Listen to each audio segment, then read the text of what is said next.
I'm ready. I'm ready. I'm ready. I'm ready. I'm ready for the quest. Let's go. Let's go. Let's go. I'm so excited. 12 hours until Charmony Festival.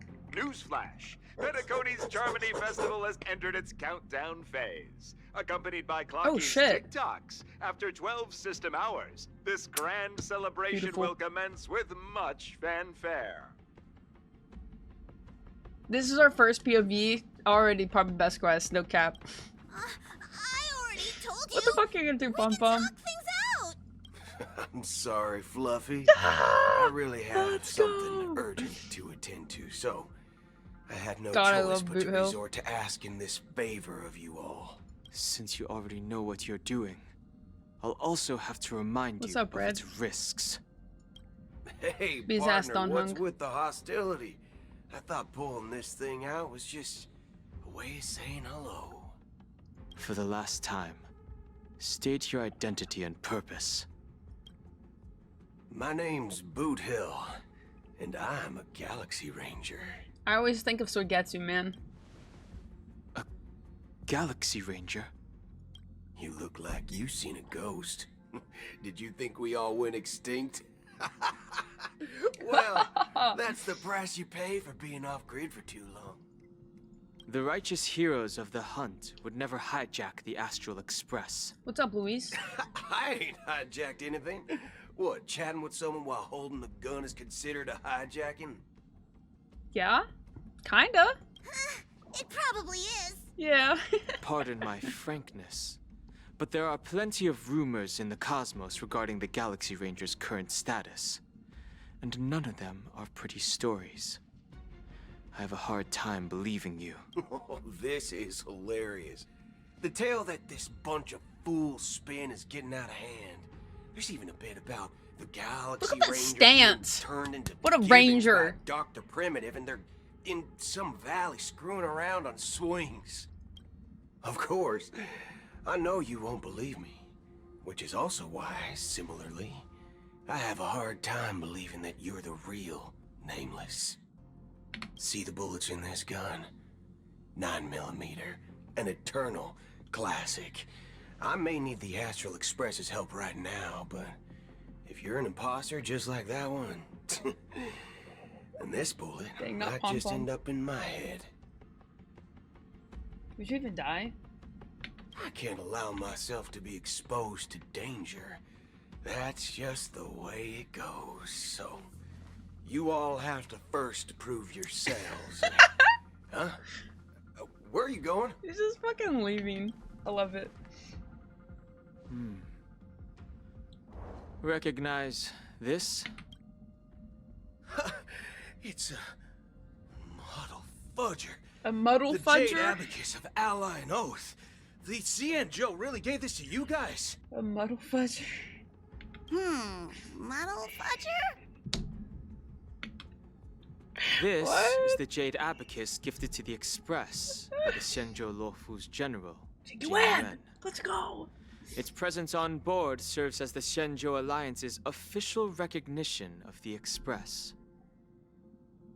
Competing for Miss Health and Fitness. I get 20K in my PEAKCONY magazine. Let's go! Good luck, Luis. I hope you win. And I hope you had a wonderful day. Is that enough?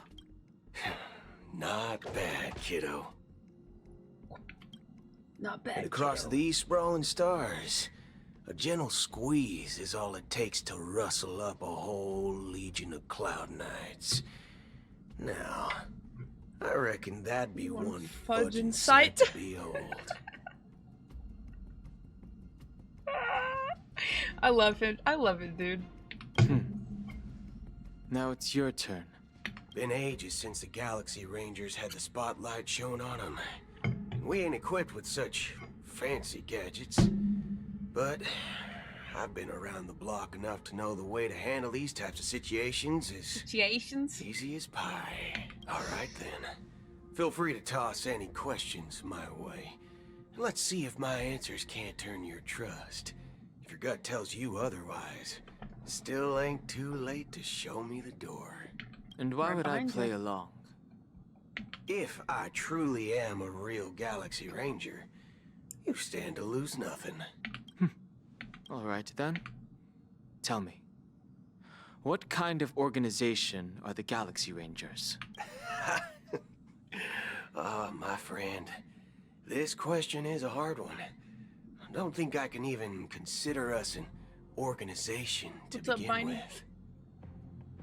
Everyone's on their own fated path along the hunt, with their own resolute sense of righteousness and not so welcome among such so-called universal values. I don't know what to listen to his JPBA and see. This reply does not instill trust, and only makes your predicament more precarious. I'm guessing you're gonna ask about some form of shared faith, right?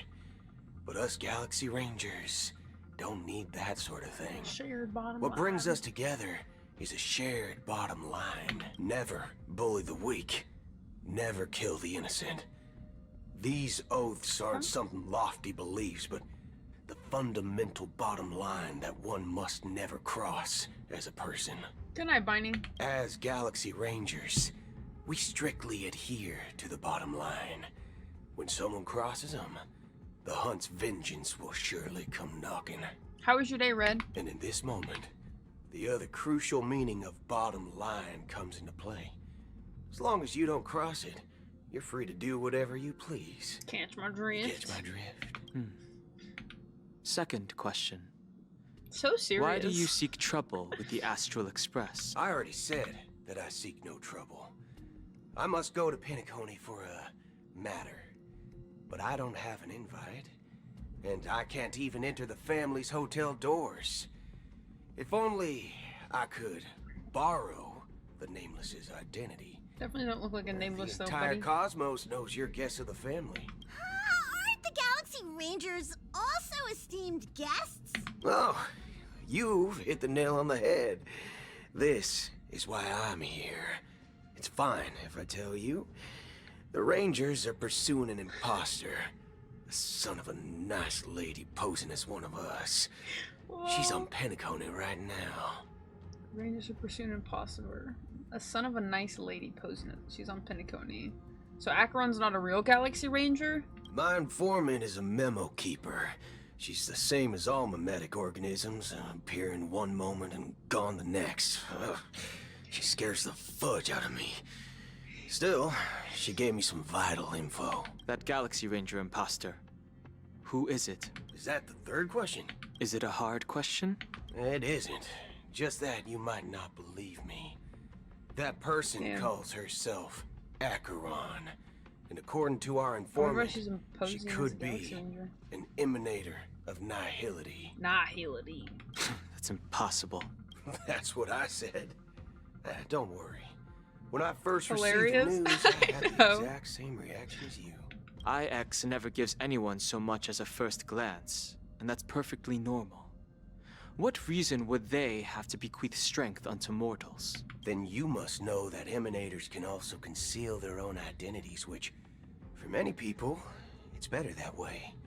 Otherwise, there'd be wanton bloodshed across the cosmos, or even, perhaps, turning their back on the path they're supposed to follow. I had the good fortune of running into an elation emanator. Its appearance was no different than that of those clowns.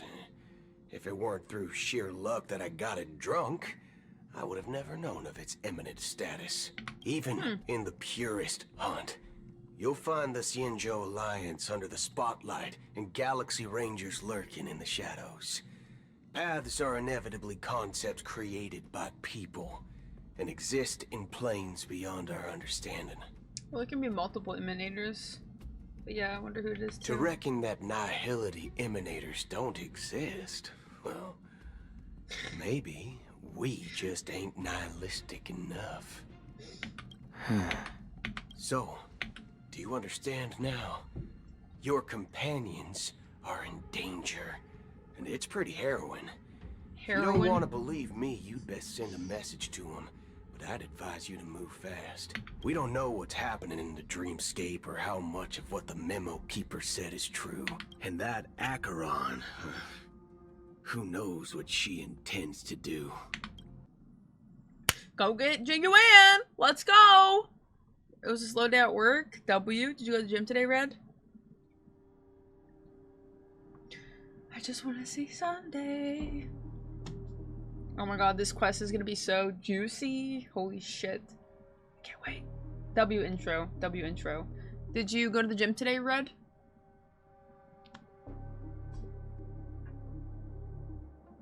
I don't intend to do anything. That's not up to you. Did you know? People who come to the land of dreams for the first time, they'll subconsciously stop to reaffirm that they're still walking on solid ground. And then they will unanimously raise their heads to gaze at the sky. Be it reality or dream, staring at the sky is instinctual for humanity. Since the day that the golden hour was completed, it's always been there, watching over every single night of decadence. But now this night sky has been mercilessly severed, died with the mist of nihility. And this whole event happened within the course of a single slash of a blade. A single slash of a blade. Isn't really accurate. It was actually 2 blades, just that the second one was faster. Akron, you're such a badass. That's not the point. Many guests who weren't supposed to be invited have gathered at this banquet. Even if the harmony is all embracing, I have no choice but to show some of them the door. For the sake of Penacony and the peace. The planet of festivities has no place for you, a puppet of nihility. Those who live in the shadows do not bear the right to tread the illuminated stage. Speaking of living in the shadows, there's probably not much difference between us. It's only polite to reveal your true self, at least when speaking to others. Penacony's Dream Master.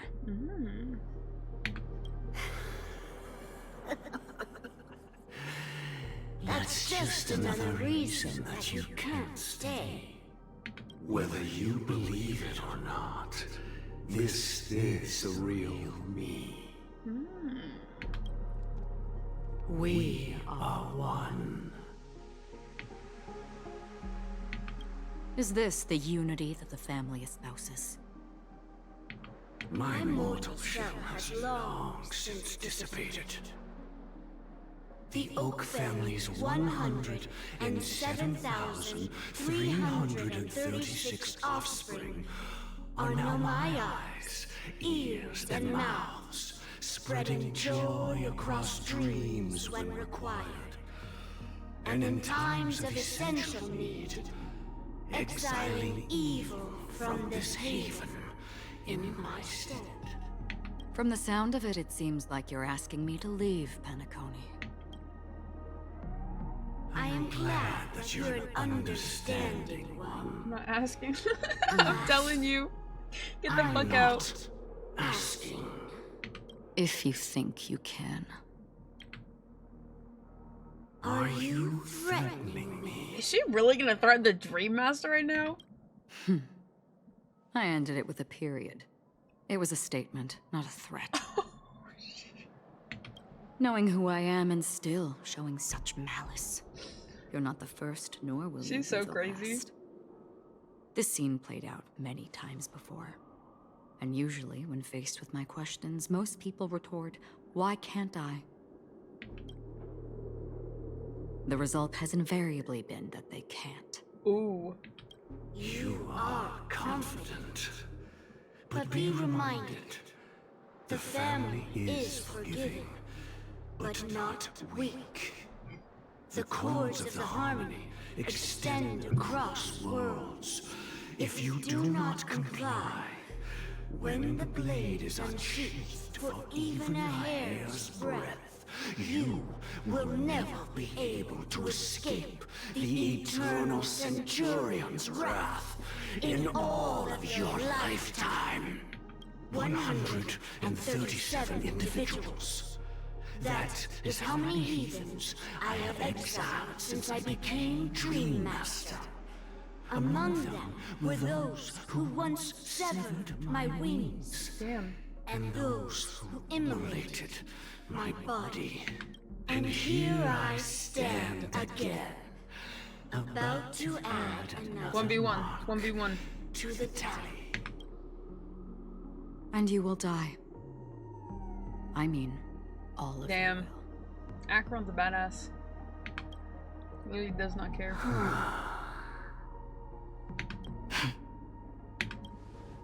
But that won't come to pass. I'll do as you ask. Damn. I'll leave. A wise choice. Okay. Interesting. I wasn't aware there was a choice. To you, that surely is the only option. Please bear in mind, you and Penacony are of different worlds. Those born on the far bank cannot seek solace across the river. Leave and never return. The radiance of the planet of festivities is overwhelmingly bright, luring in tricksters, wrongdoers, and criminals. But even the harmony itself will never welcome the self-annihilator of nihility. This dude's mad. And even more so, when this self-annihilator heralds the destruction of everything. Your strength is obviously a gift of the sleeping and shapeless, immeasurable and fathomless, like a tributary spawned from the abyss. Jeez. That brings death and sin to all. Acheron. A befitting name. Take it from someone on the other side of your so-called river. You know better than I do that Penacony has already deviated from the harmony. Whatever your intentions may be, I foresee only one outcome. Looking at you, Sunday! Fight them all! Kill them all! Especially Its Gallagher. future holds nothing but nihility. Just like all the worlds that have drowned in their shadow. Damn. What's up, Consensual? Hozar Mad Red. Shit. Pause temporary to cast with commission of theme mark. And Robin decides to use opportunity to distribute her little gift. Switching to Robin's POV. At the same time. Attention, please. The unusual event that 12 occurred hours. moments ago was due to a technical malfunction at Clock Studios theme park. The family has promptly responded to secure the area, and we're happy Ready to report that to there sing? have been no injuries. Oh, I swear that was no movie Pepe shoot. Shy. So many chips fell from the sky, and I even caught one of them. But it vanished in an instant before my very eyes. Excuse me. Are you talking about the Clock Studios theme park incident? Hmm? Yeah, what about it? Oh, Miss Robin, am I seeing things right? No need to worry. I apologize for any inconvenience caused to your delightful dream journey. What you just mentioned about the chips really piqued my interest. Would you mind providing more details about the incident? Oh, it was just those chips you normally see everywhere. The green ones? They fell from the sky as if it were raining. And then those chips simply disappeared. It appears to be the Dream Sim tech the Iris family has been developing. Huh? Miss Robin, you mean those chips were all part of a performance? But I really... Shh. This technology hasn't been made public yet. It was originally planned to debut at the Charmony Festival, but it seems it's been leaked. Can you help me keep this secret? The raining chips were supposed to be part of my act. Oh, I see. Then it all makes sense now. I'll do anything to help make the Charmony Festival a success. Thank you. As appreciation, I'd like to give you a token gift. They sparkle. Oh, this button is... Press it at just the right moment in the celebration, and there could be an unexpected treat in store for you. All right, it looks like there are other guests who are also confused. I'll have to excuse myself. Please, enjoy the dreamscape. I mean, there's also question marks. And he introduced her as Miss Robin, so... So many people talking about it. This commotion at the theme park definitely made waves. So beautiful. What does her light cone do? Oh, you can't see the details. Weird.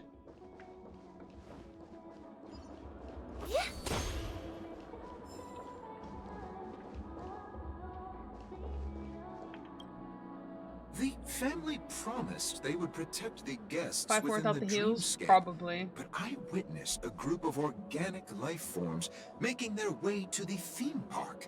And soon after, a rip tore through the sky, and black rain started leaking out of the void. The family needs to provide a reasonable explanation, or I'll take my loved ones and return to reality. You do that then, I thought the bozo. dreamscape was supposed to be a paradise. If it's not, then there's no point staying here. It appears the good sir has seen many great events. And it's true that an uninvited guest has unexpectedly entered the dreamscape. However, their target is not the ordinary guests, but the ambassadors of the IPC. The family will certainly ensure that the safety of the guests is of the highest importance. Miss Robin, I know the Bloodhound family has already sealed off the theme park and has control over the situation. What's up, Ultra? But it won't resolve the problem. The family can try their best to protect their reputation, but as a guest, I don't wish to gamble with my life. Do it. But as you can see, sir, no innocent bystanders were affected in this incident. Perhaps the dreamscape is not as perfect as promised, but there's no place safer than dreams under the family's rule. I believe you know this better than I do. If this incident happened in real life, how many people would be able to walk away from it? Who's Sparkle playing out here? I could stay here, but keep in mind, guests come to Penacony to enjoy the dreamscapes. They do not wish to be entangled in a conflict between the family and the IPC, so let's not have any more unnecessary incidents. Of course. With the Charmony Festival about to commence, we will spare no effort in our Everybody get preparations. these buttons. Rest assured. To express our apologies, the family has arranged this gift for the guests. Thank you for understanding. Ooh. How's it going, Ultra? You got your topaz? Hello. May I ask what happened here? Nothing to be worried about. There's been a small rehearsal mishap at Clock Studios theme park. Please stay calm. Hey, are you a fool? You don't even recognize Miss Robin? Yeah, you fool. You think... I'm sorry. I've just been transferred to the Bloodhound family, and I'm still not too used to working on the streets. Hey, don't sweat it. You guys have a tough job. I know how it is. How's the situation looking? Oh, we've sealed off the theme park. Most guests are used to bizarre phenomena in the dreamscape, and so far, no threats have been detected. Rest assured, Miss Robin will intensify our patrols to ensure that That's no right, incidents occur. I trust you guys. But regarding what happened in the theme park, what do you hounds think about it? Well... Actually, I was there shortly after it happened. Is it true that the IPC's ambassadors came with ill intent? And that Galaxy Ranger who easily cut through the sky? Miss Robin, tell you the truth, everyone's been talking about it. The myriad factions on Penacony have already been causing unease for everyone. Thank you all for your loyalty towards the family. The planet of festivities has indeed run into some trouble. the representative from the IPC. He's trying to regain ownership of Penacony and is prepared for a hostile takeover. Of course, the family did not agree. The result of the failed negotiations is as you see it now. No wonder. So this is the main reason why the IPC staff are banned from entering the dreamscape. Did they apprehend the troublemaker in the end? Don't worry. Mr. Sunday is currently tracking his whereabouts, and I'll have something to show for it soon. However, given the situation, the IPC surely won't let this go easily. Therefore, we are relying on you hounds to maintain the order and stability of the dreamscape. Please be assured, Miss Robin, we take our orders seriously. Thank you for your hard work. If there are any other members who still feel uneasy, Take is this a small button. gift prepared by the Iris family for the guests. There's one for you too. Jeez. Please, open it at the Charmony Festival for an unexpected surprise. I can't believe I received a gift from Miss Robin. Bitch, you didn't even Trouble comes recognize knocking her. on our door, we're not afraid to go to war. Rest assured, the dreamscape's peace Fake will fan. be protected by the Bloodhound. Fake fan. Let's go. Are you going for Firefly and Jade? Ultra?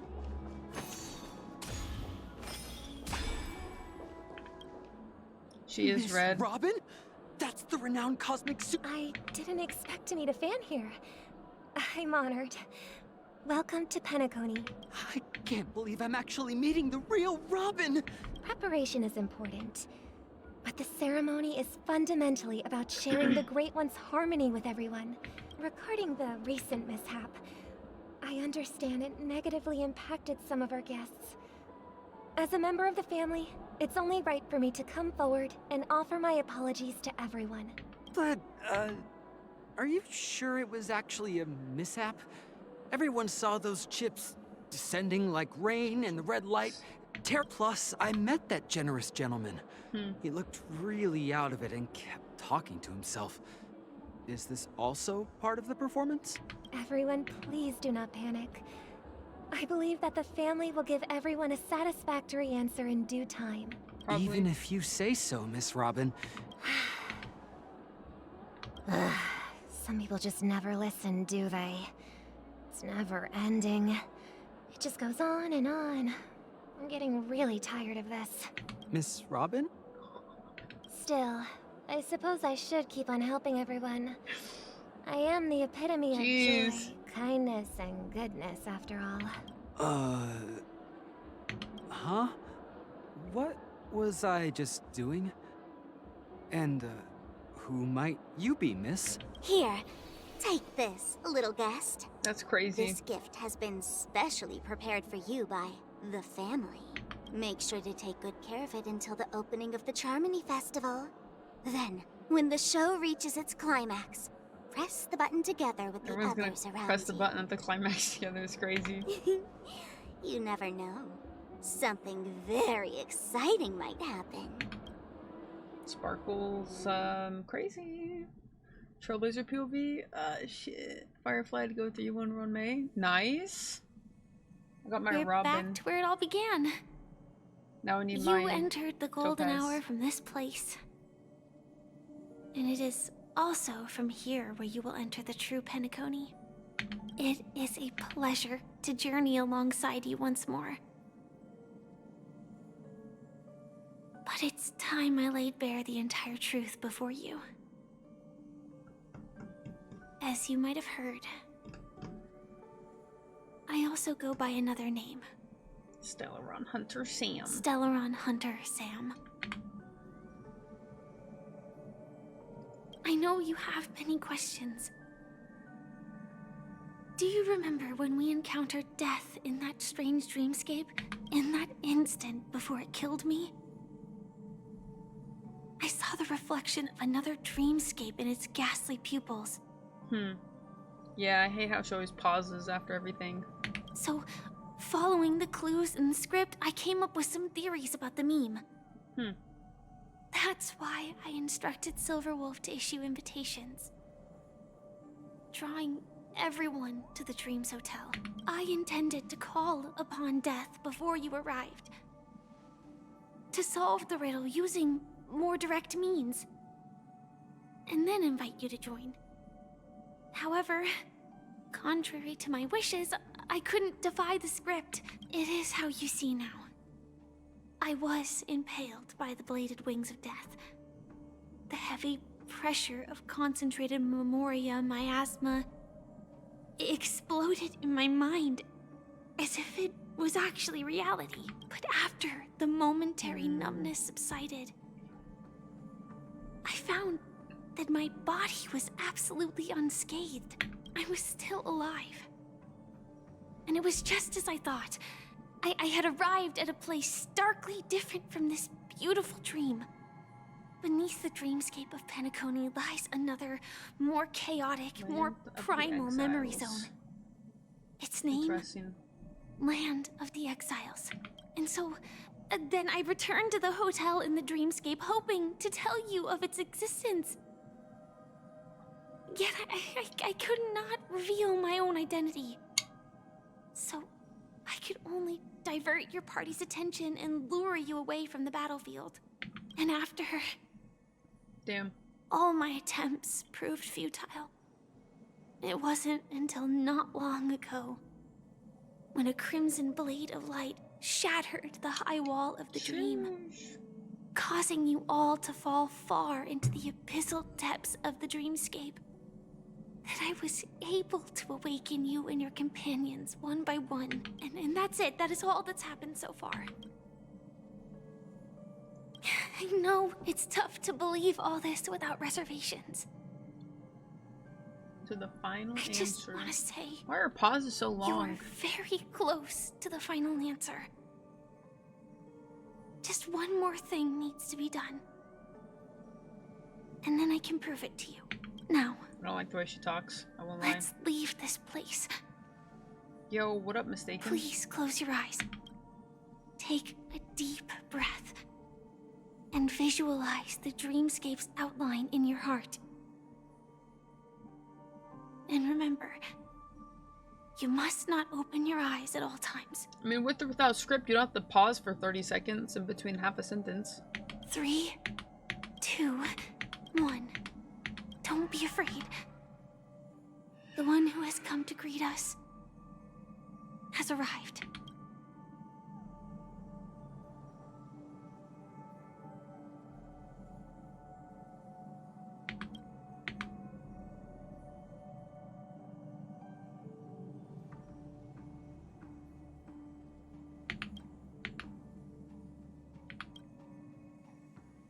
Let's go, Mistaken. Have you gotten to use it? I never knew you could do this. Not Blade driving a car with a seatbelt on. Crazy. Do you have a driver's license? I do. That is... surprising. Why? Because this is Japella, the city of sins? No, it's nothing. I'm just thinking that you haven't slept in 20 system hours. Are you sure you're okay? I'm fine. I'll survive. I'm not so sure about that. Infiltration is over. Feel free to activate Sam anytime you like. There's still some time before the next part of the script unfolds. Let me stay a little longer in this body.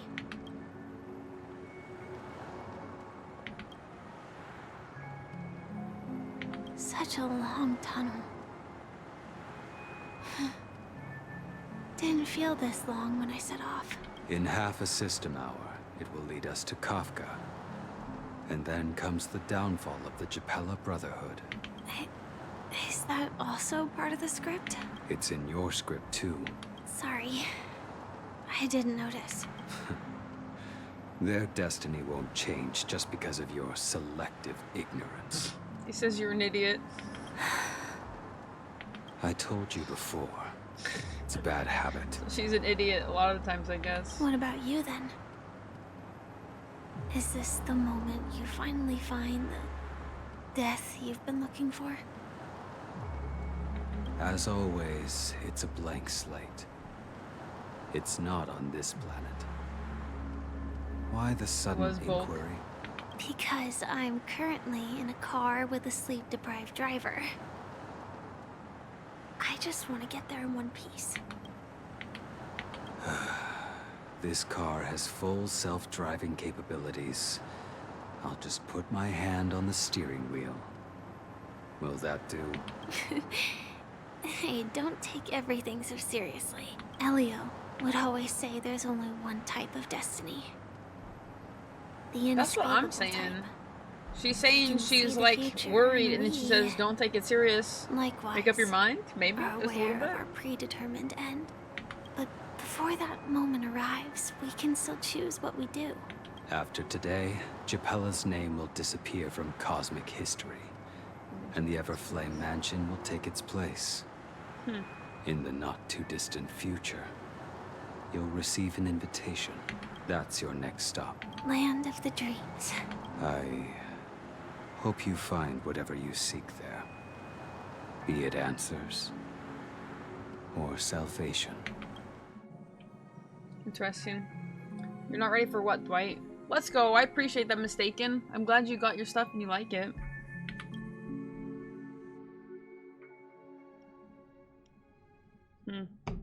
Interesting interaction.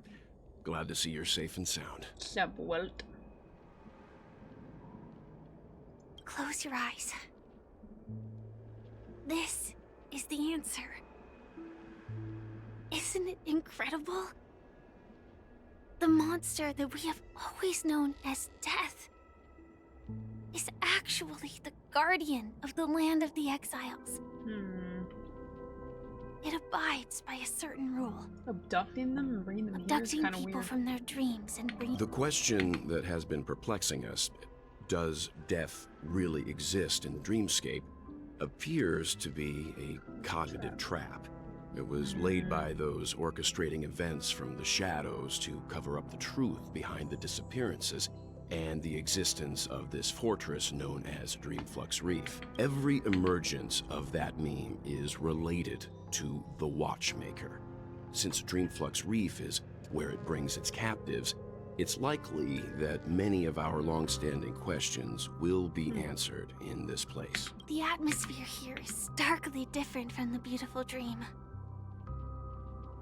There are no regulators here like the family, but from the whispers of the residents, they've heard a familiar name. It's that man again. Always in the right place at the right time. Though that does save us the trouble of looking for him. Himiko and March have already made a move. Get ready. The real dreamscape, the land of the exiles. Before we go, should we speak to everyone first?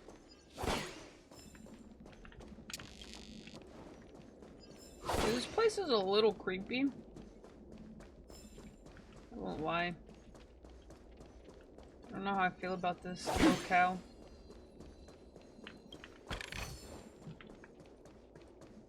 God, Firefly takes so long to talk. I don't remember being this slow to talk. Something on your mind? No wonder Miss Acheron is so averse to drawing her blade. Don't feel burdened by this. Even without that Stellaron inside you, Aventuri...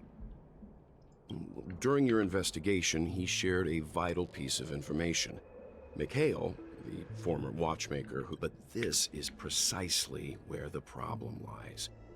You were clearly, and now with Firefly mentioning his name again. Before we found you, she'd already revealed her Stellaron hunter identity. Who would have thought that the Molten Knight's true identity was actually a young girl? But she didn't reveal all her secrets. I hope you've regained a little Yeah, she's so slow to talk, man. Very unfortunate.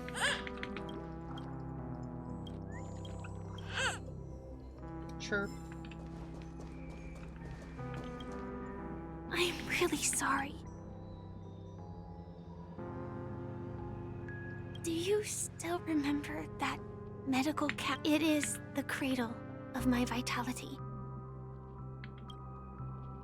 The time scale.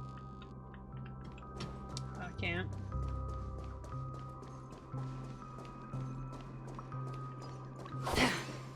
This place is weird. Keep going straight down this alley and it'll lead...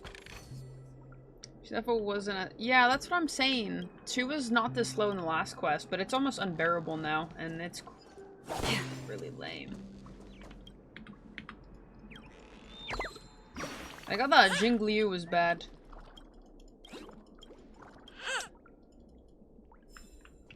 But she hesitates every 2 seconds. I should probably just come back and do this later.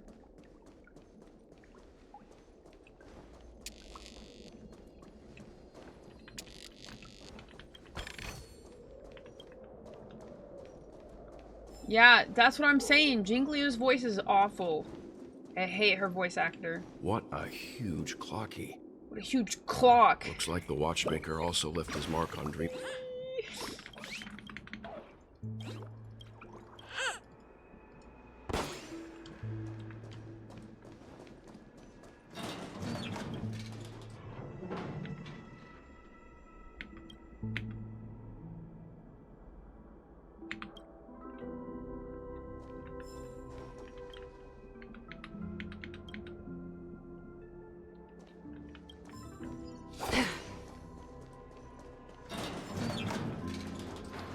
Let me up. Bucky's kind of creepy now. Oh, 100%.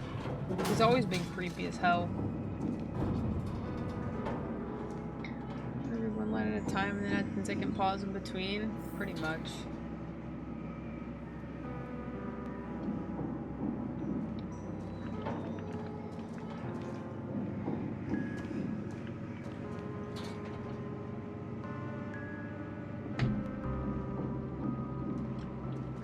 Unbelievable. To think there's a settlement of this size within the dreamscape. And all beyond the family's reach. I'm getting Little Nightmares vibes. The atmosphere in this fortress is pretty different from that in the beautiful dream. When I first saw it, I was in awe too. What's even more bizarre is that this place is also separated into trade and residential areas. The layout may be simple. Though both dreamscapes have distinct styles, the architectural designs are quite similar. But there's no point in overthinking things. Take a right turn at the end of this road and you'll reach the trade district. Not coming with it? The Astral Express likely needs room for some internal deliberation. In the meantime, I'll try... Sure. Let's reconnect later. Let's reconnect later. Letting her go was the right decision. Misha. Further observations are needed before we decide whether to trust her. Let's go. I'm sure you've already noticed him. He's right over there. The Reverie Hotel's bellboy. How did he end up here? We'd better check, just to be sure. It's perfect for me. Misha being here already.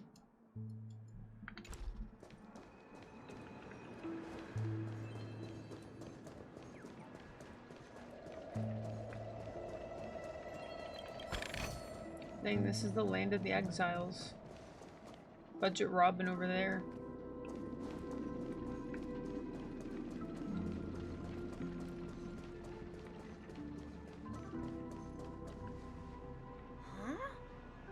You're the guest from before. We meet again! And a new friend. Forgot to introduce myself. I'm the hotel's bellboy. Hello, Misha. I'm Welt. Oh. And who might this be? Tick-tock! Old friend and new friend! Let's high-five! Your, memory zone meme? Nope. Clocky is a good friend of mine. We all live here. How did you two get here? This dreamscape isn't supposed to be open to the public. I wonder if it has something to do with Sleepy. So, this is your home? Yep. After my work in the beautiful dream ends, I'll go back home. Commuting used to be more convenient, but ever since travel became cumbersome, Sleepy started ferrying people back and forth between the two dreamscapes. This Sleepy. Kind of weird. Can you describe what it looks like? Sleepy is a memory zone meme. Looks fierce and has many eyes. But it's actually really well behaved. Gallagher's been taking care of it. Yeah, Sleepy is the death meme. Based on the description, that meme is indisputably death. A nightmare for the family, but for the people who live here, well, that couldn't be further from the truth. Death? Not in a dream, surely.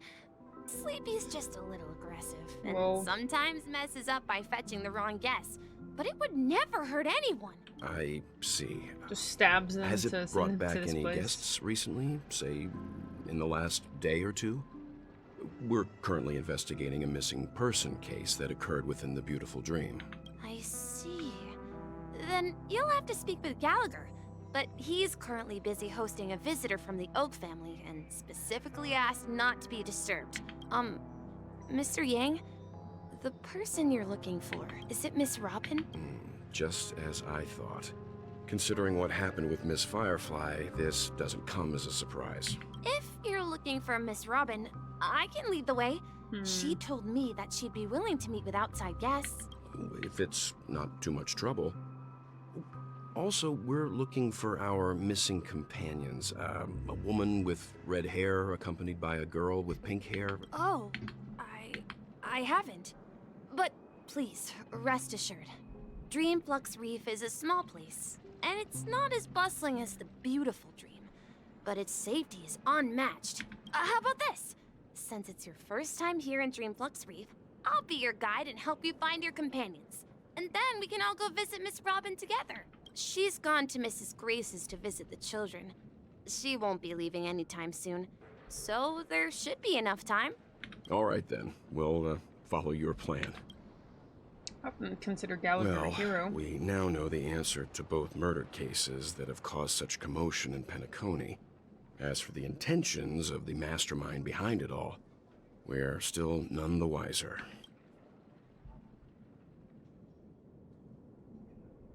Yes, that's my thinking as well. I'm not entirely certain, but we still have to find him one way or another. Say, you mentioned before that you saw a clocky that only you could see, right? I can't shake off this strange feeling. Forget it. Yeah, it is kind of sus that he can see him.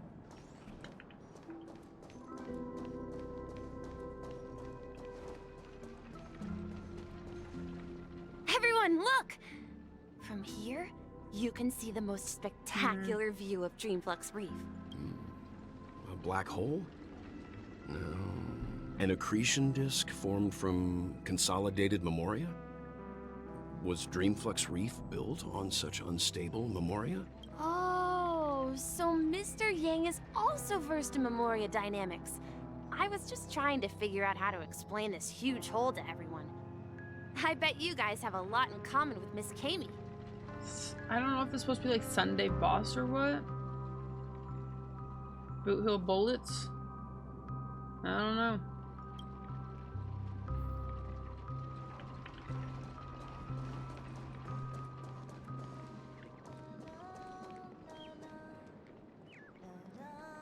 Can't tell. No, it doesn't look like it. No, not like to get close enough. Look, there she is. The shapes.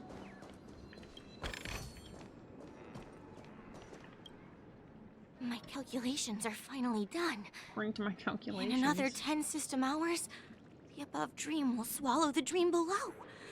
My hypothesis was correct. Holy shit. This place will cease to exist as the dream devours everything. That's kind of scary. Who are you all, and why haven't you left yet? I'm Kami, a dreamscape surveyor specializing in memoria dynamics. And this is my life's work that I'm researching. See that huge gaping hole? It was just a narrow rift many years ago. But now, it's grown into a giant hole. The surrounding memoria has been flowing towards the other end of the hole at a constant velocity, slowly but surely. But the scary part is, according to my calculations, the flow rate of memoria has recently changed, and it's faster than ever before. It's almost as if something is sucking it in from the other side. By constantly improving upon Madame Rosalina's Memoria measurement method, I've finally obtained accurate results.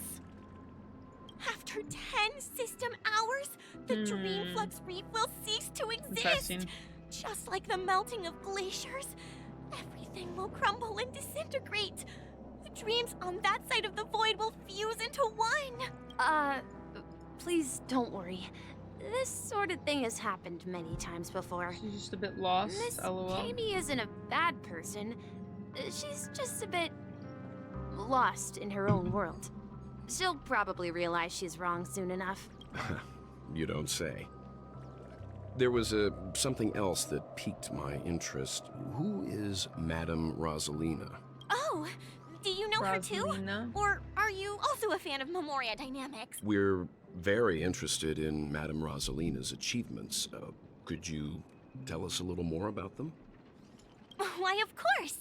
She's an excellent scholar of Memoria Dynamics, and the first person to apply Memoria rate measurement methodology on interstellar travelers. Regrettably, due to the presence of the Garden of Recollection, ordinary people don't pay much attention to the nature of Memoria. She departed this world without much fame. I came to Penacony to learn more about my idol, and went to great lengths to seek out Dreamflux Reef, all because this is her final resting place. Prodigies always meet their demise prematurely. If only Madame Rosalina had more time, she would have discovered a way to reverse the flow of Memoria. I felt it. The source is in the golden hour. There is a certain anomalous presence stirring the currents of the memory zone.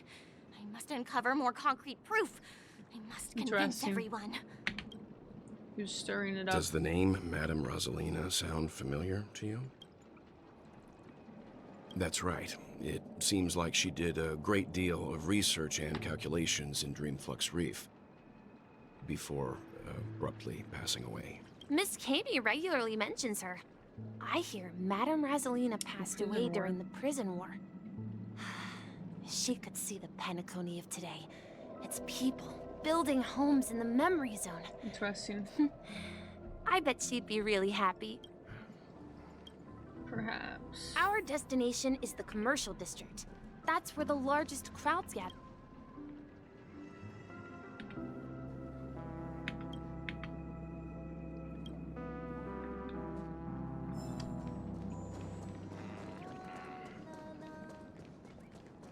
There's Marchie. Let me go! Please, come here.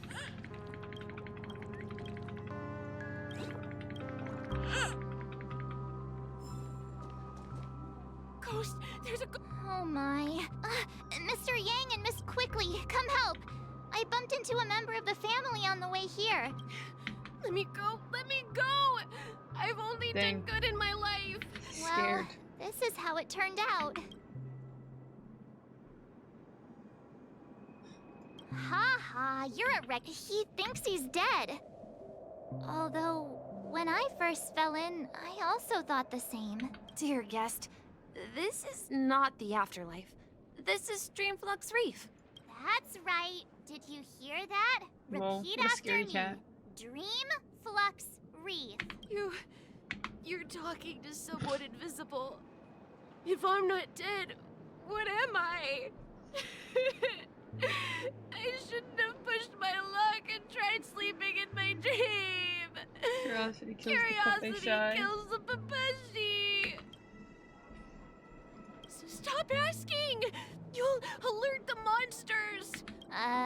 You're not talking about the memory zone meme, are you? Don't say that name. It's all your fault. Schizophrenic. I was gonna say any day. I'm gonna go pee. Feeling spiffy? Destined for oblivion. I underestimated you. Ready for another? Can you find the answer? I weep for the departed. It too shall fall. He passed out. His intense negative emotions attracted the nearby memory zone memes. Bro, he literally passed out. I see. But why aren't the other people around here scared? Unlike in the Sweet Dream, people here don't see memory zone memes as dangerous monsters. And even if they pose a threat, people can easily escape by forcing a wake-up call. But we can't just leave this man here. We can ask Jessie for help. I've gotten to know many locals while...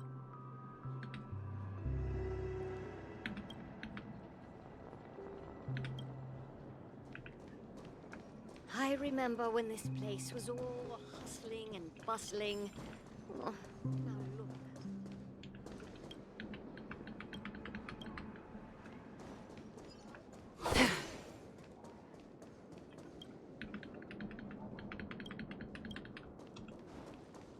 I knew you couldn't hold your liquor. Tried to warn you too. We're at a bar now. Let's see how you handle a stroke of genius like this. No. Evening, Jessie. Welcome, Miss Mart. These two are my friends. As for the man lying on the ground... I see. Another poor guy who accidentally ended up here. There have been a lot of new faces lately. What's up, D-Lo? Yeah, things that must be fly. tough in the beautiful dream. The few remaining havens of freedom in Asdana will soon face trouble. Nah, Topaz is actually really good. Do such things often happen Follow-up here? attacks are goated. Not really, but they're becoming more frequent now. Guess it's one of the signs of the Sweet Dreams collapse. This man has had quite the shock. A Hellovian lady? That must be Robin. She's also here in Dreamflux. Huh? Robin? But I thought she... Oh, right. If Firefly is here safe and sound, then it means Robin must be okay too. Misha is about to take us to her to find out what happened. But before that, let's meet up with Himiko. We met some stowaways in the residential area. I heard that places like Dreamflux Reef are scattered throughout the memory zone of Asdana, like islands in the ocean. I also heard that when Dreamflux Reef took shape, it was the center of all dreamscapes in Penacony. If that's true, it's no wonder there are so many similarities between this place and the Sweet Dream. Himiko must be gathering information. Let's go.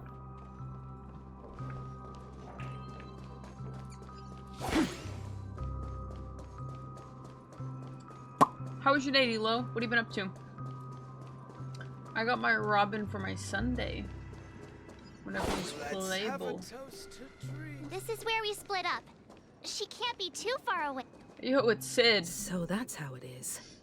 I never imagined we'd gather the remaining details here. To borrow Gallagher's catchphrase, what an unpredictable twist of fate. Himiko, here they Ah, perfect timing. Now that everyone's here, I'd like to introduce everyone to Micah, who's partly in charge of the Land of the Exiles. It's a pleasure to meet the Nameless. You know us?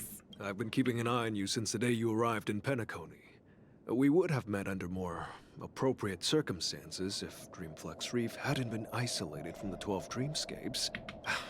Please, allow me to formally introduce myself. I'm Micah, the Gravekeeper of Dreamflux Reef. Gravekeeper? Life in Dreamflux Reef is pretty liberating. Everyone here mostly keeps to themselves. He's without gotta be meddling in so others' fucking affairs. warm. He has two My shirts daily on and a task jacket. involves cleaning a few tombstones. I guess they can't feel weather, no? Because it's a dream? Either way, he should be warm.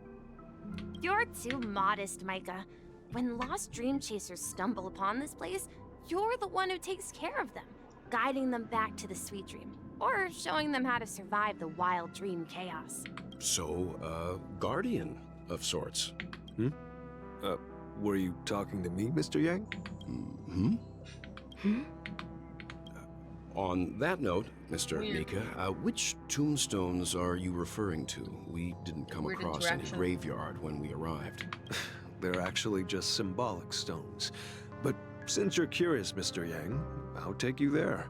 I have a feeling you might find something of interest there. But before that, you have an important guest joining you. An important guest? Who could it be? This way, please. The road's here.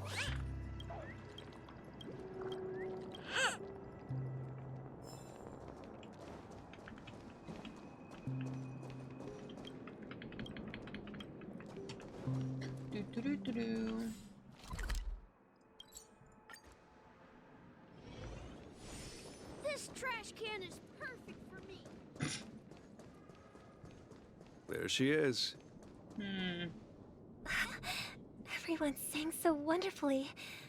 It's not often that I tried this music style, but I've gained some valuable insights from it. Oh, I can't thank you enough, Robin. Well, these kids have made incredible progress in only a few days. It was nothing, Grace. I merely taught them how to sing. It was you who brought hope into their lives. Life must be quite difficult for them in reality, I imagine. That's right. Whenever it's time to say goodbye to these kids, they're reluctant to leave. But I've explored every corner of Dreamflux Reef. Talked to everyone I met. And they all told me the same thing. This shattered dream is not worth clinging to. It seems you truly are a child of the Harmony. Emma and Andy are orphans I took under my wing. Carol there, with her blind eyes, used to work at a nutrition center in the outer ring of Penacony. And as for Gary, he's been living with autism since he was a child. They're not old enough to enter the sweet dream managed by the family. If we compare people to birds, these kids are like fledglings with impaired wings. But in this dream, well, they can fly freely, even if they stumble along the way. And me, an old lady with no legs. Well, without this dream, I couldn't even walk toward them. I'm glad that you found a new life here in Penacony.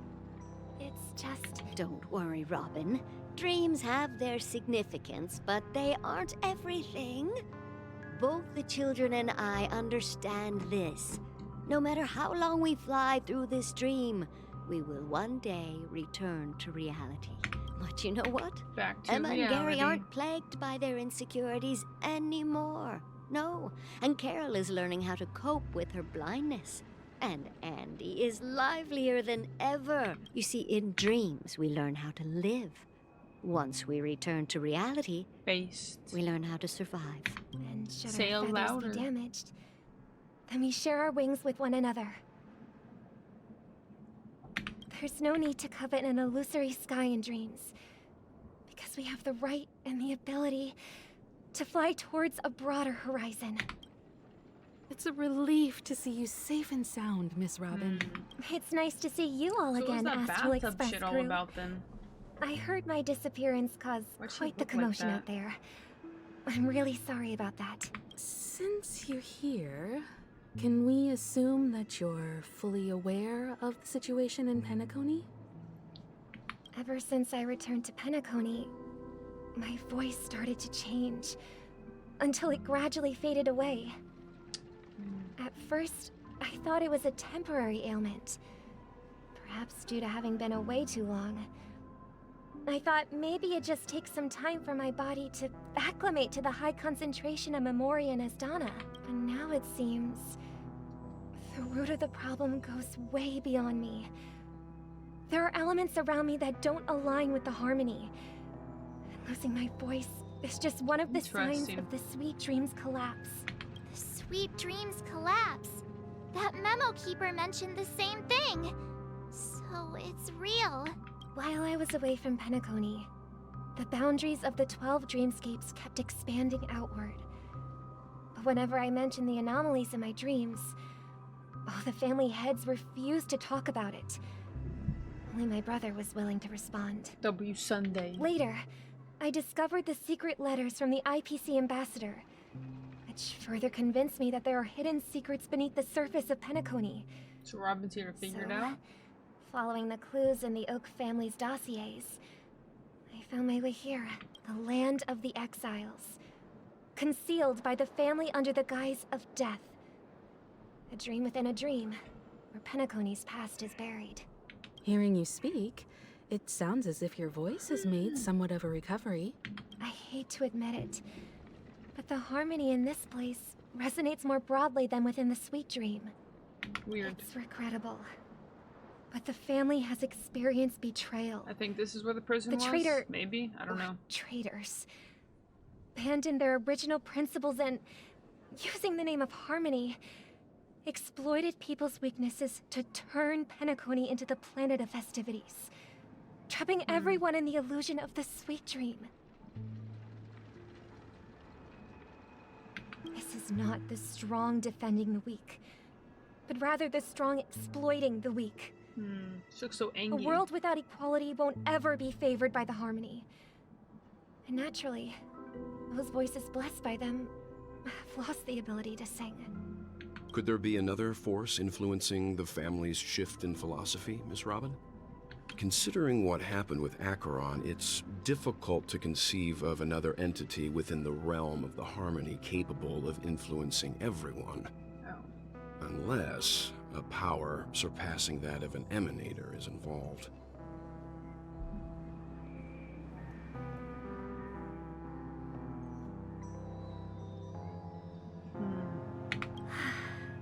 I'd heard about what happened to the Cienjo Alliance, but as far as I'm aware, the family hasn't faced any such external interventions. Who knows? Perhaps I've just been away too long and missed something. Regardless, She's so I cannot pretty. accept Look at my her. home is moving towards the very opposite of what the harmony represents, while still claiming to uphold it. I respect her mission. I must uncover the reason why Mikhail cut ties with the family, and who exactly it was who betrayed us all. Do you remember our arrangement, Mr. Micah? Well, here's my answer. I've decided to forgo my role and never step foot on the Charmony Festival stage again. Let's go. I respect her decision, because that's what she wants. 11 system hours until Charmony Festival. Other side. Look here, brother. A little bird. She's staying on business. Looks like a fledgling Charmony dove, but Charmony doves don't live here.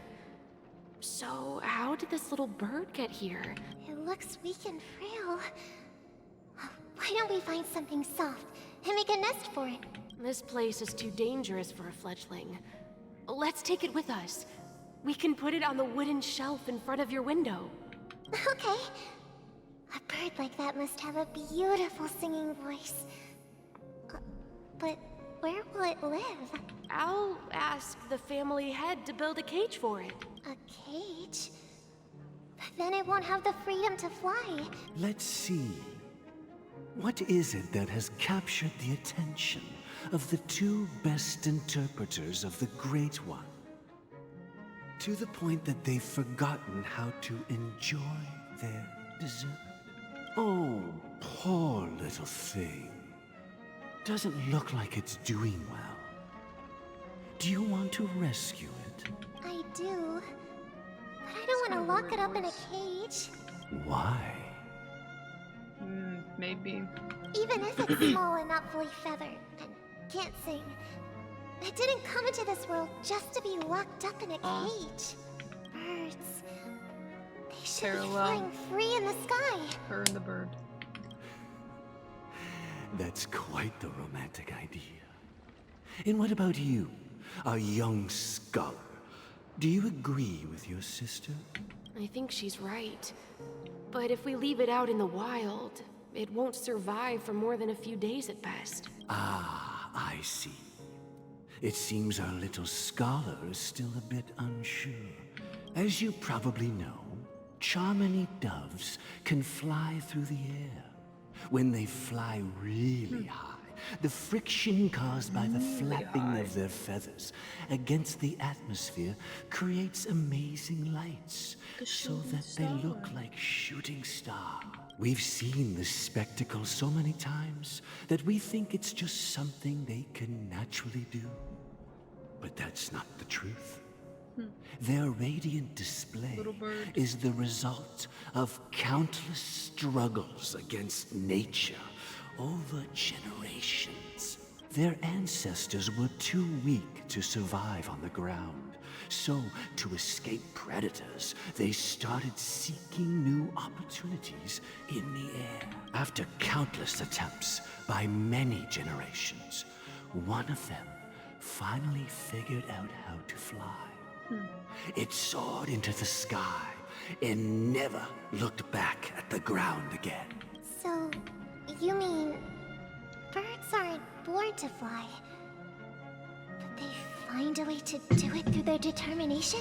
Well, that's an idealistic way of putting it.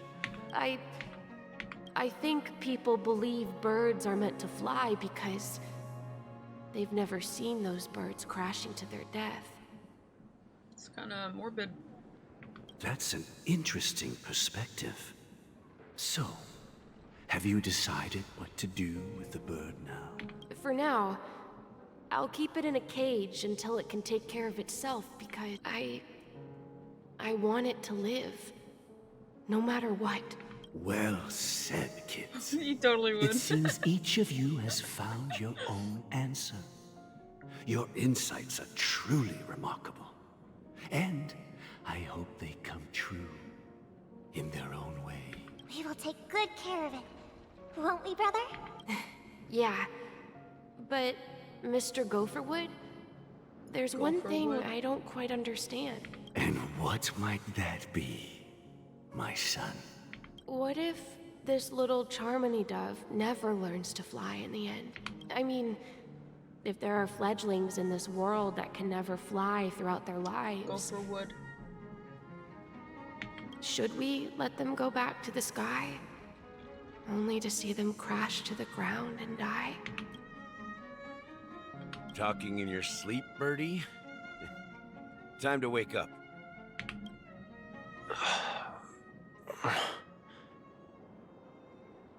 So handsome. Huh?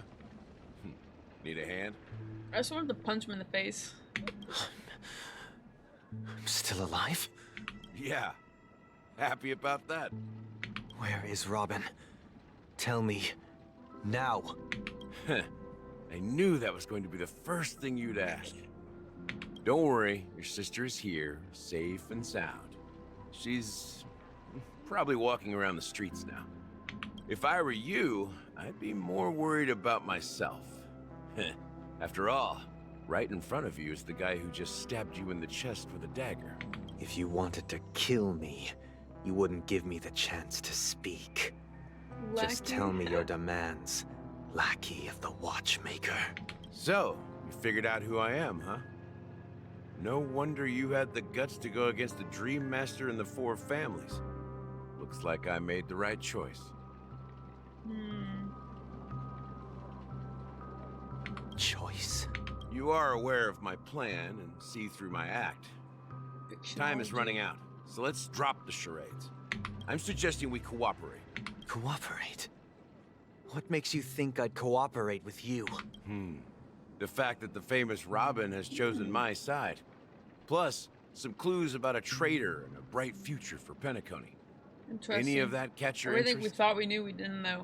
I find it hard to believe a man who's full of deception. His face is so beautiful. Fine. You don't have to trust me. What you should trust is the sense of justice inside of you. Just look at it. Show me Robin first. All right, as you wish. Here she is. Huh? Get out, Robin. What's your trick this time? Just kidding. I mean, this lady will lead us to Robin, right? And the crew, too. There are too many people who you owe an explanation. That'd be great. Please follow me, Honorable Oak Family Head. Now, all the actors are on the stage. Fuck Gallagher still. This is the monument I mentioned earlier. The names inscribed on it should be familiar to all of you. Rosalina and Tiernan.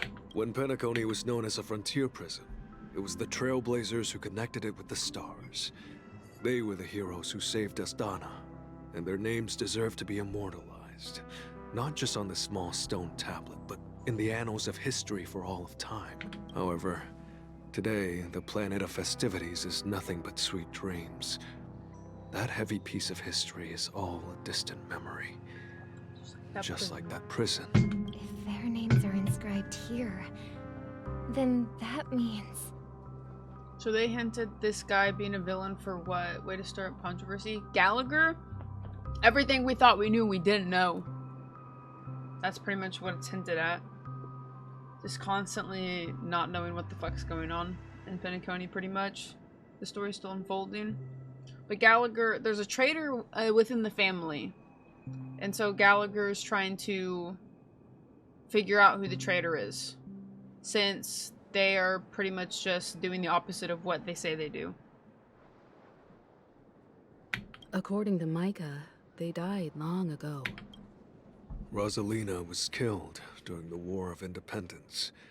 She ventured alone into the heart of the star system to investigate the flow of Memoria, but she never returned.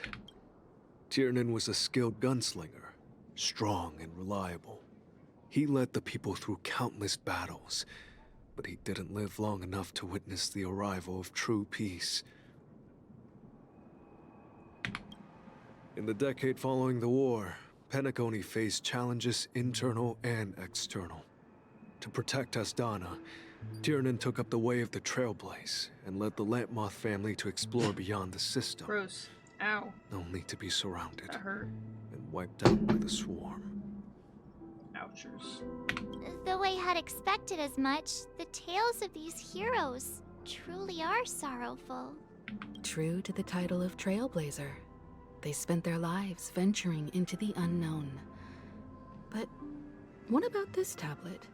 There are no names carved on it. When Dreamflux Reef was created, its owner was still alive. However, he insisted on erecting a monument for himself. Here we meet again. Everyone from the Astral Express. Robin. Aw. A family reunion. Yeah, I know. I probably should go get them done so they can take care of them. Beautiful, beautiful, beautiful. Brother. There's no need for words. You're safe, but that's all that matters. So cute. I promised to give the siblings some privacy, so let's talk about our business first. What do you say? Why are you such a bitch? That sounds sensible enough. Since you went through the trouble of gathering the family head, the crew, and the Stellaron hunters, I'm guessing you have something important to say, Mr. Gallagher? Oh? Is it that obvious? The look on your face is practically screaming, I'm the one behind all this. The siblings already know what they need to, and they've made their choice. But you, Nameless, arrived a bit late. So it's only fair that I answer your questions. Before we begin, let me reintroduce myself. I'm the founder of Dreamflux Reef, the deputy of the Watchmaker, and the one who sent out that invitation. As Gallagher, the history fictionologist, I humbly extend my greetings to you all. History fictionologist? So what, everything you told us was made up? Well, don't worry. Almost everything I shared was true. Well, except for the part about the family accepting me back. I double-checked with Micah, and everything he said about the family, the Watchmaker, and Mikhail is true. Thank you for your understanding. Now let's get down to business. I'm sure you're all wondering why I went through the trouble of setting up this battle for the legacy, inviting different factions and stirring up a ruckus all over Penacony. Well, it all boils down to something very familiar to all of you. The Stellaron. The Stellaron. The Stellaron? But how is that possible? Penacony is a free-flowing interstellar hub. There are no signs of contamination whatsoever. You're totally correct. So, care to take a guess at what that means?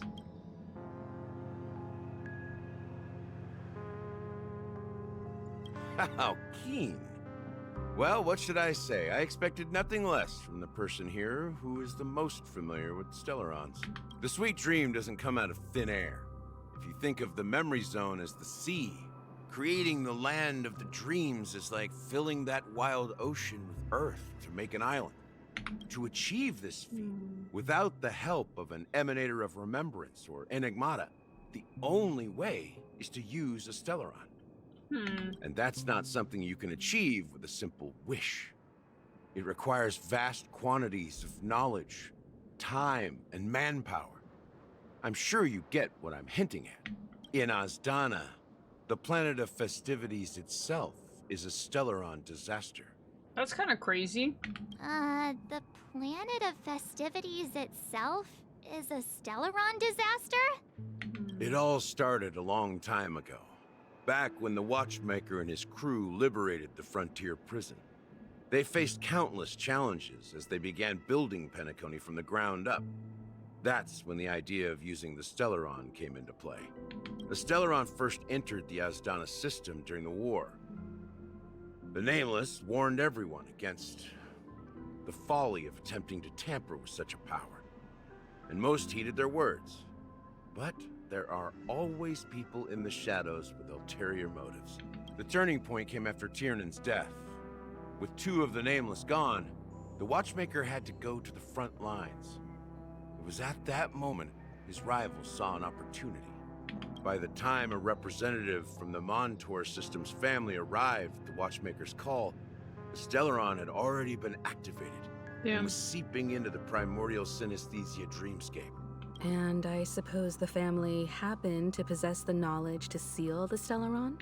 Not just that. They knew far more about the Stellaron than the average person.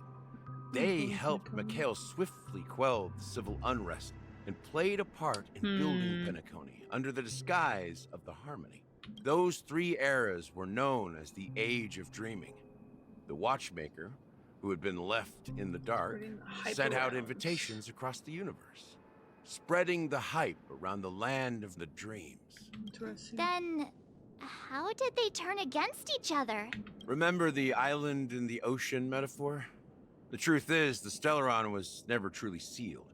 It existed in a different form within the dreamscape. Think about this. What would it cost to create and maintain such a lavish dreamland? It's people's lives. The opulent dream is built upon the decay of spirits, with a toxic elixir called pleasure flowing through the dreamscape. It tempts people to indulge in the dreamscape, and gradually their minds succumb, becoming nourishment for the sweet dream.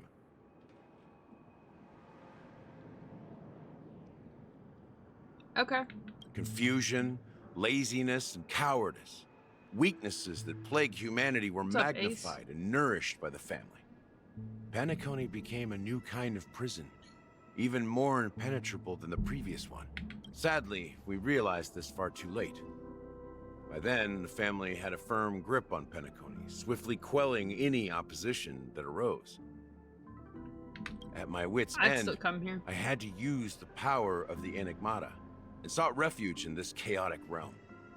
Over the years, I created a meme within this dream for our use. Dormancy. That's its real name. We exploited a loophole.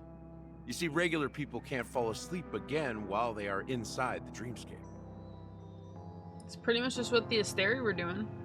So this is the true meaning of the impossible. You sent out invitations in the Watchmaker's name to find forces capable of resolving the Stellaron disaster and draw them into Penacony to uncover the truth. It's not just that. Above all, I wanted to see what happens when the major factions engage in a struggle for the legacy. Since this is the Watchmaker's first announcement in decades, the traitor within the family is bound to reveal themselves. So, the legacy is just a facade. If you want to consider the Stellaron as the legacy, I'm totally fine with that. If that's the case, where is the Stellaron now? That's a question for Mr. Wings. The Stellaron is still under the family's control. Mr. Wings is and as crazy. the head of the Oak family, I'm sure he holds all the answers.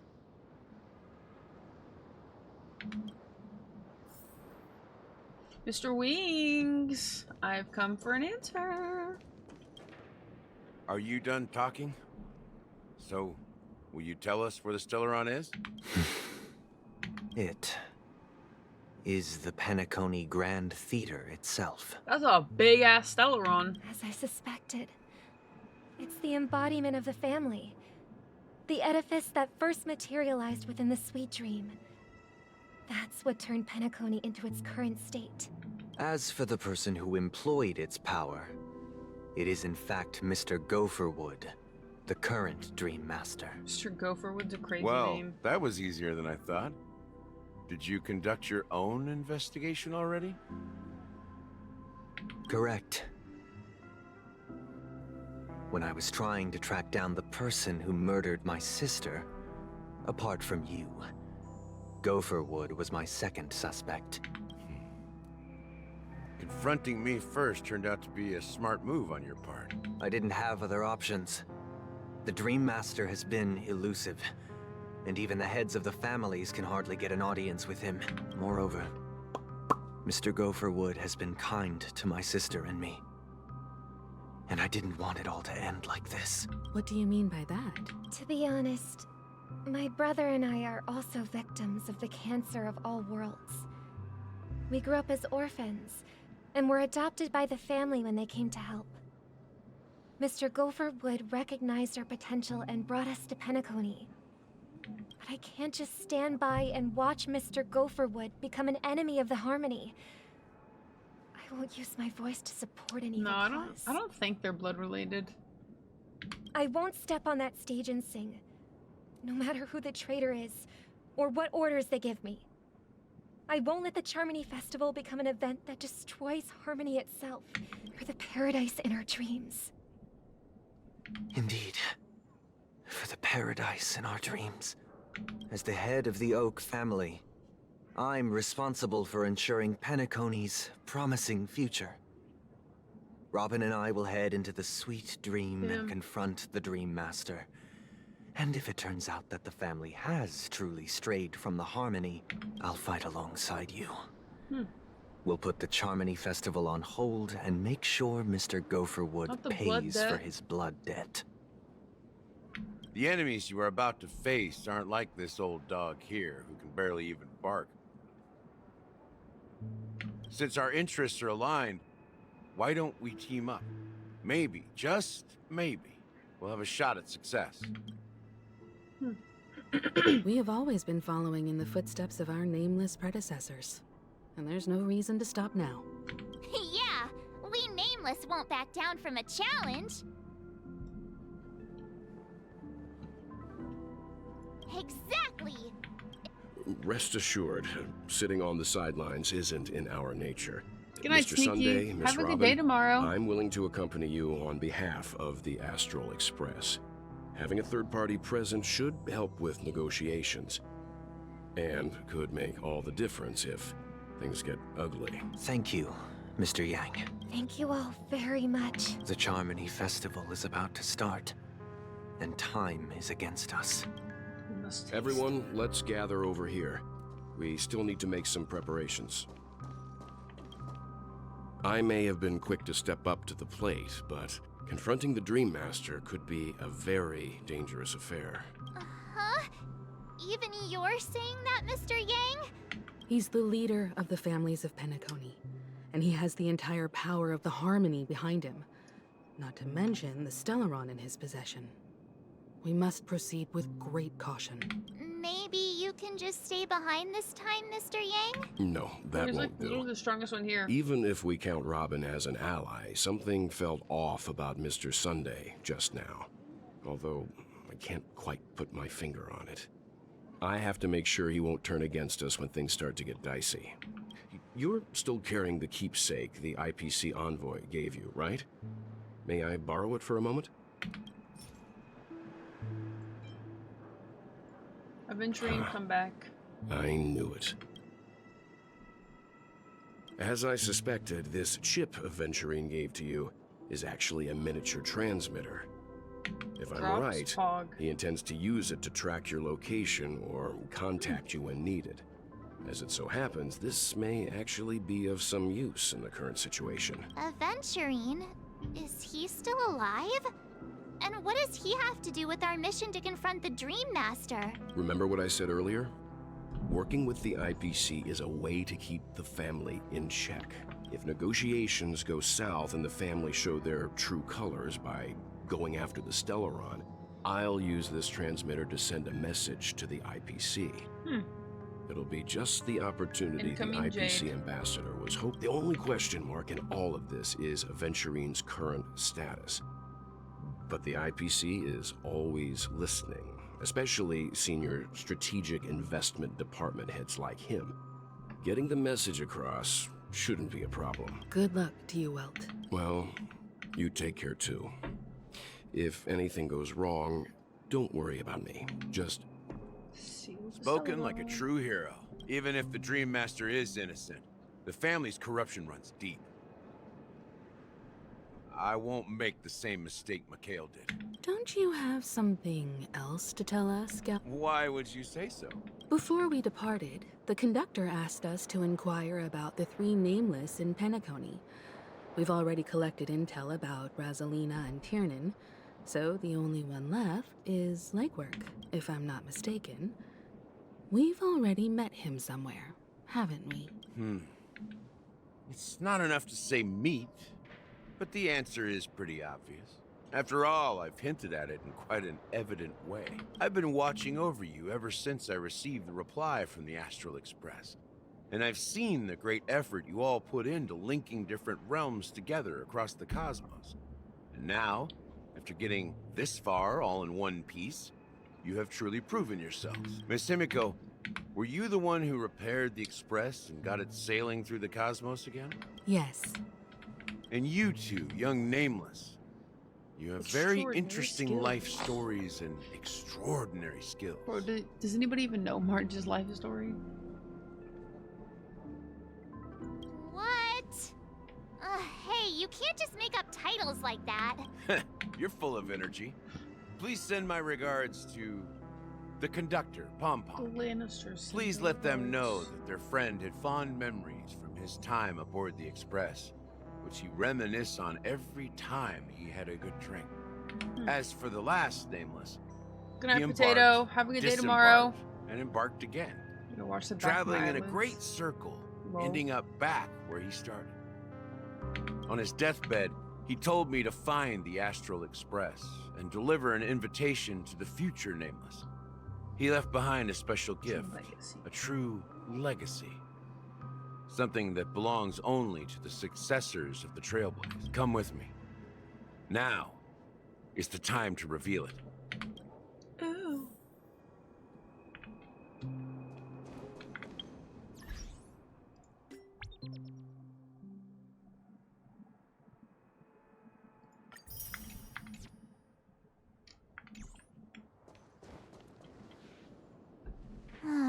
Back here again. Sometimes I feel like you're still alive, old friend. Like you've still got so much to say and do. I've kept my promise. Brought the future Trailblazers you've waited so long for. I don't know why you were so obsessed with that train. But I remember your last words. Don't let us down, old man.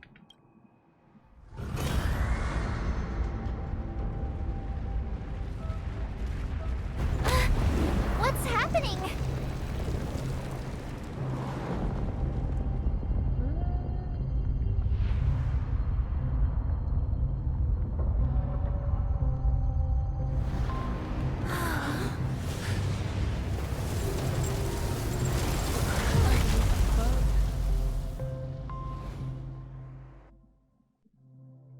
Monka? Go ahead. His resting place lies in the garden up ahead. Yo, this is where his The first grave and is? last Nameless of Penacony. Mikhail Char Legwork, the Watchmaker. Interesting.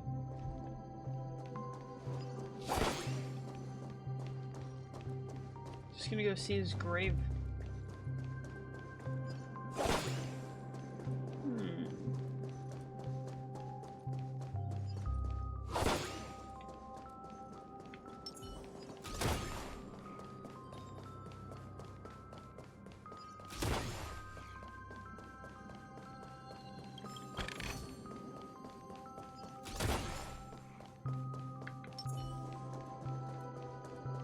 Your grave to be like that.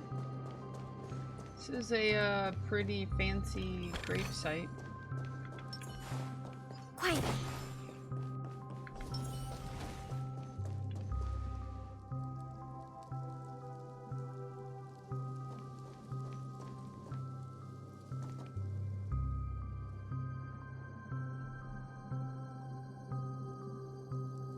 The fuck?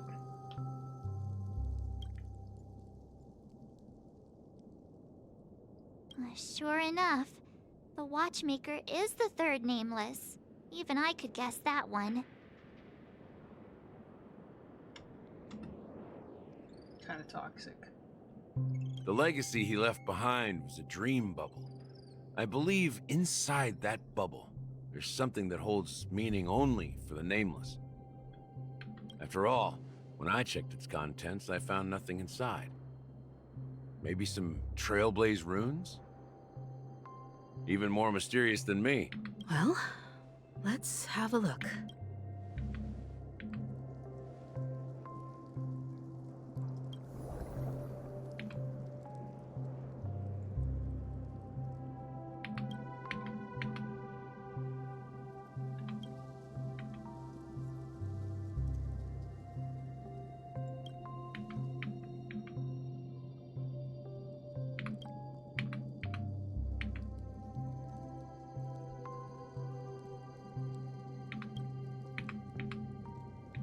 Wait, seriously?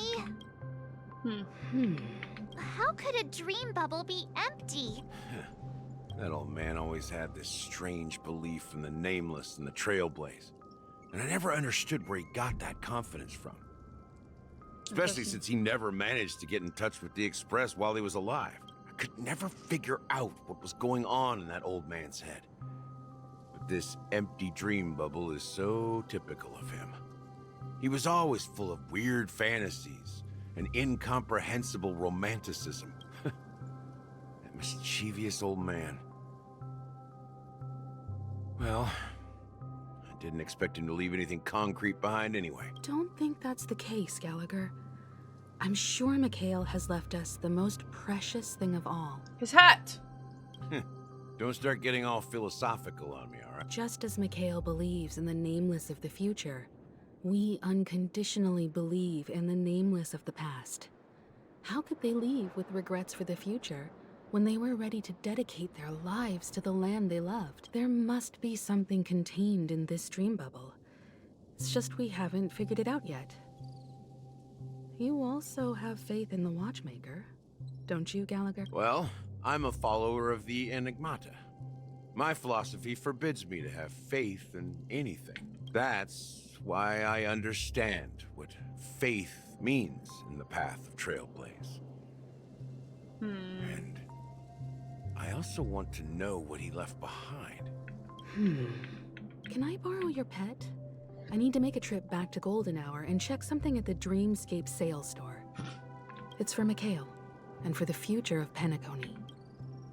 Not wanting to die to go back. Hey yo, Boo Hill, let's go! 10 hours. Welcome to the Reverie Hotel. We made it. How can I help you? We made it. Greetings. We're the Nameless from the Astral Express. The Astral Express? Yes, my companions already checked in.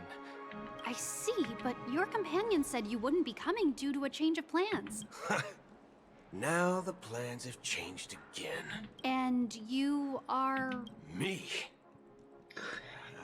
I'm Pom Pom. A new nameless who's also with the Astral Express. God. That name out of everything is crazy. He's my fellow trailblazer.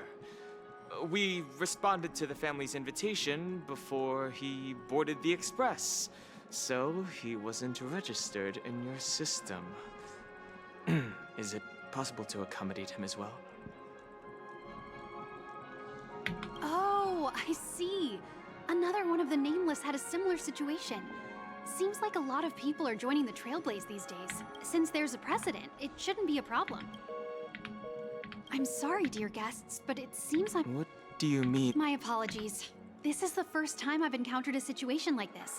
How about this? Give me their room number, and we'll go check on them ourselves. I'm afraid that's not possible. I need to verify both of your identities before I can share any guest information. How about you just wake up someone? Let's say, Wilt? I'm sorry, but there are strict rules regarding forced awakening. It cannot be done without the proper clearance. So nothing works, huh? What's your solution then? Are you saying we sleep here? Please be patient. We need to contact your companions in order to confirm your identities. And now it seems you need to confirm our identities before you can contact our companions. It seems so. Oh, fudge. Look, nothing personal, but if you can't handle this, go find someone else who can. Please calm down, dear guests. I do recall that Mr. Sunday, the Oak family head, personally handled this issue earlier. Oh, please wait a moment while I don't think she's trying to give us a hard time. She really just doesn't know what to do. I have a bad feeling about this. You tried to contact them on the express earlier, but they didn't respond. Something doesn't seem right. I need to leave for a moment. You can stay here with the receptionist. Sure thing. Don Hung seems pretty worried about his companions. I should give him some space. Stressing out about it won't help anything. Jeez. So, crazy. Look at that. Yeah. Locked and loaded. Your time's 9 tomorrow. The Charmony Festival is about to start. Hey! You guys here for the Charmony Festival too? Well, I didn't come all the way here specially for the festival. Honestly, I don't really even know what it's about. Well, back in my home world, Anaria, we have festivals like that all the time. My dad threw me a birthday party one time that was just as extravagant as the Charmony Festival. Oh, come on. The Charmony Festival is a once-in-an-Amber-era event. How can a birthday party compare? Well, you never know, right? Maybe on her world, birthdays only happen once in Amber Era. Anyway, let's forget about that. Unsettling things? Relax. With a big event like this, there's bound to be lots of gossip and...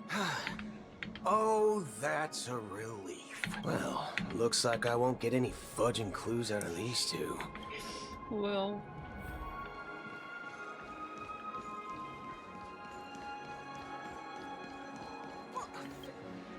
Greetings. I'm Cody of the Bloodhound family, head of security for the hotel. Hello.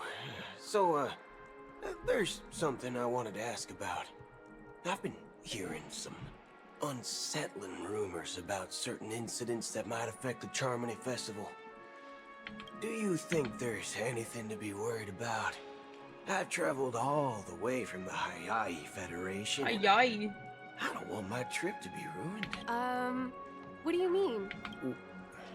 I'm not sure where you heard those rumors, but they're completely baseless. I can assure you, as a representative of the Bloodhound family, that everything is going smoothly for the Charmony Festival. At present, all of the families are focused on making sure the festival starts on time. Even the Dream Master himself has arrived. She doesn't appear to be acting.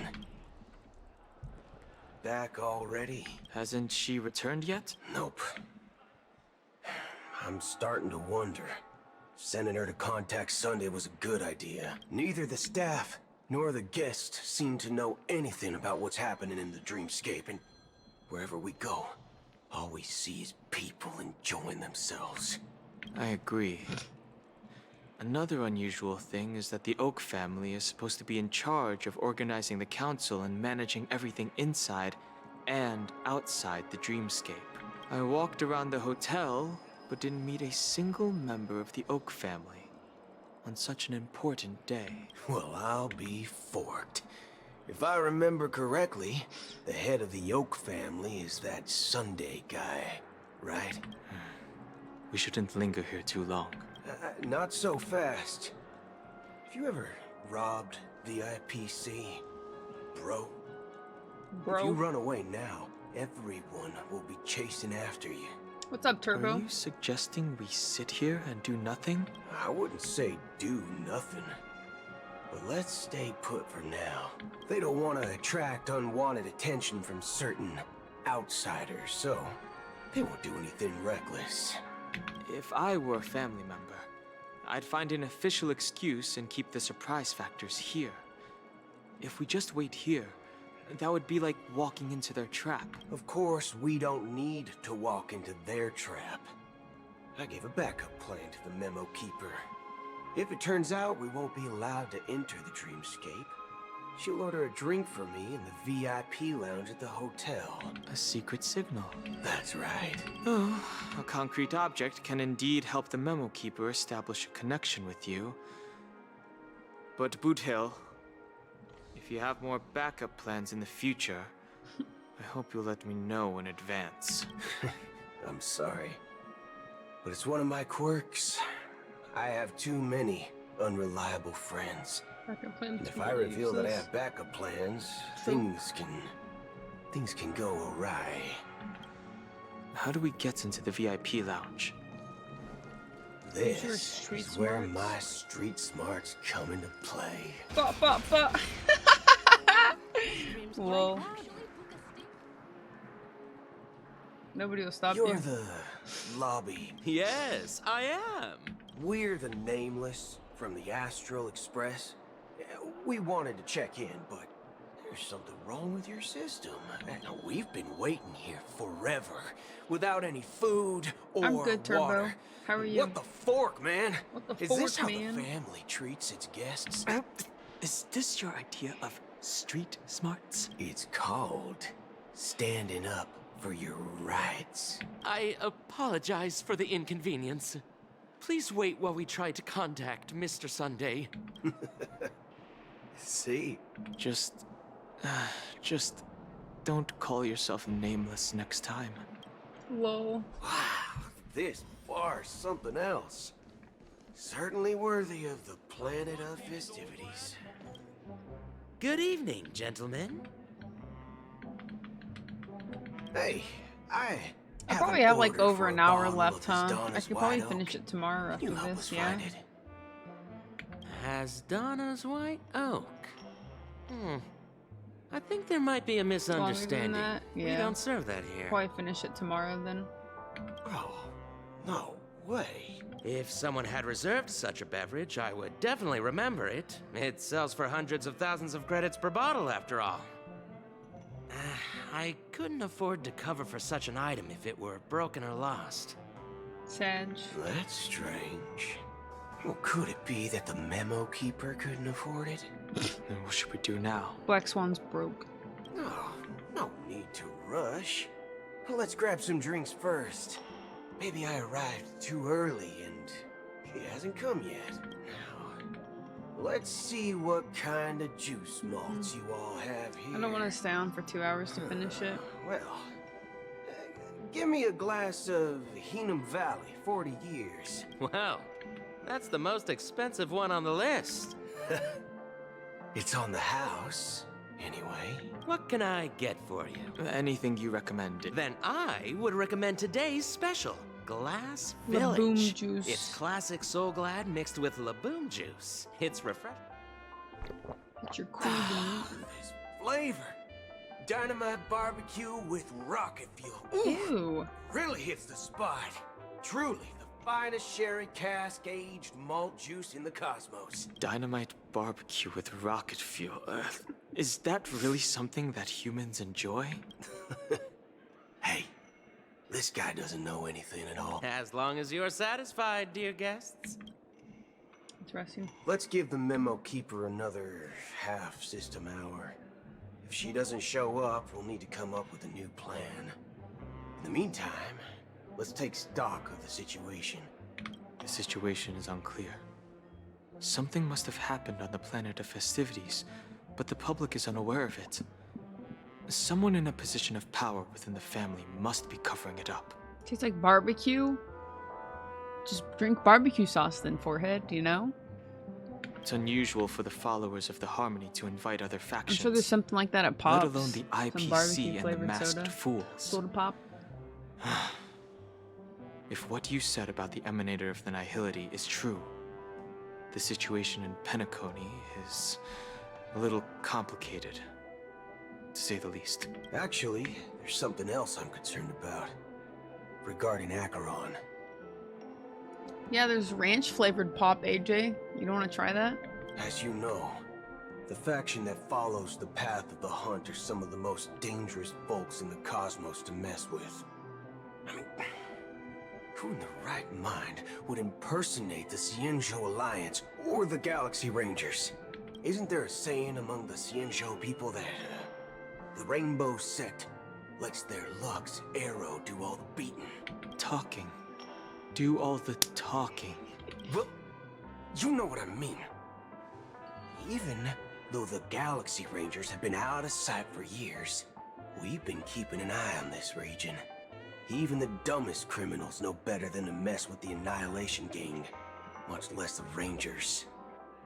But that Acheron lady, she doesn't seem like a lunatic at all. On the contrary, she's highly logical and organized. True. She knows exactly when to hold back and when to strike without mercy. I have the spare that I can use on May. And do you believe that someone like her would have an ulterior motive for impersonating a Galaxy Ranger? I'm not entirely sure, but I do have my suspicions. Maybe she knows a Galaxy Ranger, or perhaps she's trying to lure us out for some reason. Anyway, what worries me more are the anomalies within the family. They've summoned followers from various paths for the festival. No matter how generous such a gesture is, this move seems highly unusual, unless the invitations weren't sent by them. If that's the case, it's even more intriguing that the family insists on organizing the Charmony Festival. Maybe it's Shipei the Harmony pulling the strings. You find it beyond human understanding because it wasn't arranged by humans at all. People do stupid things out of irrational impulses. They abandon their principles when self-interest is involved. They believe in things they know they shouldn't, and fudge. They even break their own rules. But Eons don't. They stick to their determined path and never turn back, even if they reach a dead end. You think Shipei's will is behind all this? It may not necessarily be Shipei. There's definitely some higher entity involved. I know it may sound pessimistic, but if human free will were reliable, why would we even need Galaxy Rangers? It's much simpler when you boil it down to the eons and paths. Like how Lon always follows the path of the hunt, or how the Express stays true to the Trailblaze despite Akavili's disappearance. But in my opinion, Akavili's fall holds significance for the Nameless. Oh, so you're saying the Nameless now have to take responsibility for their own choices because their absolutely right leader is gone? Exactly. I believe the purpose of the journey isn't just about following a path that's always considered absolutely right. It's more about doing your best to choose the right path for yourself among countless possibilities. I don't know what you've been through, but I agree that people must take responsibility for their choices, because no one else can do it for them. That's why the Galaxy Rangers need to uncover the imposter and figure out her true intentions. Just in case. I have a backup plan if the Memo Keeper doesn't show up. You sure have a lot of cards up your sleeve. Well, going back to my old career would make things a lot easier. By the way, when you were walking around the hotel, did you happen to see any important-looking guests? What's your plan? It's simple. We just grab some hostages and use them as bargaining chips with the family. Or maybe we can even take their identities. No need for that. We'll return to the Express now. Wait. Are you getting scared? Draw your weapon. Let's make a big scene. Are you leaving, esteemed guests? Would you like to cancel that Asdana's White Oak you just ordered? Huh? Asdana's White Oak? But didn't you just say... Ha ha. Looks like you are a bit intoxicated, esteemed guests. You ordered a bottle of Asdana's White Oak just a moment ago. Looks like your memo keeper friend has finally arrived. Oh, right. Sorry, my memory's not the best. You know, too many modifications and all. Anyway, let me check. I'll be waiting for you on the Astral Express. No mistake. That's her message to you. She knew the hotel wasn't safe. Well, looks like we took a detour, but now it's back to the Astral Express. What are we waiting for? You're back? 2 guests just boarded saying they were looking for Boot Hill, so I told them to wait in the parlor car. 2 guests. Oh, just in time. 2 guests? Yeah, or 2. Look, we welcome all passengers on the Astral Express, but sneaking in like that, you have no regard for etiquette. My apologies, conductor. It was an oversight on my part. I assumed you were already acquainted with the garden. Given the chaotic situation in Penacony, the Nameless are the only ones we can truly trust right now. You are the memo keeper. Pleased to meet you, Dan Hung. I've seen you in others' memories. Can they even and see the as garden, for though? Boot Hill, I don't think they're supposed this is our to. first face-to-face meeting. I hope you enjoyed that bottle of Asdana's White Oak. Finally, memo keeper. Well, let's cut to the chase. Spill everything you know. That's precisely what I intend to do. Well, yeah, she would, but the others shouldn't. Please allow me to introduce myself. My name is Black Swan, and I serve the Garden of Recollection as a memo keeper.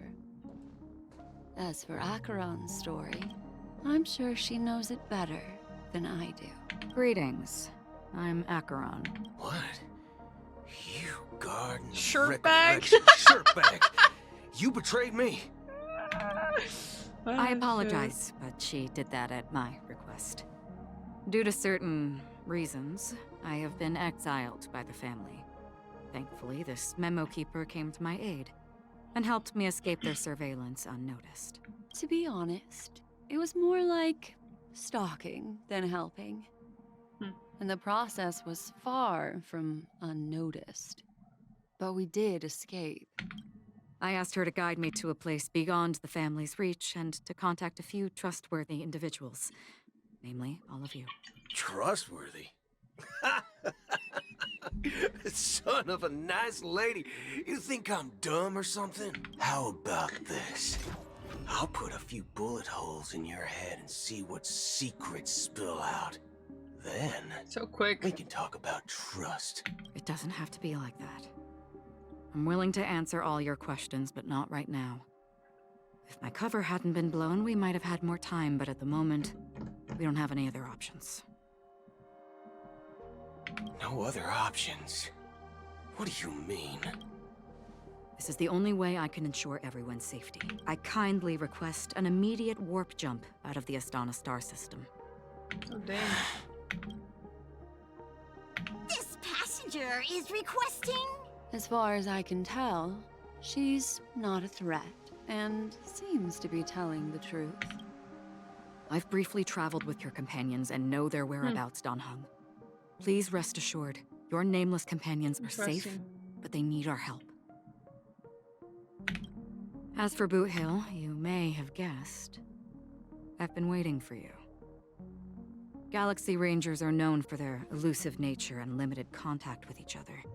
So this was the only way I could reach out to you. Dang, so she was looking for him, and this was how she figured out how to? That's kind of Only by doing crazy. this can I find a true Galaxy Ranger and fulfill a long-standing promise. Okay, that makes sense why she lied about it. To return his relics to their rightful owner. His? Someone once told me What up, Sax? that every rainfall is like a gift from the heavens.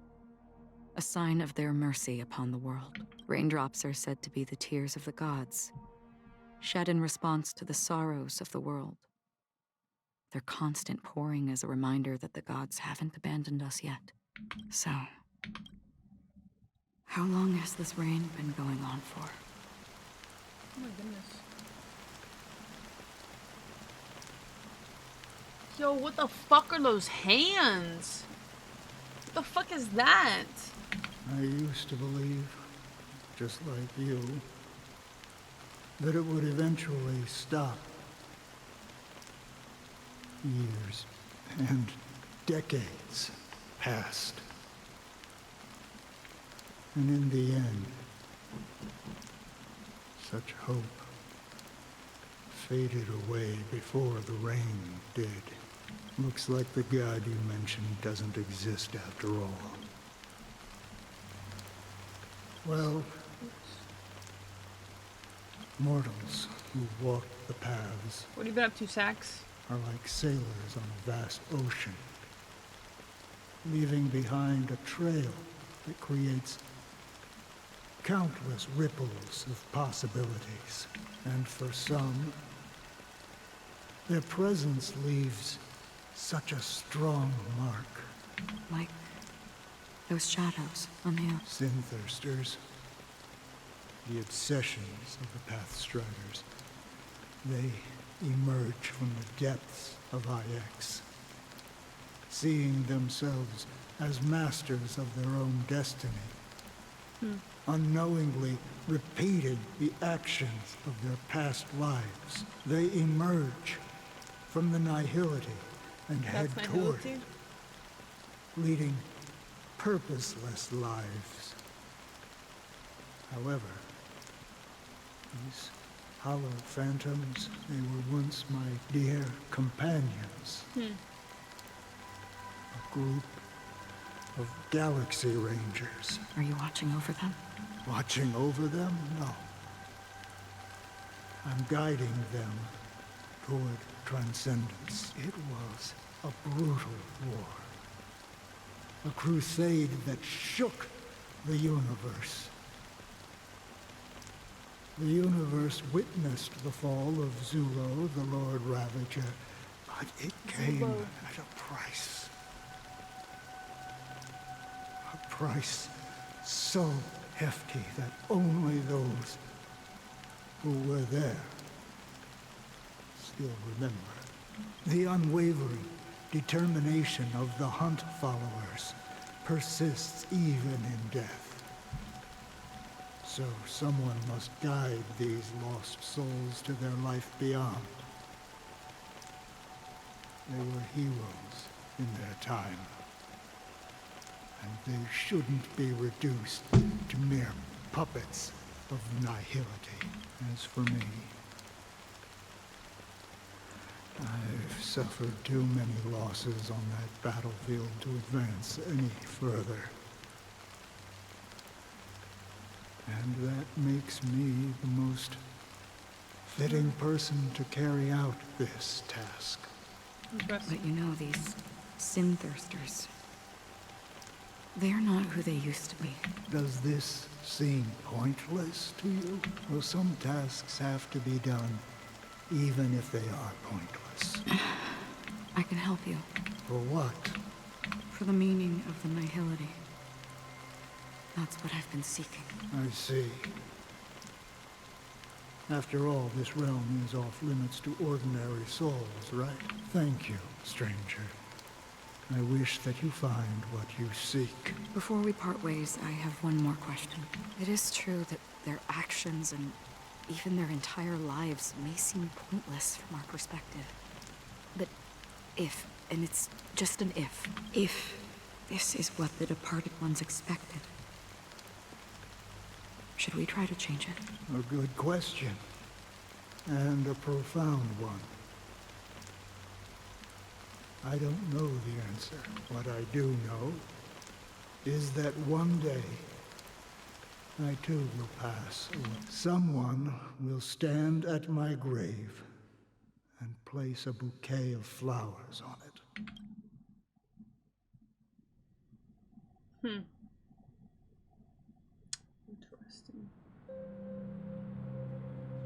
When I appeared as a child, my speech, mindset, and soul reflected immaturity and innocence. As I grew into adulthood, I left behind my childlike side. I humbly request your blessings, esteemed advocate of Shipe.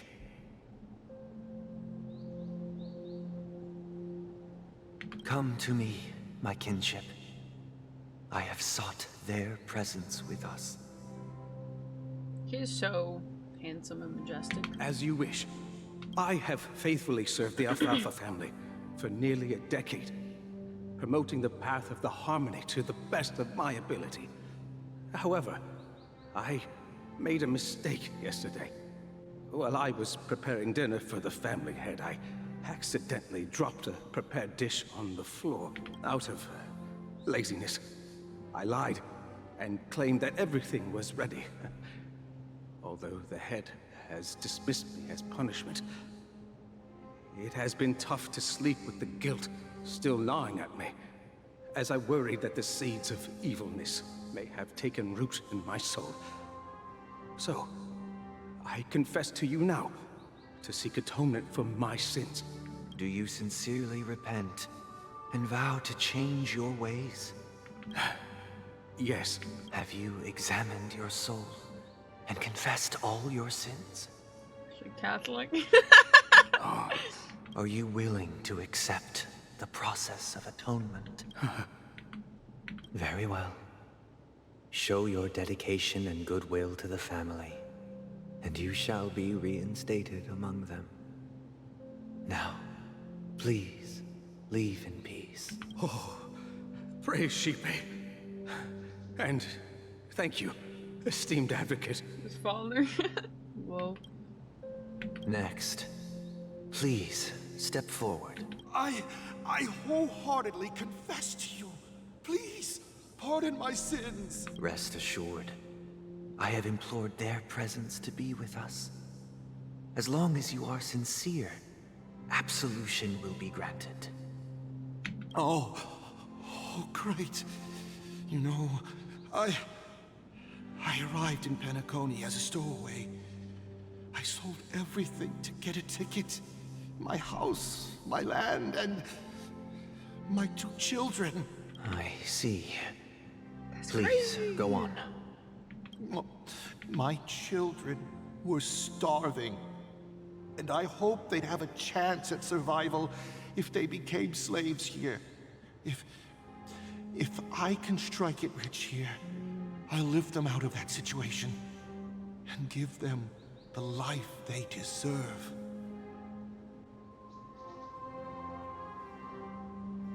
What can you do? You can't take care of your kids.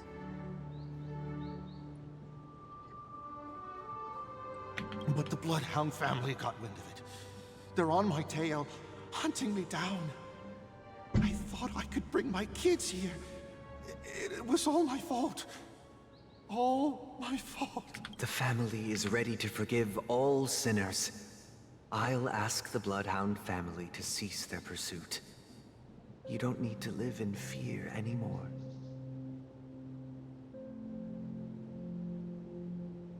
Oh, thank you. Thank you. I'll work my hardest to redeem my children and make them part of the family. Praise the harmony!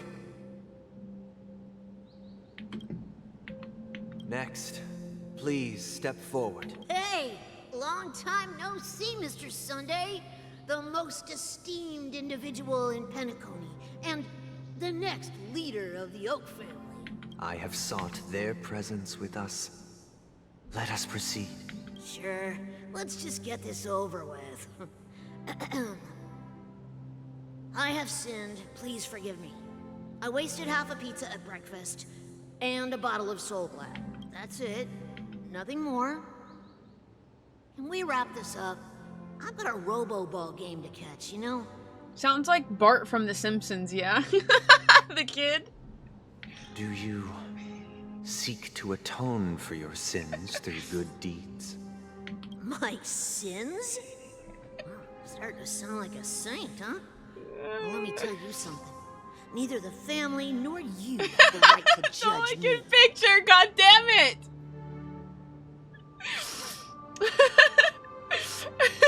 That's all I can fucking think of, man.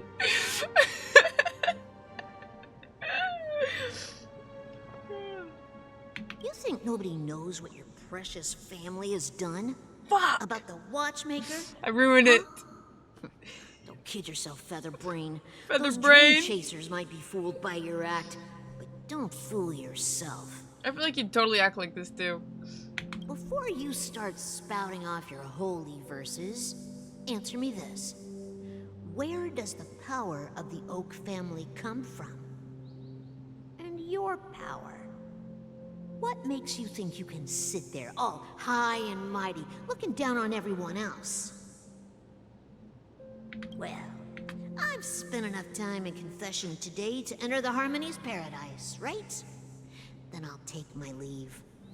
Good luck with your election, and, don't make me regret my investments in you. So handsome. Beautiful. So beautiful. Oh, revered triple-faced soul, hear my doubts. Who can judge the strong when their power hides their crimes? Who can vouch for the weak when they will pay any price to survive? Who can comfort the purest souls when even they get led astray? Poor Sunday. If the strong defending the weak is truly the foundation of paradise, then who is responsible for the suffering and anguish in this wretched world? He's going through it. Brother? Brother? Brother, are you all right? I'm fine. I've been working long hours, and I just made a trip to Dreamflux Reef and back. So, I'm a bit out of sorts. But it'll all be over before we know it. You've been working non-stop on the Charmony Festival, Mr. Sunday, and no one could have predicted this incident. Even if the Stellaron does pose a grave threat, I still feel sorry for all the trouble we've caused you. No need to worry about troubling anyone. The Charmony Festival was meant to spread joy and harmony across the cosmos. But now that we know the truth, I'm afraid we'll have to cancel it. It has always been our wish to make everyone happy, so... we'll do our best to explain everything to the Dream Master, even if the negotiation does not go smoothly. I'll refuse to go on stage. Without the Chord Master, the Harmonious Choir would not arrive, and the Charmony Festival would be just a grand performance, and nothing more. I'm relieved to see your determination. You know, since arriving in Penacony, we haven't had any contact with this Dream Master himself. I'd heard of the heads of the 5 major lineages, but the Dream Master is a mystery to me. The Dream Master rarely grants an audience, even for us. But, given the urgency of the situation, he's agreed to meet us in person. Perhaps you'll be the first guest to meet the Dream Master in years, Mr. Yang. Let's hope we can reach a consensus that satisfies everyone. Indeed. Let us hope so. It's about time. We'll have to get ready for the meeting. I apologize for any inconvenience caused by the urgency. Don't worry. I'll be waiting here. Oh, dear. It's Mr. Sunday! Hey, come over here! Looks like someone needs help. Let's go check it out.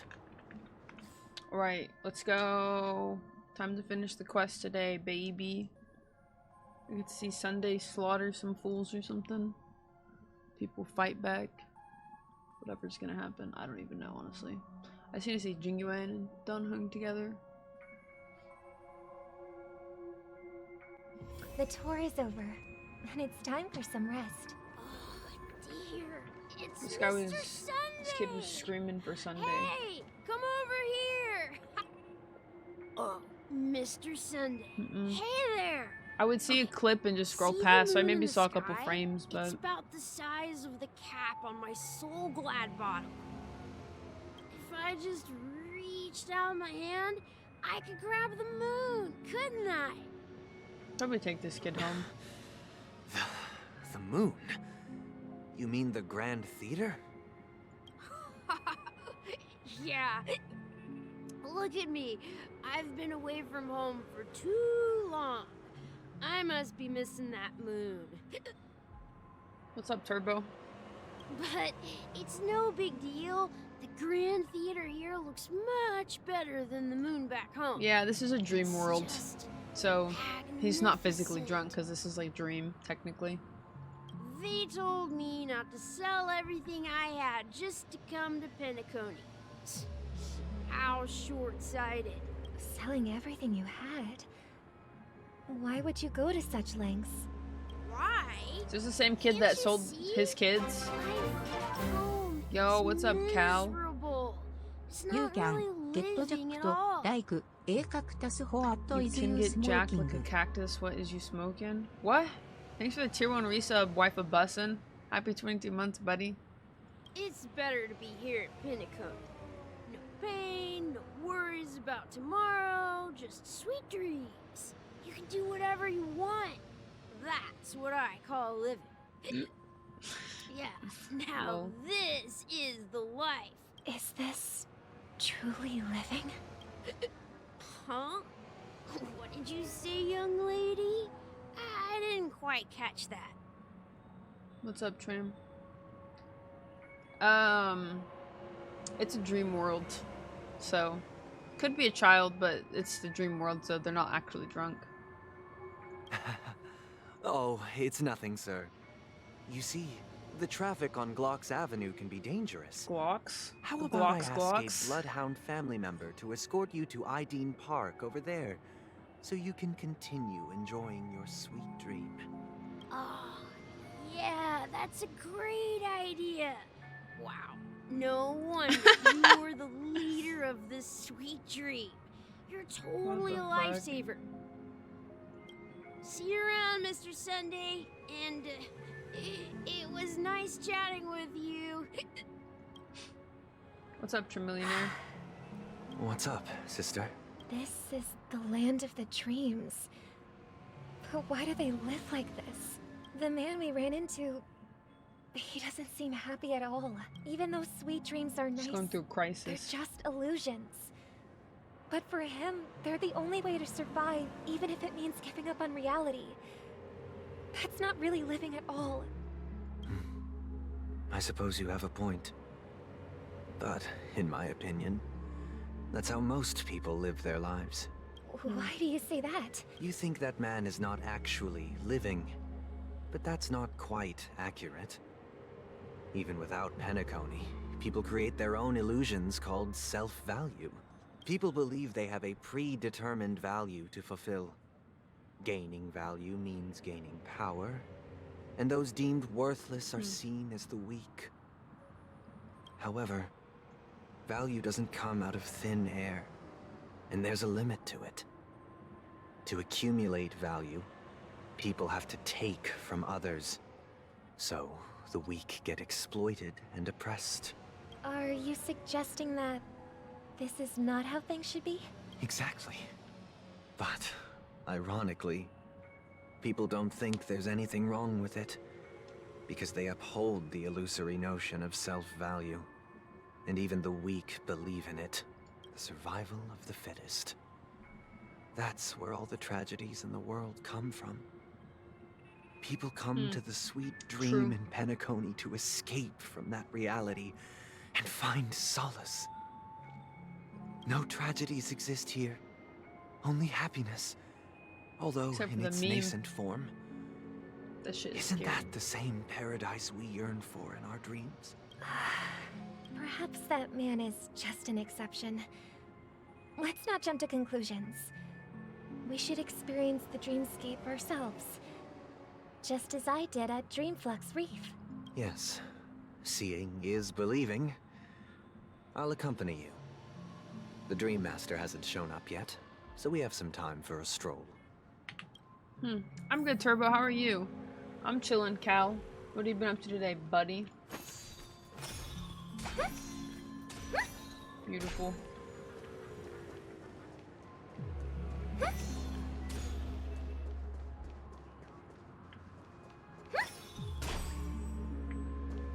Wait, maybe I can actually... There's been one down there that I couldn't hit yet. This bitch. How do you hit these, bro? I can't, I can't hit it. Maybe I go this way. I'm pretty sure I tried to hit it with Bronya, but I could never. There we go. Now I can't with Robin, because she's superior than Bronya. I tried Pela too, and it wouldn't work. Yeah, I don't want to run around and figure out what the perfect angle is. I can just use Robin. Yukong. Coulda, shoulda, woulda. My girl Robin got me. Glad to meet you again, Robin. How are the preparations for the Charmony Festival coming along? Fuck the Charmony Festival. So excited about it. It's going smoothly. Thanks for making the trip to join the festival. You're too kind, Robin. It's a pleasure to have guests from all over the universe celebrating day and night. What kind of cake, Turbo? How was your day, Trimillionaire? I can't stand being lonely or bored, so this jubilant dreamscape is perfect for me. But if this went on for... Nah, not at all. Who would get tired of having so much fun? So much fun, Every day bro. you get to wear fancy clothes, explore all sorts of dream bubbles, indulge in delicious food without gaining weight, and you never get Can you old actually taste or the food? sick. As long as you can afford a room, this place is the ultimate paradise. But you know that only a few things can be brought back from the dreamscape to reality, right? That's exactly why I don't plan on bringing anything back. Just enjoying the dream itself is good enough for me. I mean, I'm not one of those long-living species. I only have around 60 or 70 years in this lifetime, and there's so much to worry about. Being happy here is pure bliss. Only in this sweet dream can I truly feel like I'm in control of my life and fate. Who would want to go back to reality after experiencing this bliss? Pretty much. I see. I genuinely wish you all the happiness in the world. And I wish you a fantastic performance, Robin! I'm off to the Blue Hour for the ball. See you later. See you later. Seems like that guest's perspective didn't resonate with you either. She had a valid point. I could sense her genuine happiness. It's just that... What you're trying to say is, she thinks she's in control of her life. But in reality, she's just escaping from reality and seeking solace in this sweet dream. Bingo. Once she steps out of this sanctuary, everything will be lost. Well, she did make mention of being able to afford a room. Didn't she? However, the paradise in our dreams, it doesn't have to end. No. And the paradise we yearn for shouldn't be just a fleeting dream either. I do like how she's getting some character development. She's wanting to fight back against all this falseness. Yeah, I got a while to beat this, so I'm trying to finish this quest.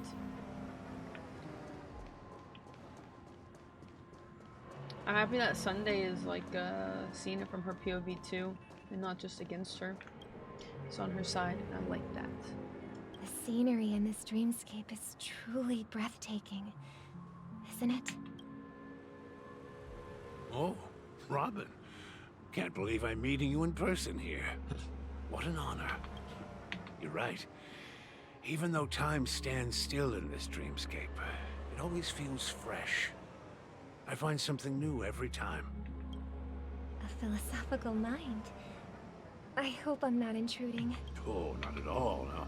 With little time left, I yearn for meaningful conversations. That's depressing. Especially with someone as esteemed as you. It's my pleasure. No need to be formal. Just speak your mind. You said, with little time left. Please, forgive me for being blunt. But is that why you came to Penacony? Ding, ding, ding. Yeah. I was part of a war, and while escaping from the Sarkosian mothership, I got exposed to some radioactive materials. And then... Uh-oh. All my comrades died, and... Uh-oh. My hometown was wiped out by neutron bombardments. Jeez. I couldn't bear to live with everything I knew gone. Depressing. That's when I heard about a possible solution here, so... What a backstory. Heart-wrenching. They have, and I'm truly grateful for that. They provided me with a comfortable room, the most advanced life support devices in the cosmos, and a stellar team of caregivers. Damn, he's just gonna live in this until he dies. My physical body is now in the dream pool, sustained by life support. The me you see here is whole, rational, and no different from any other person. But I can't say the same for the me in the hotel room, my true appearance. Huh? Aw. I hope you never have to witness it, Robin. I think of like the guy from Sengoku Yoku who's wrapped in all those little talismans and his body's just completely destroyed underneath. That's what I picture. So, you'll be Or living Mechamaru. forever in this dreamscape. Just being able to live at all is good enough for me. Whether it's in this dreamscape or not, well, I don't really have much say in the matter. My world has been torn apart, and my life could end any second. So, even if this whole place is an illusion, it's still my paradise. And I'll treasure every moment I spend here. That old man's story. It's so tragic. So tragic. Fortunately, this sweet dream gives him joyful memories to hold on to for the rest of his life. That's precisely why this sweet dream in Penacony exists. However, even this sweet dream has its limitations. While it provides solace to the disillusioned, it can't completely eliminate pain in reality. There will be a way out. Penacony is already on the right track. Something kind of scary talking about how they're just gonna get rid of reality and make this reality. Scary.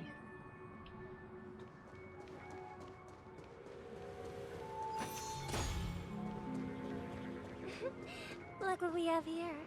A Hello, lovely young lady. Sparkle. Wait, is that me? What an imposter.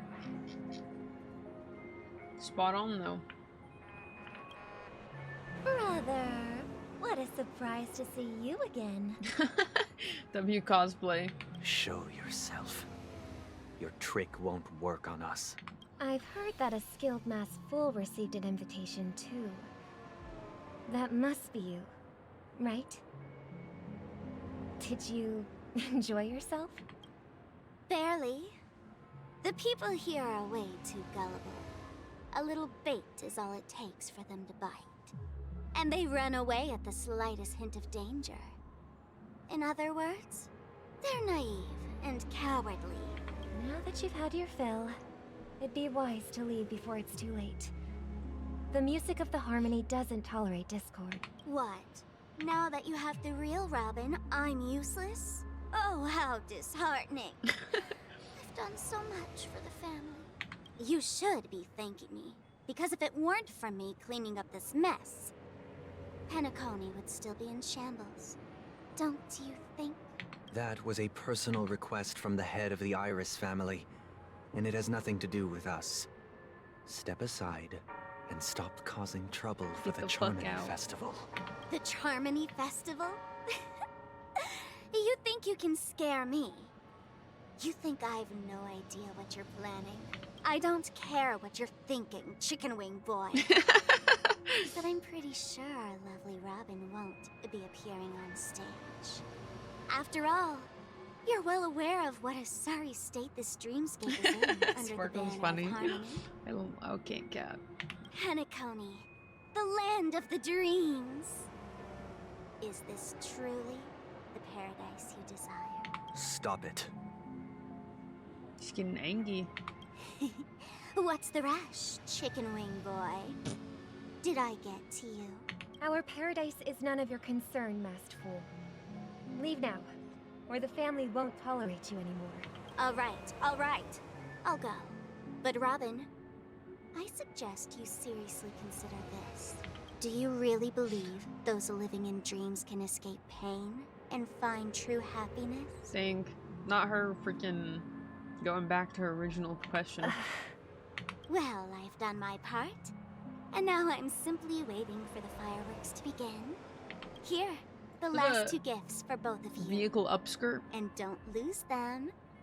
If by some unfortunate chance the Charmony Festival starts against all odds, remember to use them during the show. And it'll be thrilling. Bang! I heard a raven cawing in the distance. It seems the Dream Master will arrive soon.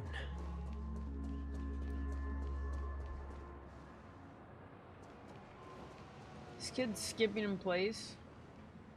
What a weirdo. Alright, let's see what this Dream wait Master looks here like. for the Dream Master to arrive. Okay. By the way, brother, Go for what I think his heard name you no was. longer have a sweet tooth. Back when we were kids, you used to steal my desserts. Seems like a lot has changed during my absence. What exactly happened? Well, someone has to stay awake even in this sweet dream. But that someone doesn't have to be you, or anyone in particular. You're carrying too much on your shoulders, brother. The paradise in our dreams. It shouldn't be like this. Penacony is nothing more than a dream.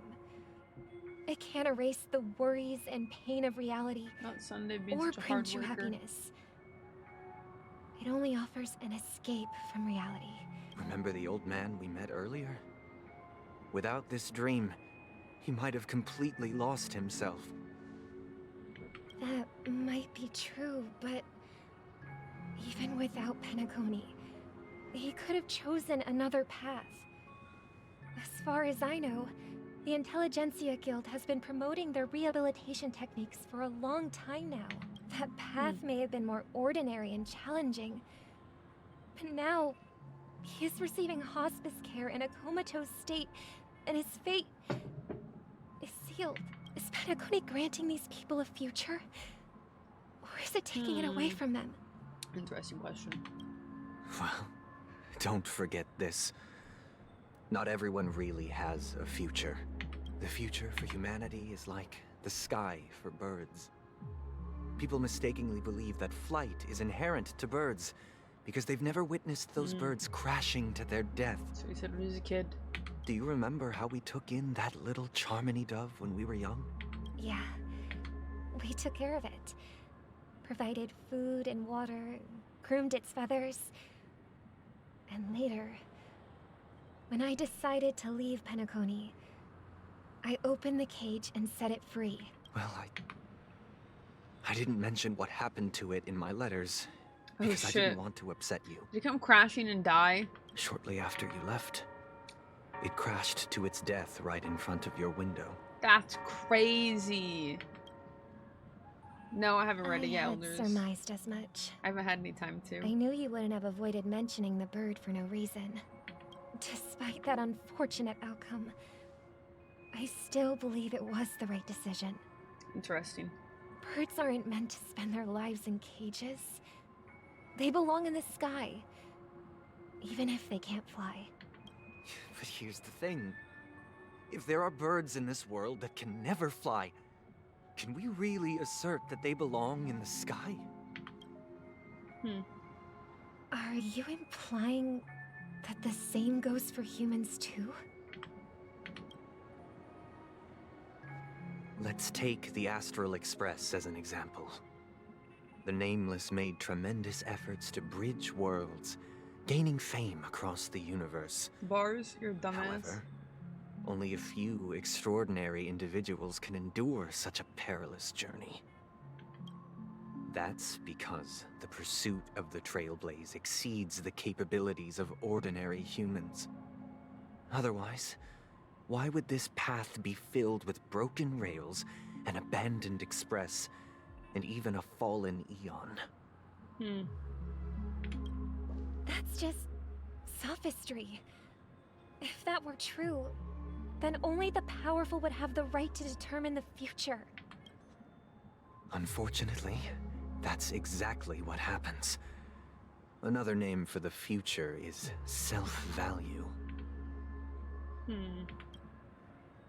While this world has its fair share of heroes who inspire people and garner admiration for their heroic deeds, the majority of ordinary people will never become heroes in their lifetime. True. I do see both sides. Some are born weak and vulnerable. Some find themselves trapped in unfortunate circumstances. Some fall victim to malice and cowardice. When it comes to survival, everyone is equal. And the weak can only watch as their value gets constantly diminished by external forces. It's not wrong. That's why we should care for the weak and support them as if their suffering were our own. That's what the Odes of Harmony have always taught us. While the Harmony holds noble aspirations, the strong will always be strong, and the weak will always be weak. Even in this carefree dream. Human nature contains greatness, but it also harbors inherent weaknesses that can't be eradicated. In the end, if people can't even secure their own survival, they won't care about the illusory future of equality. As long as the law of survival of the fittest prevails, there will always be fledglings crashing to their death. Damn. But if people don't live for the future, do they merely exist for survival? If even you, my brother, don't believe that the Harmony will save the weak, then which Eon can make our dreams come true? People often forget that when the first bird took flight, the entire world envisioned a future where no more fledglings would ever crash to their death. Are you reading, sister? What What are you reading? Mr. Gopherwood gave me a picture book. It's about the story of the harmonic strings. If I could become a chord master, I'd like to summon Dominicus, the harmonious choir. I want to sing with everyone and spread our wishes so that all can feel happiness and joy. I see. Then I would summon the harmonious choir too. Don't you have a wish of your own, brother? Of course I do. It's just that it includes your wish and everyone else's. I long for a true paradise where everyone can find peace. Then, let's build a stage there and invite everyone to our performance so that both our wishes come true through the power of the harmonious choir. It's a deal then. Yeah, it's a deal. But how can I become a chord master? Maybe you'll have to become a star first. Damn. It would look so good with color, Elders. I'm pretty sure it will one day. I don't see why not. I feel like everything is an anime. If Vending Machine Reincarnated can get an anime, so can Wild Strawberry. How was your day, Cal? What have you been up to? You're back sooner than I thought. 8 system hours until Any results? the festival. Yes. And now, it's up to us to forge ahead.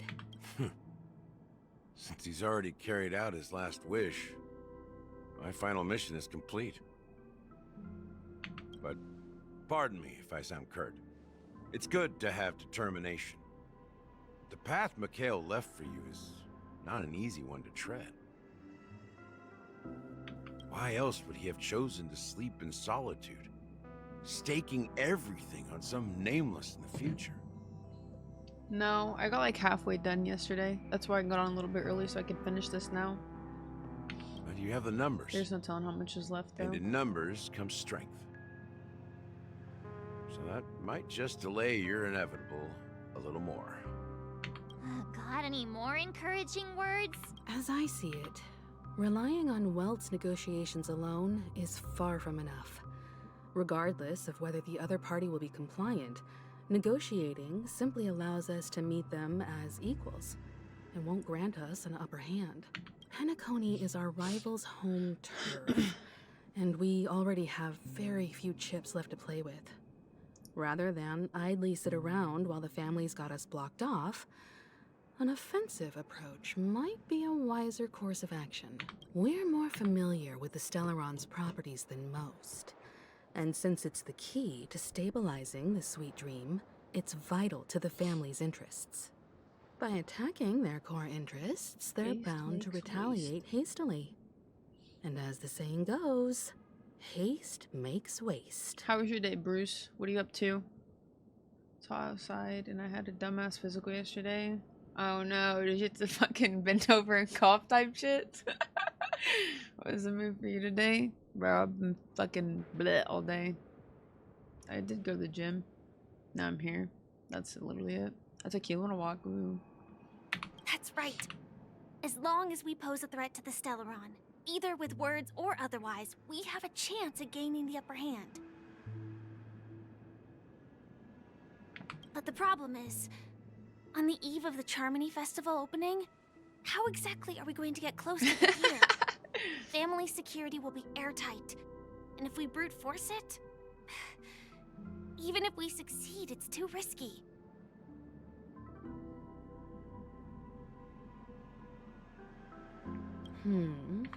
So, no one's gonna say anything?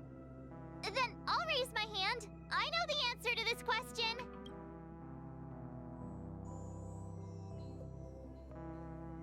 Time for the master stroke. Why are you speaking like the general of the Law Fu? So, I heard that before the Charmony Festival begins, there'll be a pageant to kick off the festival. It's called the Soul Glad TM Festivity Auditions. TM? Or something. And it's going to be held in the moment of Scorch Sand. As long as we clinch the top spot, we'll be able to attain the title of Festive Superstar. And be able to personally bask in the graces of Miss Robin. Not that that's important. What's crucial is that we can enter the Grand Theater before the audience arrives. So, how do we go about participating in these festivity auditions? I've already procured special invite tickets from Miss Robin's fan club. Not the fan club. To tell you the truth, I had been preparing to join the auditions all along. But now it looks like even if I scrape through, I probably still won't have the chance to shake Miss Robin's hand. The fangirl. So they're still running this thing, huh? It was originally just a publicity stunt, set up by Mikhail to drum up attention. But it looks like it might be worth a shot. We'll follow Marge's plan. Mr. Gallagher, will you be joining us? I'm afraid I won't have the time. As a virtual character, I've already completed my final mission. Whether Penacony can awaken from this dream is all down to you. Should we ever cross paths again? I'd love for you to visit the Express. All right. I'll have to add to that data bank of yours you've got on the Express. And Miss Firefly, no, you can we say thank buddy. you for all your support. We're faced with a formidable enemy.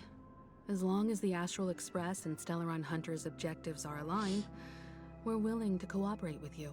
We've already come this far together. I'd like to join you for the rest of your journey on Penacony. I'm pleased that we can finally fight shoulder to shoulder. This is also the spirit of the Trailblaze. They made me sit there for like an hour in the gown thing. I thought they'd forgot about me. That's so freaking annoying, Cal. Ladies and gentlemen, welcome to Scorch Sand Hall. This is where challengers thrive and dream chasers shine, all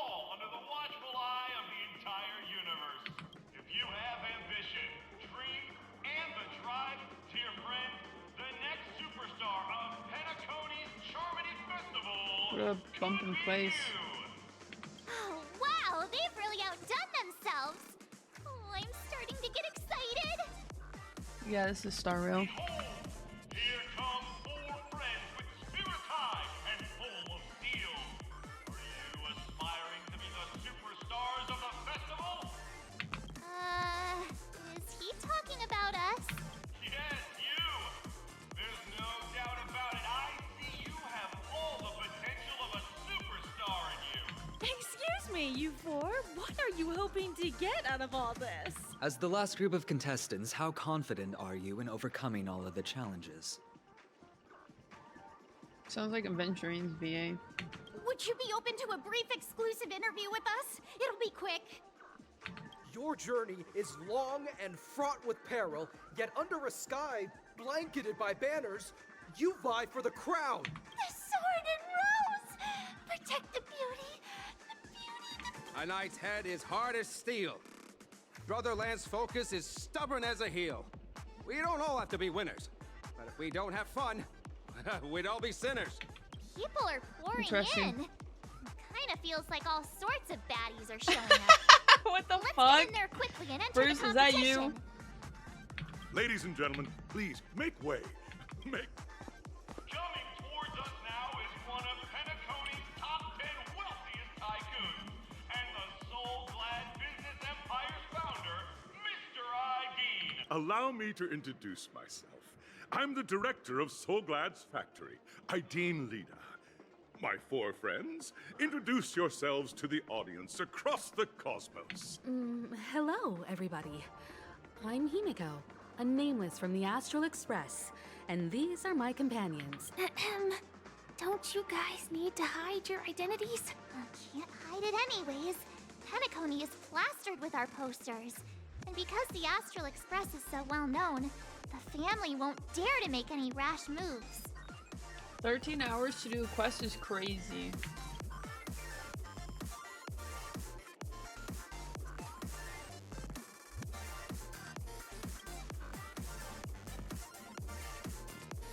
Hello, everyone! I'm March 7th. I'm an ordinary girl who loves adventures. Hello, everyone. I'm Firefly. I am also an ordinary girl who enjoys Liar! adventures. You murder people. So it's a bunch of nameless guests. This final face-off is bound to be spectacular. Time is precious. My 4 friends, come with me. I guess I could be an adventurer, technically. Grab a bottle of Soul Glad and make your dreams a blast.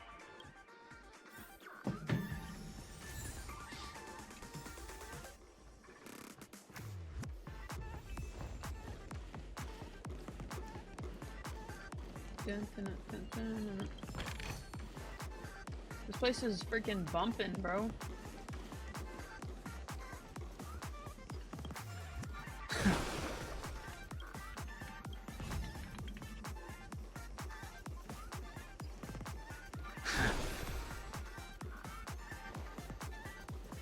This place is buzzing.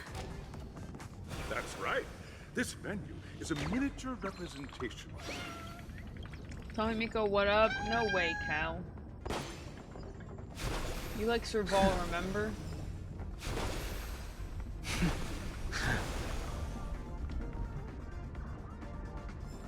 Interesting. Yo, what the fuck? Yo, this place is cool.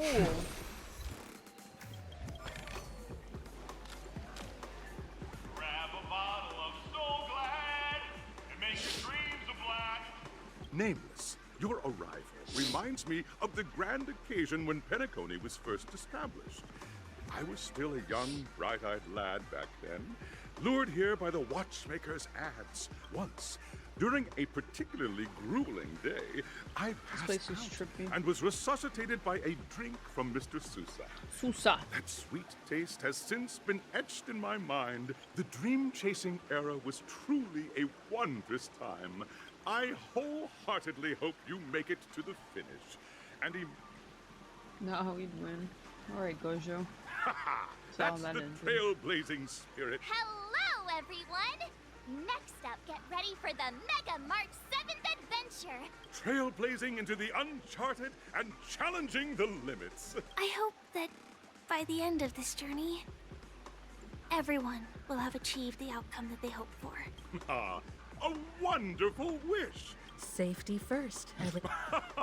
Waiting for you are 3 stages, and in the last stage, you will face. Those are the rules. Simple. Interesting. I'm gonna win. Everyone, as the Charmony Festival is drawing closer, we must reach the end as quickly as possible. March and I haven't known Miss Firefly for too long. Fine by me. All right.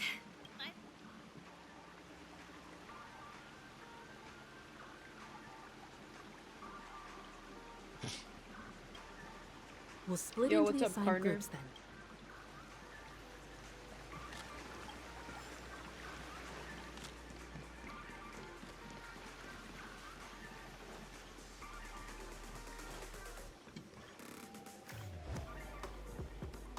Welcome to the first stage of Soul Glad It's going Enterprises' good. How's your day going? 33rd Scorched Sand Festival of the 20th season.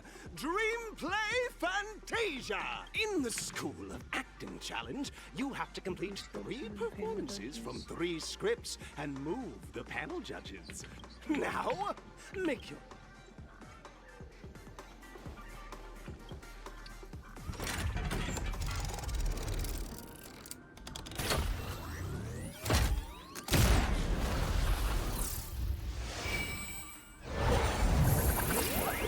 Holy shit, is this marbles?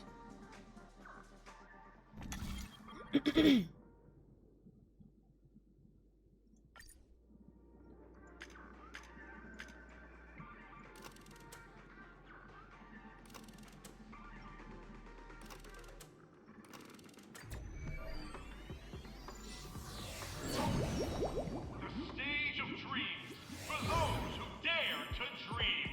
Welcome to the School of Acting Stage. Have fun at work, Cal. Well, first off, you go live. That's a great start. Also, let's get off. You and the bros can get some food and come home. Let's go. Wait, so you're watching the stream in the car? Crazy. Competitors, allow me to introduce the rules of this challenge to you. There are 3 stages up ahead. On each, you will find an outline of a script. These 3 scripts were written by the legendary All right, filmmaker, Cal. The Watchmaker, and depict various stories from Penacony's era of pioneering. Your task is to bring those moments to life, find the right words, and act convincingly to make the judges feel the script's intended. Also, a bit of trivia. The record score for this stage is held by a participant with fiery red hair. His exceptional Argenti? performance brought even the strictest judge to tears. Argenti. Yarp. If it's not Argenti, I'll be mildly disappointed.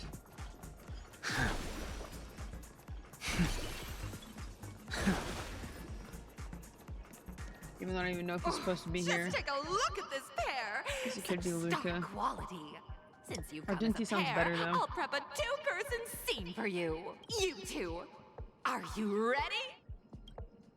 Envision that you both, driven by the spirit of exploration, are arriving at the land of dreams that is Penacony for the first time.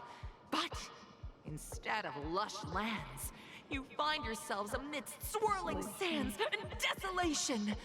Far from the paradise the Watchmaker described. You're driving an old clunker through the wilderness of the dreamscape, braving the cold wind, choking on the dust, and suddenly, She's got too much fierce energy. memory zone meme blocks your path. Now, Mr. Greyhair, what Mr. line would you Greyhair is deliver crazy. to express your disappointment in Penacony?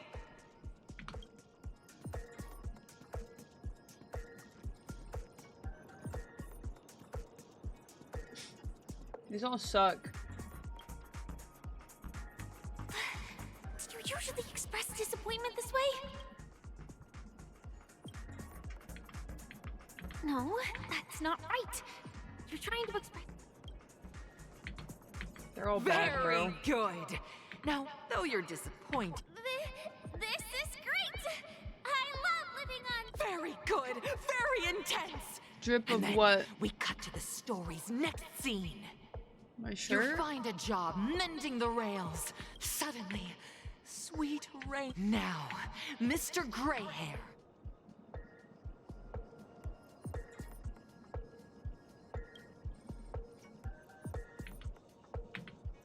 But at this moment, your partner yet gazes into the sky. Both her up. Perhaps we were Fantastic!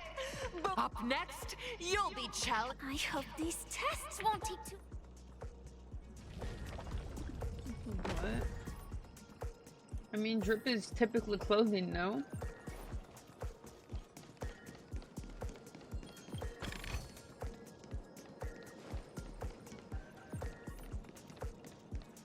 I'm so confused. What did you want me to show you, Carter?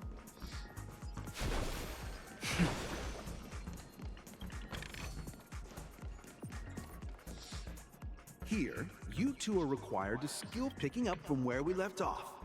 A heavy down at this moment.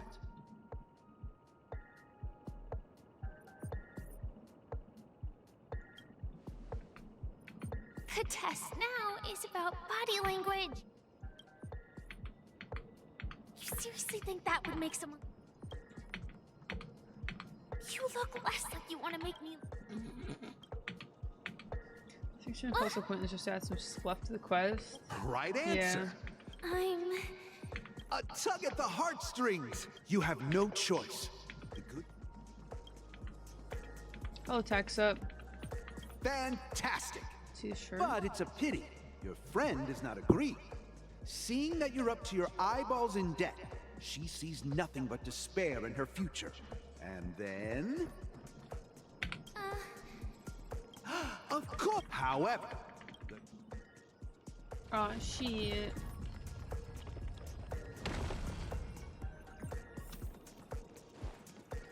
W shirt.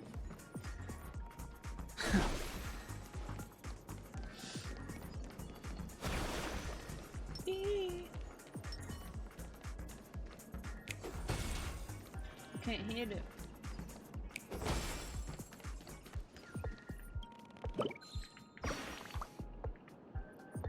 Which I didn't enjoy one bit. The first one was fine and casual, but this I'm sorry, but we're on an important mission. Yeah. True.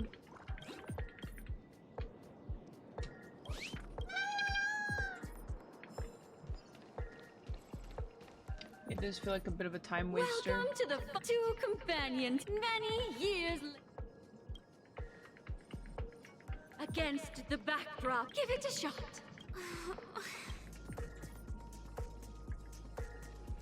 Your performance.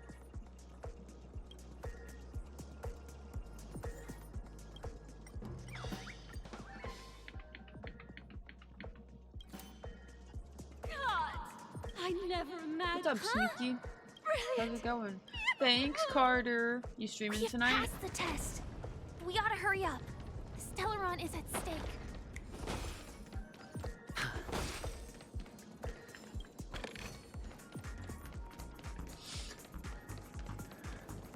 I'm doing good. I'm tired. What the fuck is this? Feeling lucky. What a heat the cloud song. Let's go. What have you been up to today, Sneaky? I'll go easy this time. Awaken dormant scales. World cleansing dragon. Heaven's surge. Rise. Seize the blue moment. balls. Yeah. Sure, I'll play it. Yeah.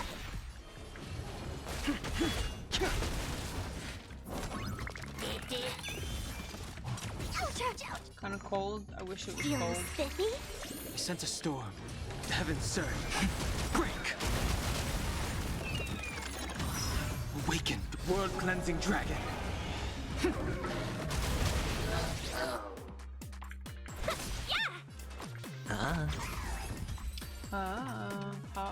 Hot warm. Yeah, it's The really humid consequences for are me mine today. to bear.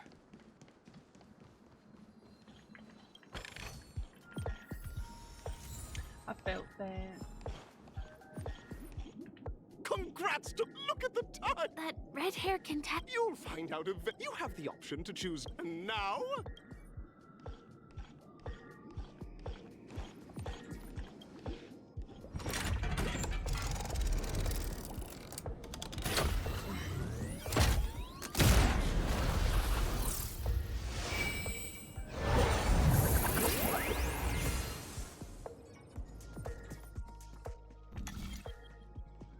What's up, country boy?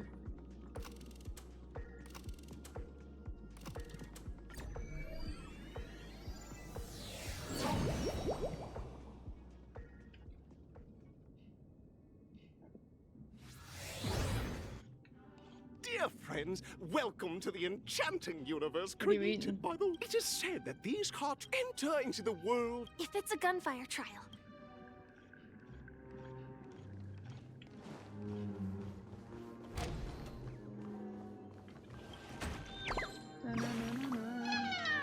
Meow meow meow.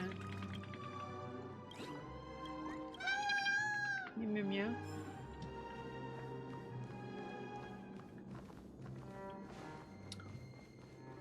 Ready? 1, 2, 3. It's not that serious. Are we? There in this, alas!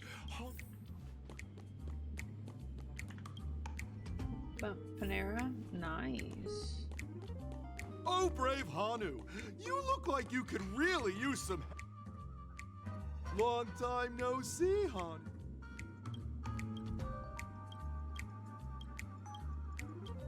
Oh, listen, but you know... Now, I can't... Let's stay alert and make sure those monsters don't spot us. Look up there! If we can push that thing down, do you think that would do the trick?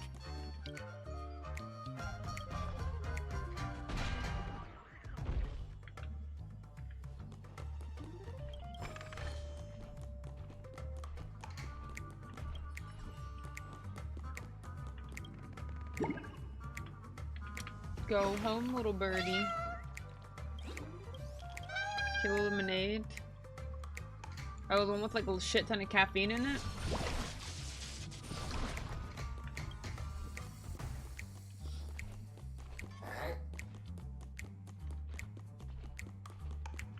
Finally, that's all the jigsaw pieces. Let's hurry back.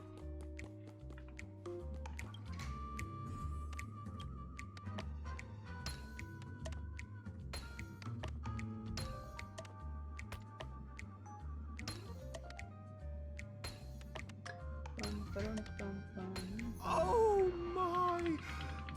Look, bro, you don't have to exaggerate like that.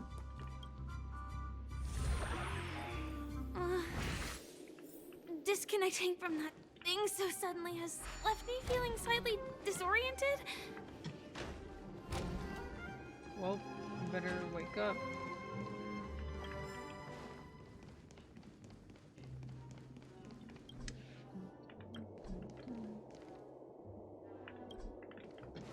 Okay, enough of moving. Browse wall, roll.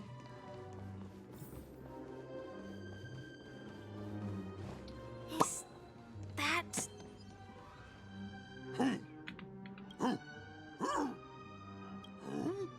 What exactly is... Tick-tock! Clocky? In Dreamville, Clocky is everywhere! Not like I was barking. The enemy is... Touch that suspicious-looking TV right now! So they just... Sheesh.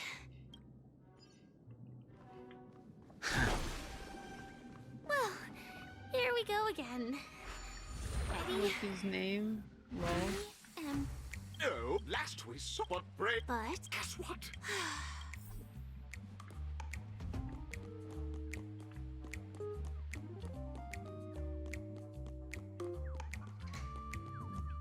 Figure it out.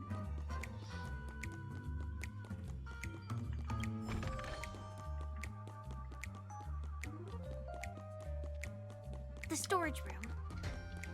It's behind the shelves, right?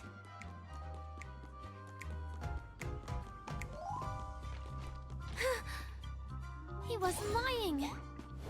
There's actually a bazooka here. Now we should have a way of dealing with those baddies. This thing feels just like the soaring locust too.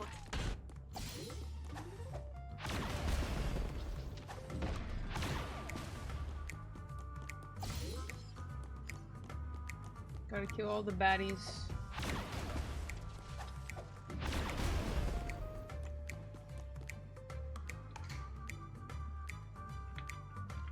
Bump, bump, bump, bump, bump, bump, bump.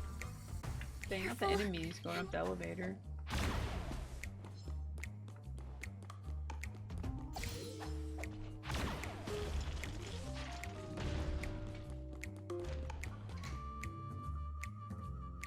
Some of all the baddies, lol.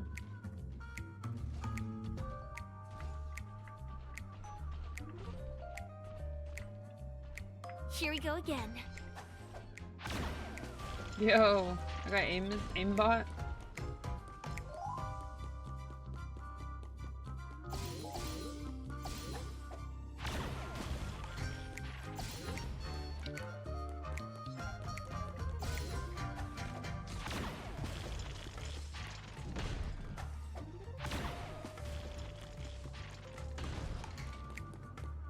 That should be all. Oh my!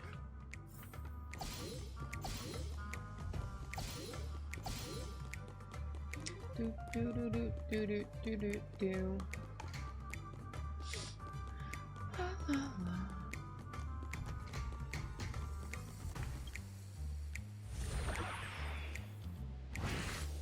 Well, that's that.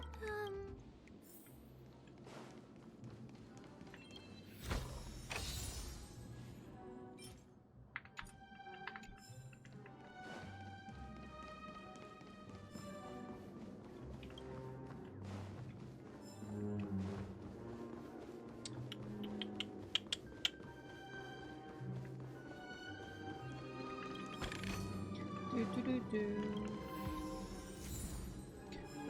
Little Caesar. Congratulations in the final stage. Welcome to the 30th.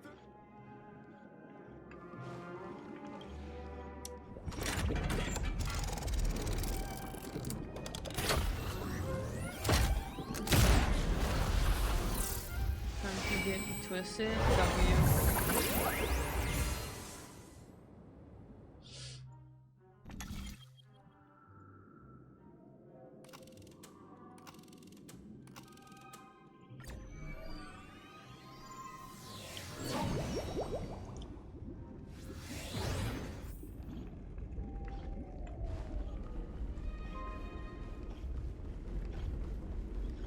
Called it.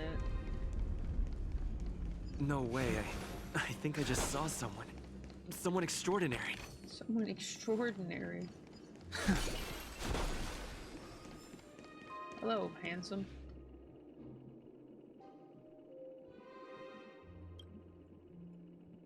No voice lines though. Weird. Are you?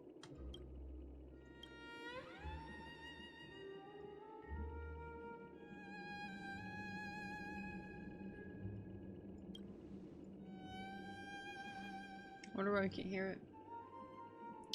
At least say handsome like a middle lady. Yeah, I didn't have voice lines from either. Interesting.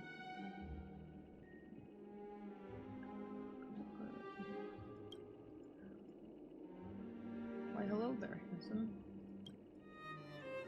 I do not deserve such praise. Unfortunately, that dashing IPC ambassador whose radiance matches that of a beautiful peacock remains in a woeful state.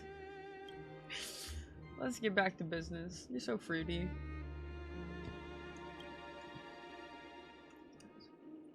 Fire red flames.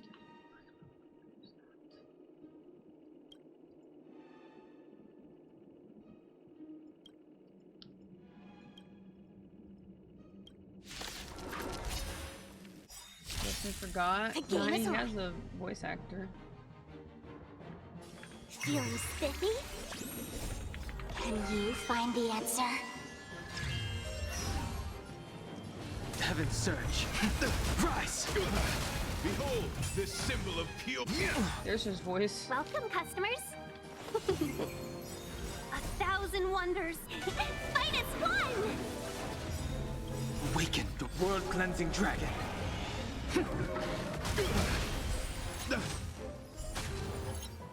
Sure, I'll play along. It's on me. The dice have been cast. Bust. Or maybe I'll take it all. The flesh wound. Confess. You paid Watch your head. Put forth all your might. Valkyries. All in.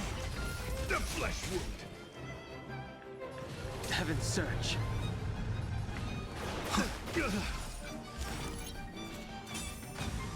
You are fighting a gentleman. Let's be friends. Yeah!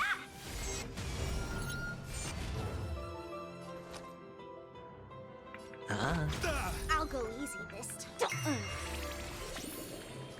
Heaven's Search. We'll see what time I get done with this quest at. You want to play Valo after? Is that what you're asking for? Watch your head. Awaken the world-cleansing dragon. The flesh wound.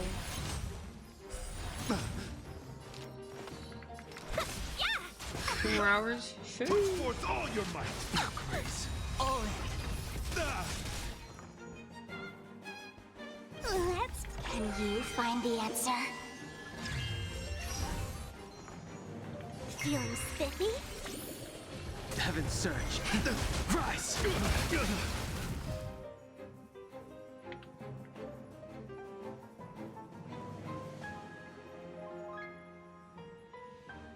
Dang. Imagine yielding. Go forth, my dear. Close of the quest being 7 hours long. We don't have much time. Sheesh. In that case, let's make our way to the end. Penacony's really thronging with talent. I hope we make it in time.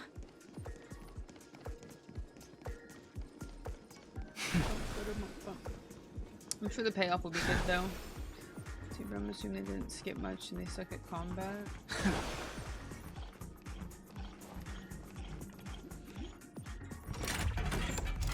was thinking about Valor, but not sure. I'll be here until this is finished, so.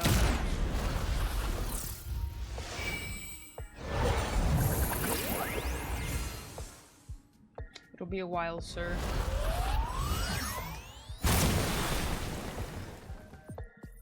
Let's skip anything. The quests are raw 7 hours, which is crazy. Could have skipped this whole entire part though. That's for fucking sure.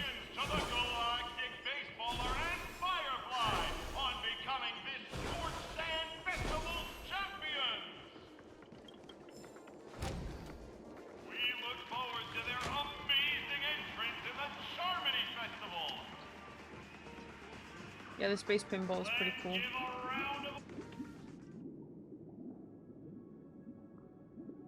Congratulations to the both of you on becoming the festive superstars of this year's Charmony Festival. I, on behalf of the organizers, extend my sincere congratulations to you, wishing you joy under their radiance.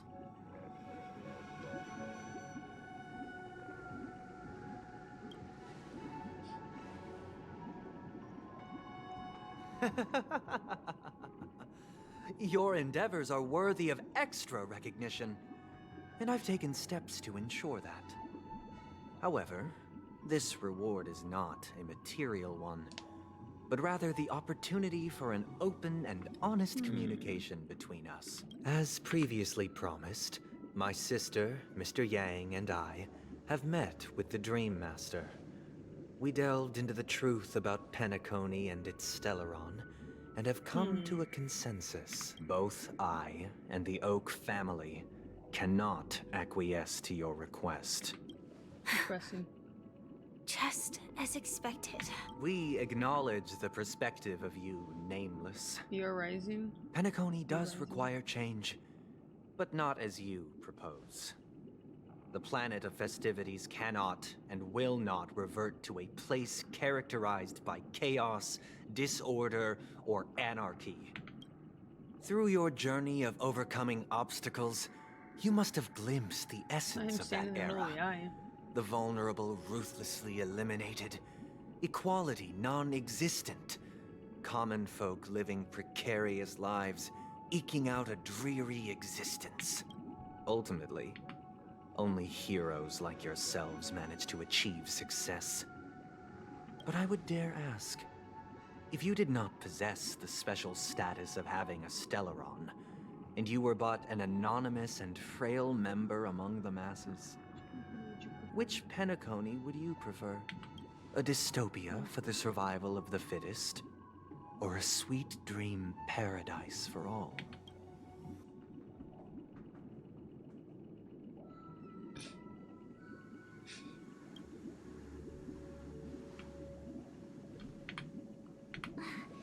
That's not the point! Mr. Sunday, even if the members of the Oak family can't fully agree on what to do about the Stellaron, now's not exactly the time to be holding an extensive discourse about Penacony's past and future, is it? The Stellaron issue concerns the life and death of everyone on Penacony. If anyone has a better suggestion, the crew is more than willing to listen. Also, it'd be best to tell us the ins and outs of that meeting. This way, we'll at least know what Welt and Miss Robin are dealing with, and the reason why they failed to make our appointment. Ah, Navigator. That is I don't think they precisely buffed my Hugo. intention. With all present, let's begin by discussing the details of that meeting. Oh no, they didn't buffer, no. Let's talk about our tribulations and choices, our ideals and beliefs, and our final course of action. The only path to take.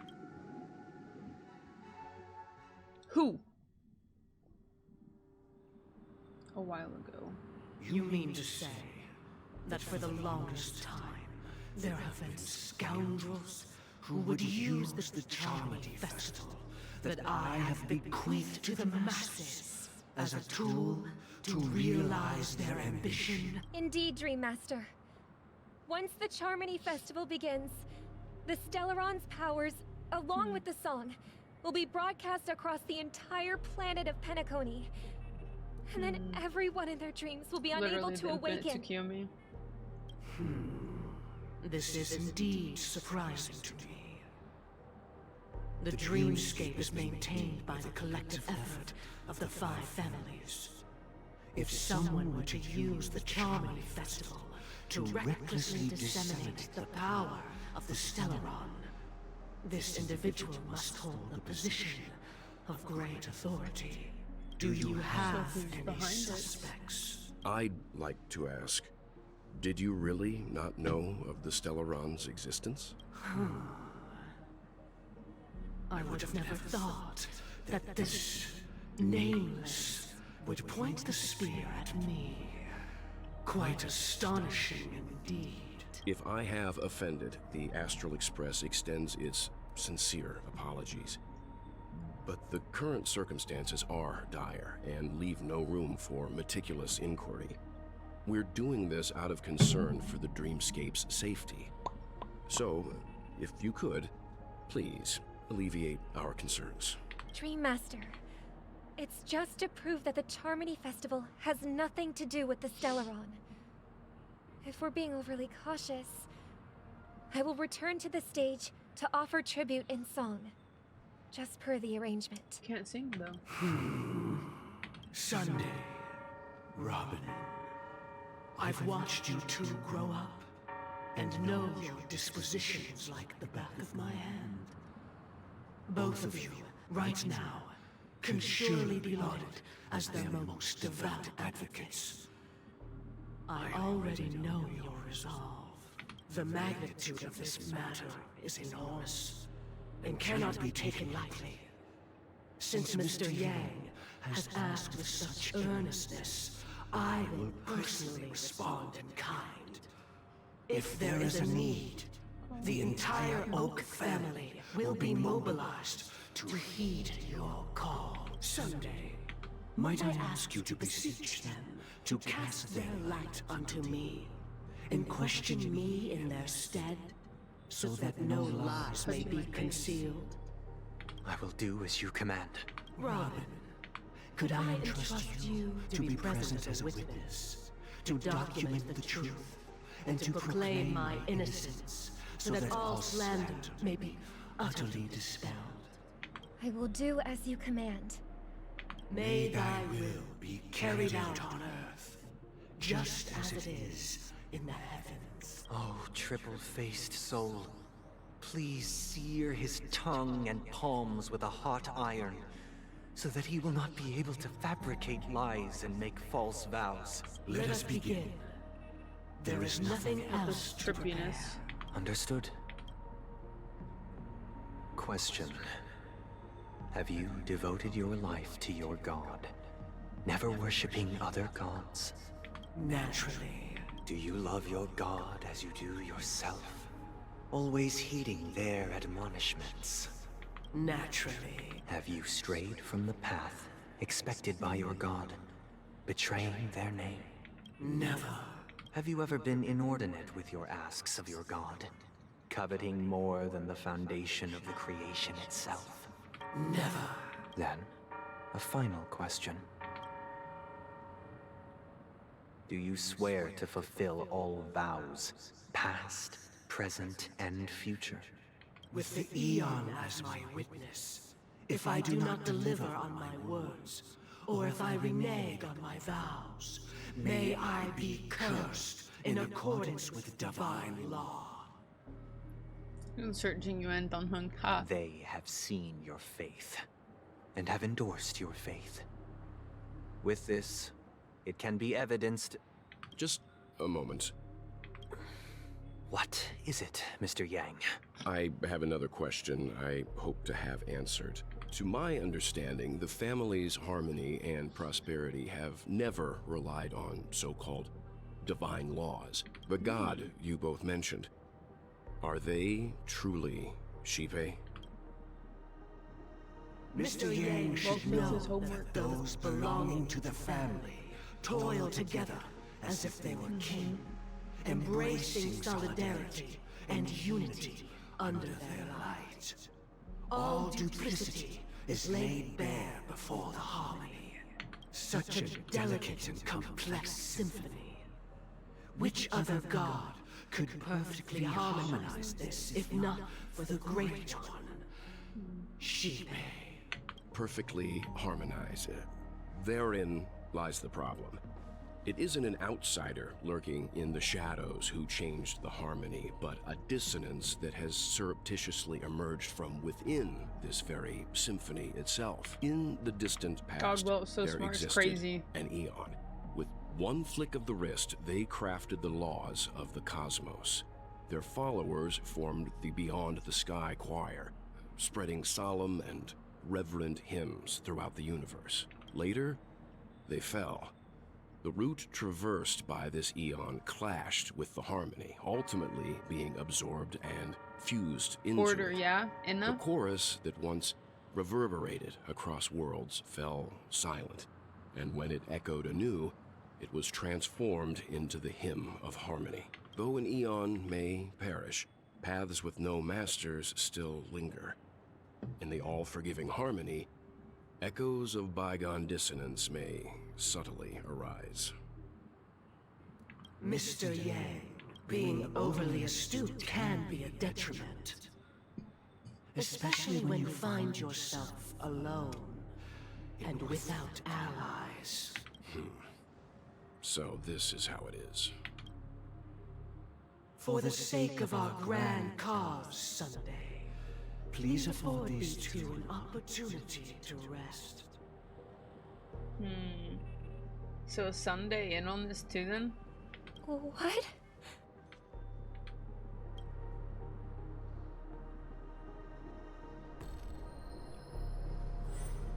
Oh shit.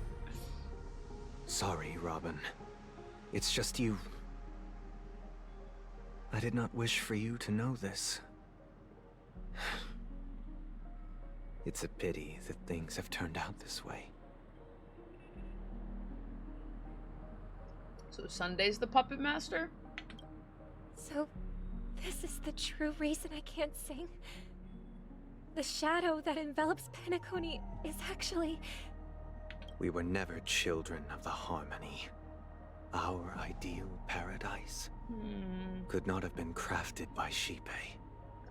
True bliss can only be guaranteed by the one who transcends the many.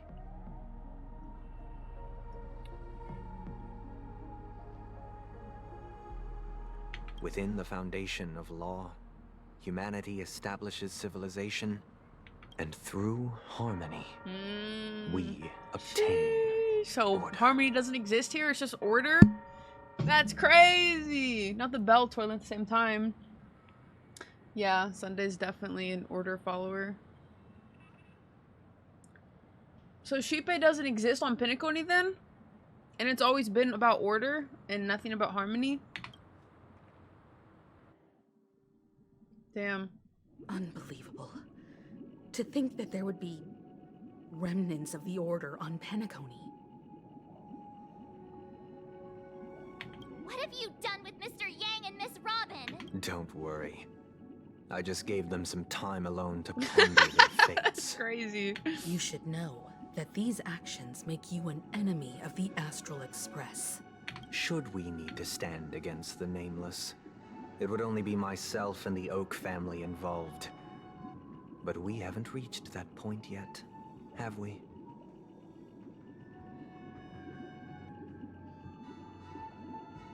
Your efforts for the justice of Penacony are evident to everyone, and have been widely observed.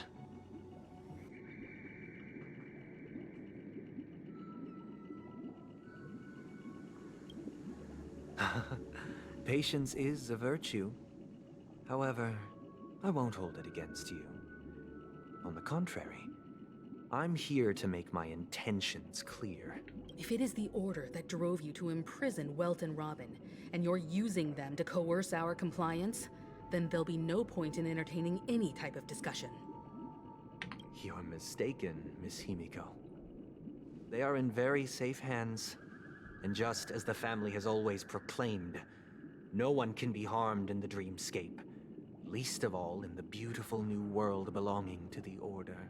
So they're trying to get rid of Penacony completely? But wouldn't that kill everybody? And they're trying to make a new world, full order only? No signs of harmony or Shipe? Literally the new world order.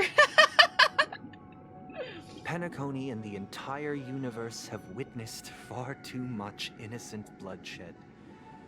The strong wield their blades against the weak, and the victors push the vanquished to the brink of life. Natural selection. The world abides by this principle, establishing the well-being of humanity atop the corpses of the downtrodden. Only we, or rather, I, possess the power to put an end to this So he wants to put an end to the strong toppling the weak, right? Or he's for it. So you've decided to resurrect a dead Eon? Holy shit. No one's ever done such a thing. If Miss Himiko is interested, let's draw back the veil and speak candidly. I've always firmly believed that people can understand one another through peaceful means. I'm willing to divulge the unembellished truth as to the intentions of the Order's Pathstriders, so that you will make better judgment for the Astral Express, for Penacony, and for this stretch of the universe. Words can hardly do justice to the beauty of that ideal.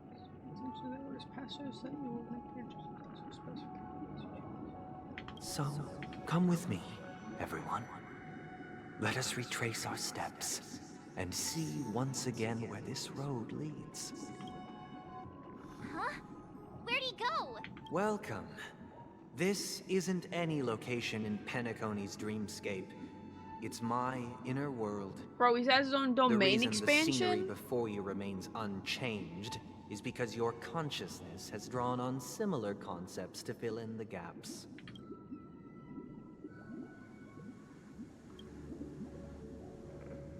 That means...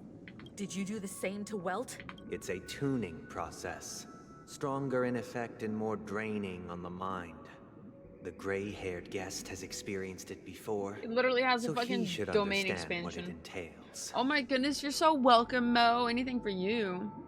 Tuning allows you to intuitively grasp my feelings, which also means that I cannot hide anything from you. Now, everyone, please look at the huge screen.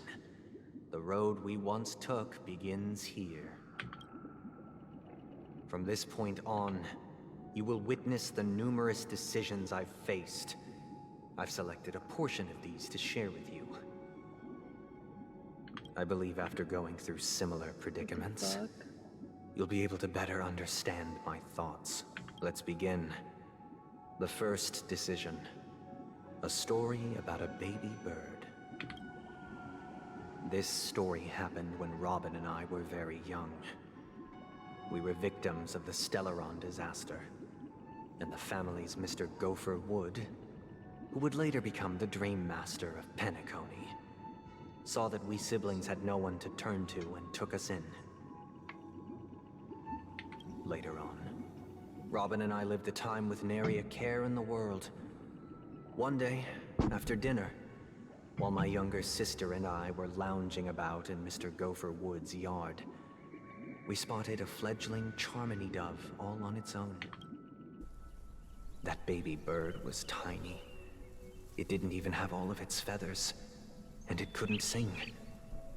When we found it, it was already on its last breath, having fallen into a shrub. Probably abandoned by its parents. We decided to build a nest for it right there and then.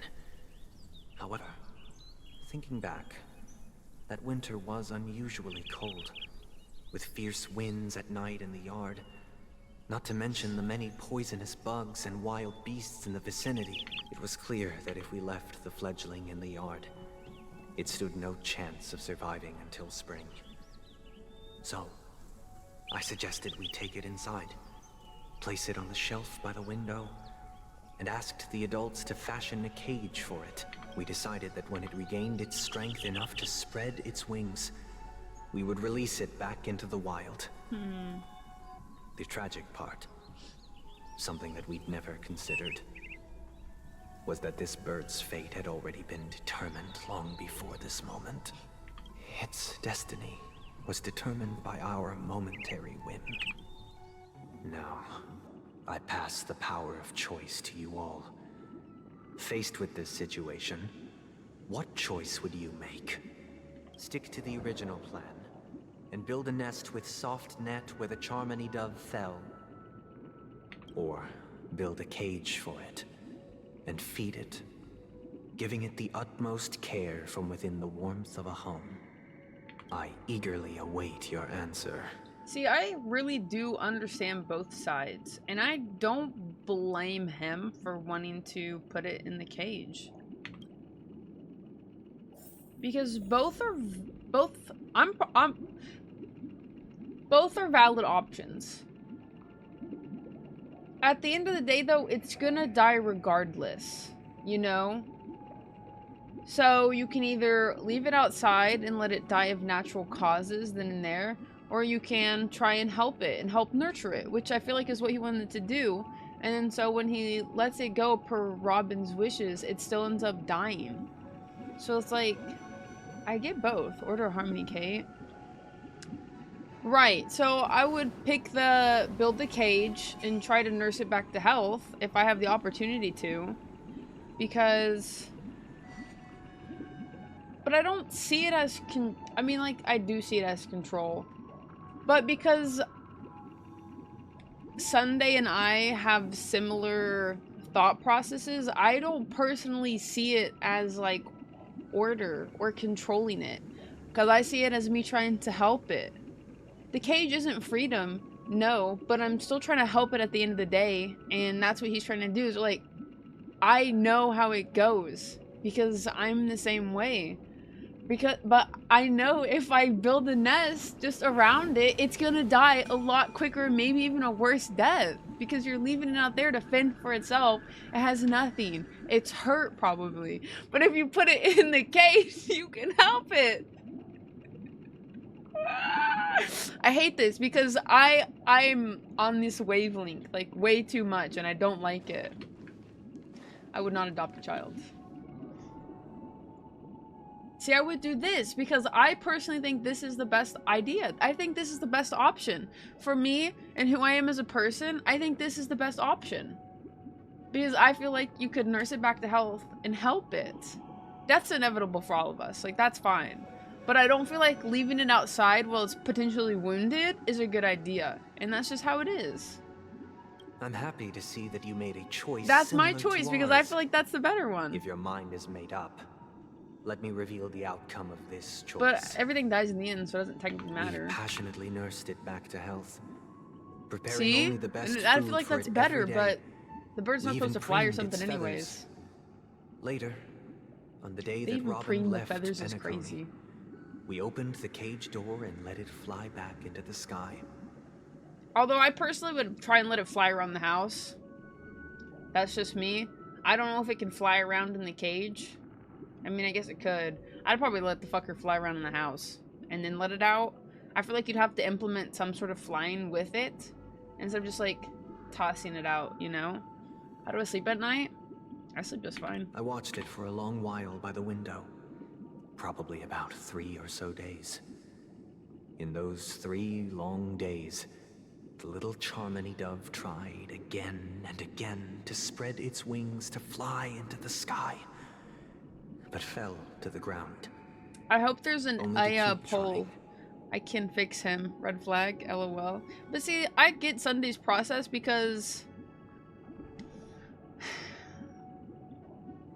when you have like, I would consider this part of like OCD, right? Over compulsive disorder. When you want things to like go your way in life and you have like an order to it and like based on the decisions you make. Like I don't totally see it as that, like control freak. And then, but when everything starts to like fall apart in your life, those few things that you can control, it helps you stay grounded in a way because that's how I am. When everything around me is falling apart, if there is like 1 or 2 things that I can control, that makes me happy because it feels like I'm not losing myself. And maybe that's why I like Sunday, because I can relate. I relate to him way too much, personally. On the 137th attempt, it succeeded. Right, there's also 137 attempt people in the did not dream go flux, yeah? perfectly.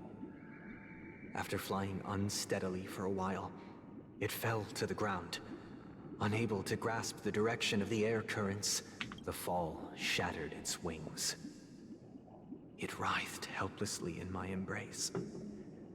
But it was all for naught, finally succumbing to a painful demise. And in that instant, our tender care, our given love and hopes, they all became the inevitable push that sent it to its death. I deeply regret the choices we made. Next, let us head to the second decision. This time, it's the story of a dream chaser. This story happened when I was appointed as Bronze Melodia, a position exclusive to the Oak family, charged with listening to the problems and vexations of dreamscape residents, and providing them with the relevant guidance. For a drop of blood, yo, if I'm dying, leave me be. Just make sure to poke with a stick. Lol. Something helping the weak doesn't always help them in the long run. I don't think putting the bird in the cage sounds like a harmony option at all, because it's not.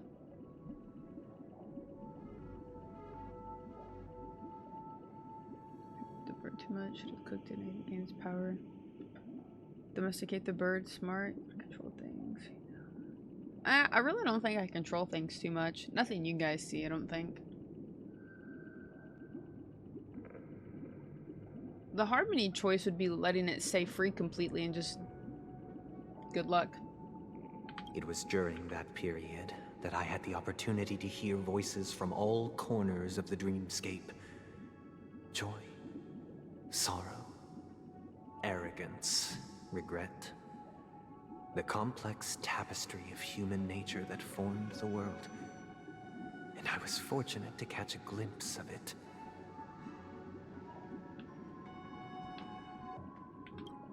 He was a dream chaser, and an illegal stowaway. Just like the rest of them, he came to Penacony in search of a better life. Except that, to most people, the price he paid, I suppose you could say it was everything. He told me, give up the kids. I sold everything I could at home. The house, the land, even his 2 children. He said he could not afford to raise them, and that at least they could eat if they lived as slaves. He had a plan in place. He would buy back his children once he had made his fortune, and enjoy Penacony's beautiful dream with them. Alas, his plan to smuggle himself was somewhat clumsy, and he was sniffed out by those pig-headed hounds. After hearing the Dream Chaser's story, I immediately appealed to the Bloodhound family to cease their pursuit. That way, at least he could live peacefully. But I was still too naive to the ways of the world. I did not anticipate that what I thought was a kind gesture would later lead to dire consequences. I'll tell you the outcome soon. For now, I'd like you all to make a choice. Will you do as I did, and try to convince the Bloodhound family to stop their pursuit, so that the Dream Chaser may live peacefully and realize his wishes? Or will you remain silent, leaving him to languish while the hounds are hot on his heels, until his inevitable judgment arrives? I look forward to everyone's decisions. Who knows? Perhaps they might even alter the outcome of this tragedy. Okay, so for this one, it could go both ways. I don't know which one I'm leaning towards. I feel like I want to say remain silent and enforce the law, but then at the same time, like, what if he is serious? Like, what if he does want to work hard? But at the same time, he sold everything and sold his kids so he could come to Penacony. And then while he does that, what if he doesn't even adhere to what he said to buy his kids back? You know? Then I'd be like, wow, I wish you would have fucking got in trouble, you know? But see, how can you know if they're gonna just say something and go against it? But at the same time, I feel like I want to assume the worst in people, you know?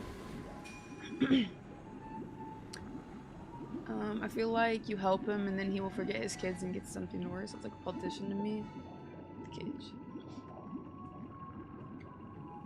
So he lived long enough to see himself become the villain. Like, you help him and then he'll forget the kids and get something worse. Did bro even tell the truth? Old friends. But I mean, see, you don't know that. Yet again. Like, how do you know if he's telling the truth? But how can you just straight up assume he isn't telling the truth, you know?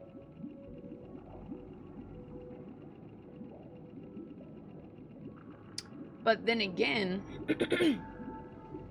I don't think it's a bad thing to try and help them. Old friends, meet yet again. Well, in the dreamscape, he said, I can't lie. I think it just meant in this domain expansion. He has to be honest.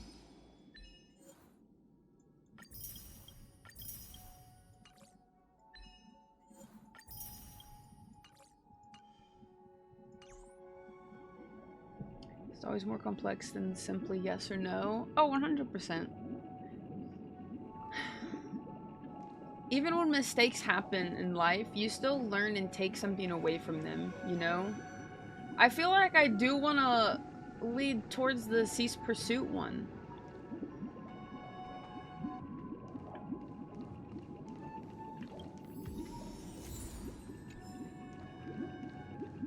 Let's see what March says.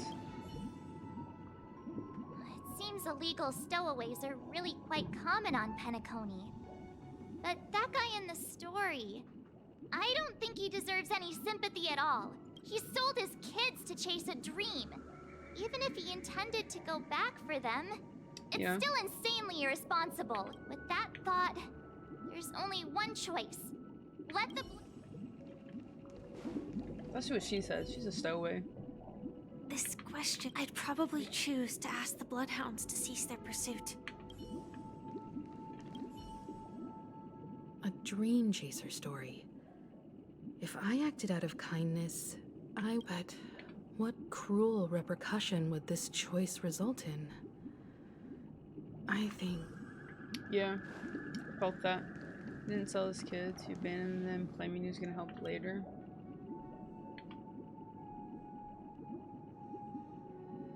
I'm honored to witness you arriving at the same decision. Out of first, the outcome. He attained major success. After avoiding capture, he ran a business for a few years, very quickly making a name for himself, elevating his status. He might not have become a tycoon like old Audie, but he was considered a character of excellent repute. Now then, did he realize the wish he set out to achieve? No. The last time I saw him was in the real world, where the hounds were going to permanently exile him, and I was the accompanying bronze Melodia. The mission was simple. Listen to the criminal's repentance. He told me the reason he was in this predicament was because he conspired to usurp the head of the Alfalfa family. When I asked him about his two children, he instead responded with a question. What children? In the end, my heart aligned with the harmony, and the good deed I dared to undertake held no value, turning instead into a wrongdoing. It created a lamentable oppressor and countless oppressed individuals. As to your choice, I once again offer my heartfelt apologies. Next comes the third and final decision, and the story this time is my own. This story happened the day I was appointed the Oak family head. At that time, Mr. Gopherwood was the current Dream Master, and as per his wish, we had a private conversation. What surprised me was that the Dream Master had only come to deliver a letter to me. He let me read its contents, and it was a letter from my sister. The letter contained the usual pleasantries, anecdotes from her travels, nothing out of the ordinary. Just as I started wondering how this letter related to our discussion, the Dream Master began to speak. Do you know who wrote this letter? My sister, of course. But why would you personally visit me to hand me a letter from my sister containing mere trivialities? To help you grasp the full scope of this issue. Do you know where Robin is at this moment? From what the letter indicates, she must be in Caspelina 8, correct? She's touring there right now. Correct. Has she mentioned anything about a stray bullet? A stray bullet? What? A war has broken out on that planet. It is because of this very reason that Robin chose this destination. To spread the word of the harmony. And to save the lives of that planet. Damn, not the front lines. She personally made for the front lines. She hoped to ease the people's suffering with song, and was willing to brave mortal danger to deliver the IPC's medical supplies. Unfortunately, stray bullets show no such compassion. Is she all right? If the operation was successful, she should probably be recovering in the field hospital. By the eon above, the bullet struck her neck directly, yet possibly as a reward for her consistent deeds of harmony. It didn't hit any vital arteries. Once you've attended to your outstanding tasks, it'd be advisable to write her back as soon as possible. Those damned savages! I'll pack my bags right away. My gratitude for bringing this to my attention, Mr. Gopherwood. Now you understand why she always wears such elaborate neck ornaments, don't you? How could this happen? Miss Robin. It's all in the past, so please don't worry. I share this in the meager hope that you will understand the harmony's limitations and predicament. As grandiose as the strong defending the weak sounds, many times, it is nothing more than wishful thinking. Likewise, I've prepared one last question, one last choice. But rest assured, this choice will not have any grave consequences, because this is merely a figment of imagination, a nightmare that has haunted me through countless nights. If you ever had the opportunity to make a choice like I did, would you still support Robin's journey on the path of harmony?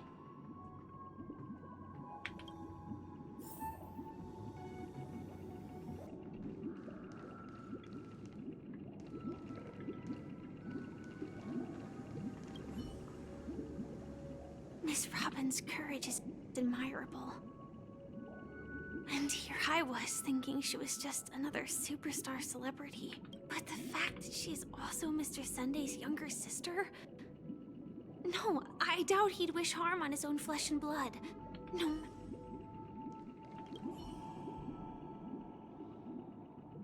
I often feel like I've dreamt of similar scenes on certain nights. In the dream, their confusion and fear are lucid to me. But I also... If Mr. Sunday's question leaves you puzzled with each trailblaze, dangers and tribulations will surely follow. But would you ever back away? I can't believe that happened to Miss Robin. This... I would support, because she's doing good, not bringing harm, and ensure sacrifice for greater good, kind of like missionaries. Yeah. I couldn't... I mean, at the end of the day, you can't really tell somebody else what to do with their life, right? I wouldn't tell anybody what to do with their life. So I feel like I just have to support them. And if something happens, and like, what can you do, you know? I see. I am now aware of everyone's stances. Raising these questions merely serves to illustrate one point. The plight of Penacony cannot be salvaged by the harmony. The true I picked all the same foundation choices as for you. a sweet dream paradise Of course I did, AJ. can only be established through the order where the strong govern the weak.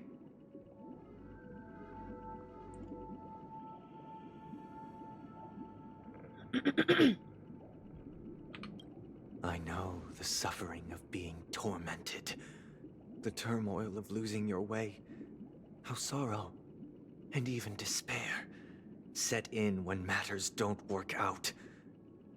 All of this causes me unending pain, because this is not what happiness is at all. We must teach the weak how to live a happy life. And this life isn't some noble propriety that the upper crust preaches, but in definitive terms, a way of survival that belongs to everyone. So what I is your respect his definition mission. of living a happy life? Good question. Human consciousness is fundamentally an illusion, a cage known as self-worth. People lured in by this illusion make mistakes, yet still ask that external influences bear the burden. When one mistake after the next permeates the masses, they become impossible to trace. Thus, the amassing of these individual cages culminate to form a prison, a place dictated only by the rule of survival of the fittest. Nature is always accompanied by predation and sacrifice. Its antithesis is known as order. That is what I want to do. Unite people's happiness under the banner of order. They won't need to make bitter choices any longer. nor face the weaknesses of humanity. They can cast aside their primal instincts to build a haven for mankind. Simply describing thoughts is far too abstract, so allow me to provide a simple example. As you all may know, there are societal norms like weekends and long weekends that exist on some worlds. During these hard-earned rest days, people are given the chance to extricate themselves from the stresses of everyday life, allowing a certain tranquility to return to their souls. And it is only on these days that people do not have to adhere to the law where the strong prey on the weak. They can live out their lives happily during these brief intermissions. It's just a pity that 2 or 3 days are still too fleeting compared to the span of a lifetime. From where I stand, society's ideal system should be 7 rest days. I like Following Sunday, there should ensue a second, a third, and indeed an infinite procession of Sundays. This should be the face of the new world. Idyllic, eternal, peaceful days. Or he literally just wants the infinite Tsukiyomi. It's not a bad idea, personally. And thus, Eternal every peace. person can return to their base selves in this utopia. Some gaze in reverence at the stars, pouring their whole beings into calculating the distance between us and the isolated world of Pagana. Meanwhile, some seek Silver refuge rail in starting quiet point? corners, holding one another, unencumbered by the chains of unwelcome obligations. Billy was born. There would be no need to bear the hardships of reality. Only in this way can humanity face the inevitable end with the purest of spirit, living a life of dignity. This is what it is to live in bliss. Miss Firefly, you who are stricken with entropy loss syndrome, Damn. you of all would surely understand this.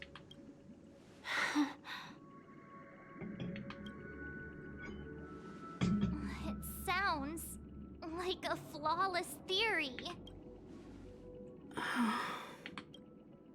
But what is the price to attain all this? The cost is minute, merely a personal and eternal sacrifice.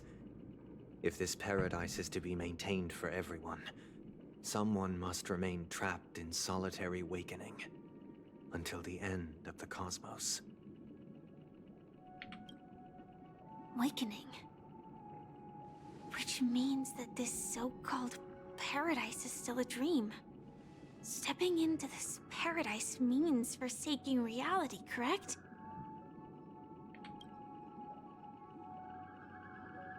It is not forsaking, but transcending. Flesh, blood, sorrow, weakness. If the physical is the root of spiritual suffering, it is only logical that we defeat it.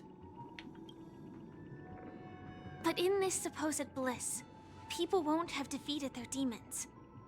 The chance to overcome their tribulations would be forever lost to them. In other words, it is an escape. That's another way of understanding it. But there is no shame in escape. On the contrary, the seeds of escape exist in everyone's hearts. True. Don't you agree, Miss Firefly? And as to why we sleep, it is because we are afraid to awaken from our dreams. But this is not in conflict with the grand plan. Only in acknowledging this can we truly understand the frailty of human nature, and from there, show compassion and protection. He's such an interesting character.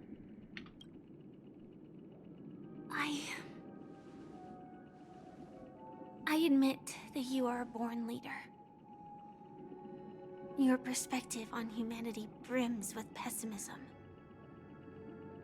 Yet you express compassion for all, even when your heart pities them. But unlike you, I live for the self. From my perspective, individuals making choices for themselves is their birthright. The want to escape may be innate in the weak. But whether they are weak or not, it is not up to another to decide. See, I also get that too, though. Perhaps in your mind, you also view me as weak? What's up, Kaith? Segment of the quest was neat since the same logic theme explored in Persona 5. Very interesting moral standpoint. True Kai. Matrix. We still sleep. Roseheart's in the right place, but he's just as wrong as Robin, even though he has very valid points. Stick. I can agree. Because I don't think so. Since Miss Firefly Very has interesting said her conversation. piece, the Astral Express will also naturally give you our answer. We'll leave it to you. Just as Mr. McHale instructed before. Tell him our choice. Yeah, no one's technically wrong. Why are you happy and crying?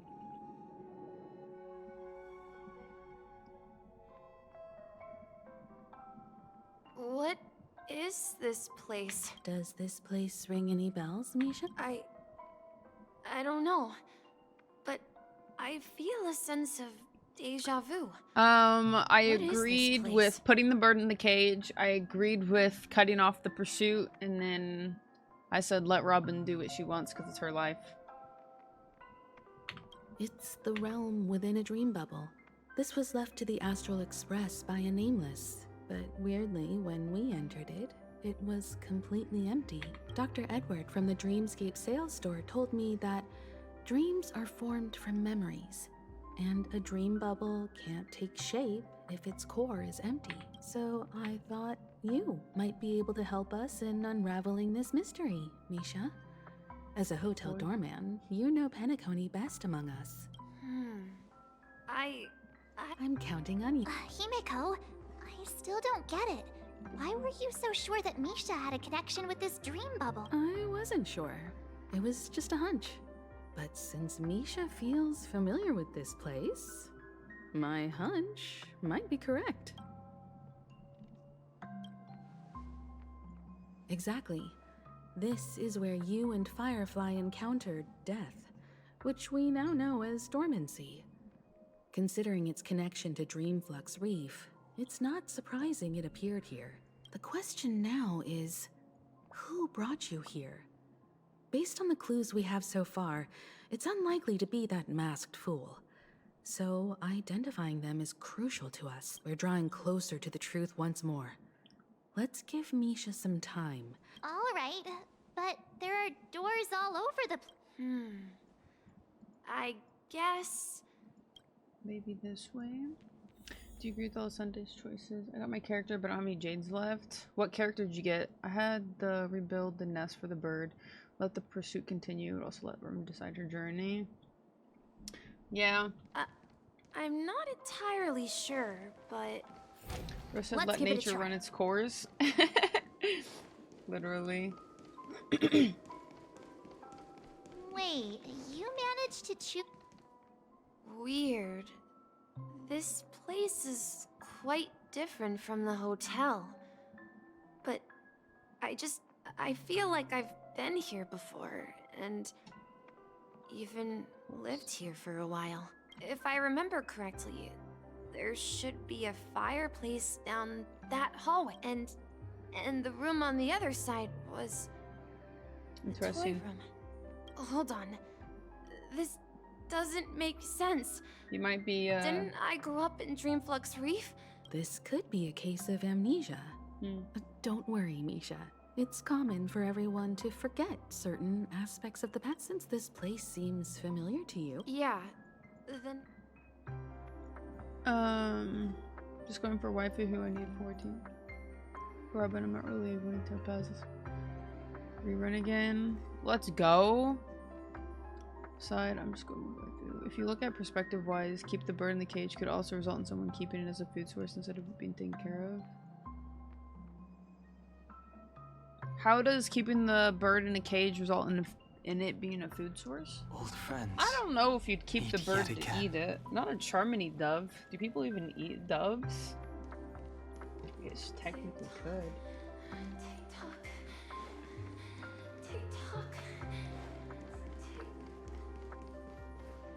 Mikhail, that's the name. Now we all know him as the Watchmaker. So, who is he talking to? Do you know anything about it, Misha? I'm sorry. I don't know much about the Watchmaker. But, Mikhail... I also feel like keeping the dove in the cage is a leap to keep it as a food source. That wasn't what I thought, at least. Anything special about that name? Mikhail is Grandpa's name. Grandpa? Ooh. Do you mean you're the Watchmaker's grandson? But we haven't heard anything about the Watchmaker having descendants. And the name Mikhail is not rare. Perhaps it's merely a coincidence. Could you tell us more about your grandpa, Mikhail? Yeah, sure. He was a seafarer who fearlessly ventured into mysterious seas and storms. He was always on the sea and had lots of friends who accompanied him on his travels. He didn't want me to call him Grandpa because that would make him sound old. He believed he was still young. The name Mikhail was given to him by his parents, Mihaly and Elise. Every time he came back, he'd share his logbook with me and tell me about his adventures at sea. It appears that the seafarer has nothing to do with the Watchmaker. So, where is your grandpa now? He went off on a new journey, and it's been quite a while since I last saw him. So, what's up, Anthony? Where has Clocky gone? Did he leave to protect Dreamville?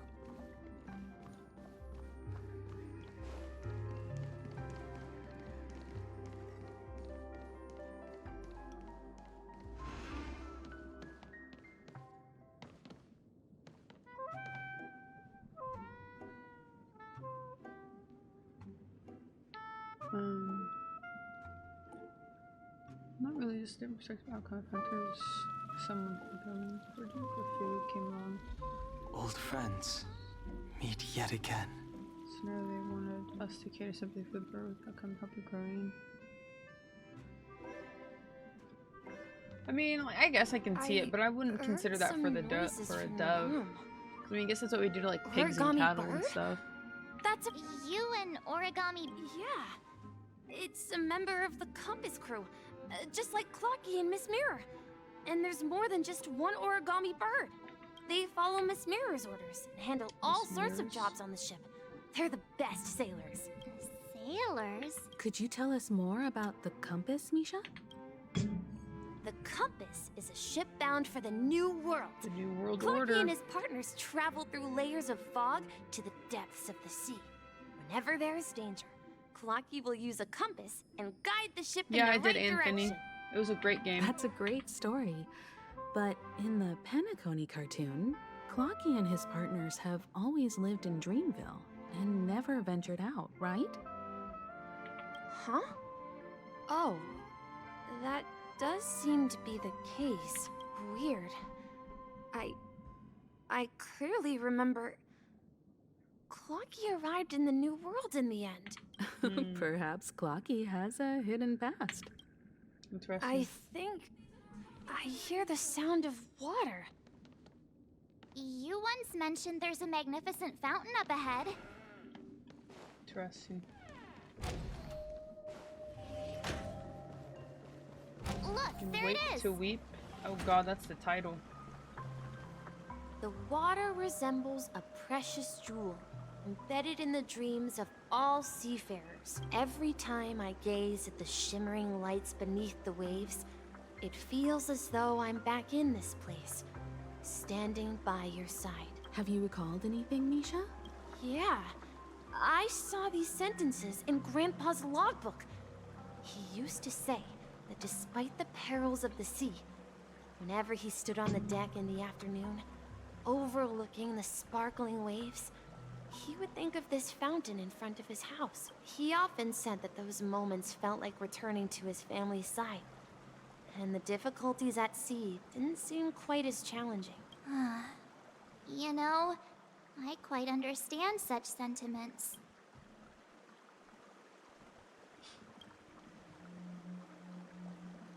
Hey, don't tease! Perhaps every adventurer far from home carries a fountain within their soul. Even though the other side of the sea remains shrouded in the unknown. Yeah. While Grandpa was at home, we would stand by the fountain and place the compass. Back then, I would ask him when I could go on adventures like him, and he would always laugh and say I was still too young. It seems this Mikhail is truly a seafarer and has nothing to do with the watchmaker. Yeah. Based on Misha's recollections, the scenes in the dream bubble appear to be his childhood memories. But this raises more questions. According to Misha, he was clearly born on an oceanic planet and led an ordinary life, with no connection to Penacony at all. Could this be some sort of metaphor? Perhaps the sea refers to the memory zone. I'm sorry. I don't know, but my memories keep pouring out uncontrollably. Perhaps I'll remember more things if we go further. I wish to share your burden. We're going to the opposite side, right? No, we should turn left here. Huh? Something feels different about this place. This is up ahead is Grandpa's study. It was in that room. The atmosphere in this room feels totally different. Misha! You finally come! Clocky! Here! Huh. Yeah. Are those books on the bookshelf logbooks left behind by that seafarer? Yeah. Whenever he came back, he placed a logbook on the bookshelf in his room. They contain records of his expeditions to every corner of the world. He described our world as a fountain. At some point, the sea started to gradually swallow up the land where people lived to ensure that everyone had land to settle on.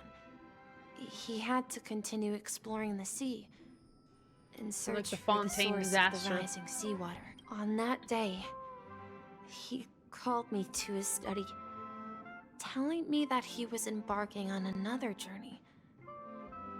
However, I could sense the gravity in his expression. I asked him if I could go with him, but he said that my adventure lay elsewhere, and told me to stay home. What sound? Welcome back, Brucey. He told me about a vast ocean in the sky. An ocean of stars. He spoke of a train that transports children with a desire to venture far away, traversing the sea of stars without ever stopping. He said that he knew the crew on the train, and that he had asked them to take me along. You said I'm back, so I said hello, He said Brucey. the journey I had always dreamed of would start there. A train? It's the Astral Express. Then, he gave his pocket watch to me. It was his cherished treasure, appearing in every one of his adventure tales. He explained that difficult times were ahead, but assured me that the watch would guide me. Oh, my left eye is blurry.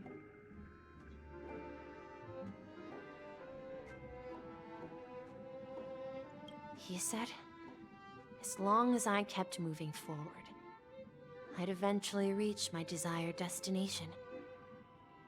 And then... No, I mean the first time I'm chatting. No, was you as stopped by if I earlier. heard- Are you high, Bruce? What's up, Sneaky? How in the... the distant sound of a train whistle, echoing throughout the room. How was your day, Bruce? Exactly, Misha! And then we followed that whistle, didn't we? Yeah. I think I can still find the way we took back then. The hell's that clock? It's clocky, bro. This is the dream jigsaw, right? So. Do you remember? You said you obtained a mysterious... Hey, the shape... Looks like we're just one step from revealing the... This has taken a, interesting turn. No cap.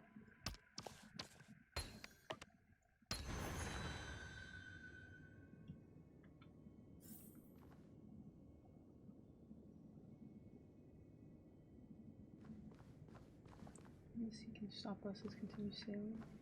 Finally come out of the fog across the ocean is our destination. Captain Misha, we are now heading in the correct direction. What? Captain Misha, what the fuck?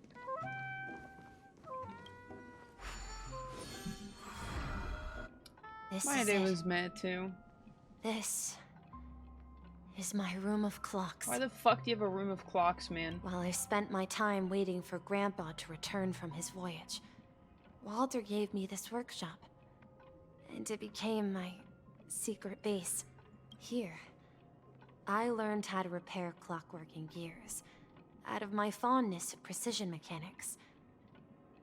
In my dreams, I was the captain of the compass, embarking on adventures with my companions, Clocky and Miss Mirror, in search of the new world. I was born and raised here. So, this building in the dream bubble is your childhood home? Yes, but not exactly. To be more precise, this dream bubble itself is my home. What happened to the Dream Flux place that was your home? Looks like you've remembered everything now. Wait. Why does it feel like everyone else knows something I don't?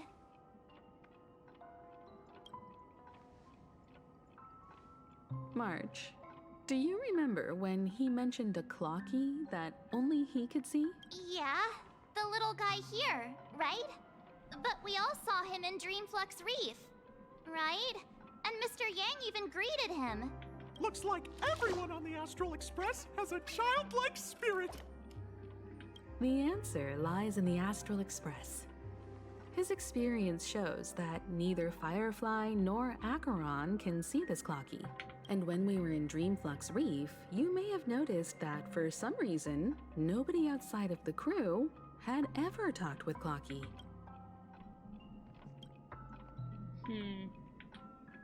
A mimetic life that can only be seen by a select few? It's just like a hidden message. But Misha can see Clocky too, right? They even grew up together. But Misha hasn't started the way of the Trailblaze yet. That's the key to the mystery, March. Now, take a moment to recall. Have you ever seen anyone outside of the crew interact with Misha? Oh, shit. Wait. That's kind of creepy. No way! That's the answer, March 7th. This dream bubble is the place where I was born. The dude's a fucking ghost? And I'm a dweller in this dream. Just like a memory zone meme. I should have stayed here and waited for you. But when reality and memories merged, I unconsciously pushed open that door and left the bubble with Clocky.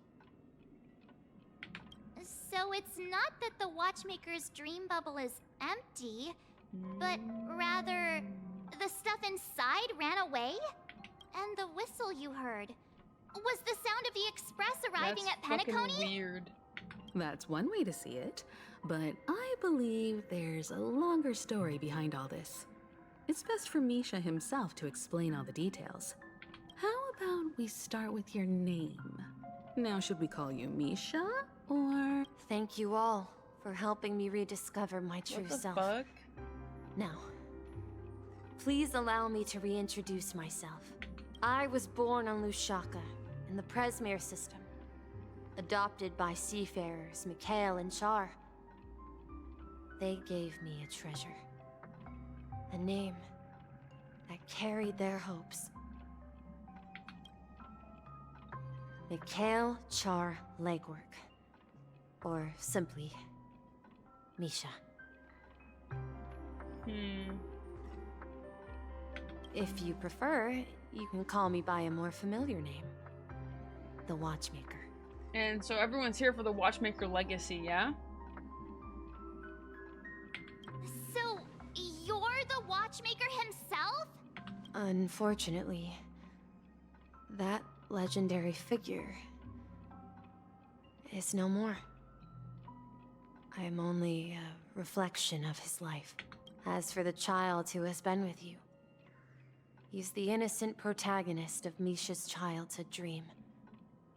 A friend of Clonky, a young apprentice, and a future mechanic on the Express. And this also marks the beginning of his journey, devoted to the Trailblaze. At the end of the journey, I left this little flame, which I so cherished, in my deepest dreams, hoping to pass it on to the nameless of future generations. However, he somehow left the dream bubble and forgot all about his task. I apologize for all the confusion this caused. Because he was born with a desire to trailblaze, wasn't he? I don't think Misha has forgotten his role as a guide.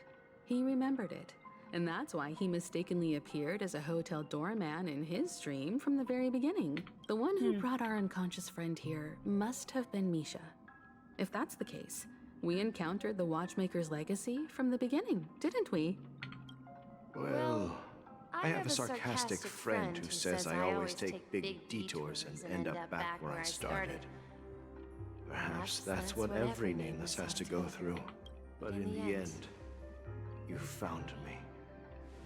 I'm sure you're all wondering what my legacy is.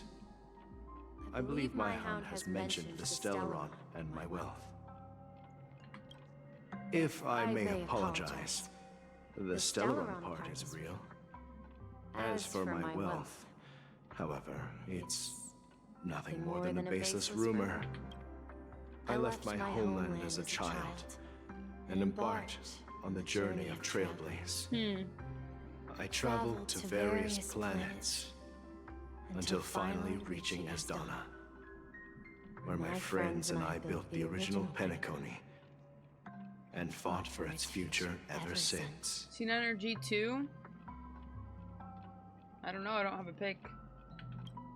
I've been moving forward all my life, doing what I could to overcome the obstacles in my path. What's up, Ace? How's it going? But ultimately, my journey reached its end. So, if you ask what's left within this worn-out train engine that can be called a legacy, I suppose it's the things that are still burning in the engine's furnace. Now that you're well aware of the current situation of Penacony, I certainly hope that you'll help me get this world back on track. But I'll leave that decision to you, for the path of Trailblaze is never paved by others. All I have for you is a story and 2 gifts. I want to give you my pocket watch. It has accompanied me throughout my long journey, guiding that naive child forward, and has been blessed with the presence of so many great people up to this day. And my hat, too. The one who navigated for me placed it on my head and planted a fanciful thought in my mind. The trailblazing expedition will never end. Now, it's time for you to make your choice. Once you've made up your mind, open that door and enter the long dream of an old man. I'll be waiting for you at the end of this corridor of time. Interesting. All right, everyone. Let's make a decision, although I don't think anyone will have any objections.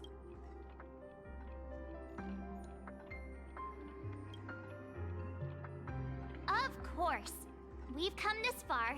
In that case, then let's proceed together to the end of this dream. And crazy. This room is always so creepy though, man. I hate being in here. Gives me the heebie-jeebies.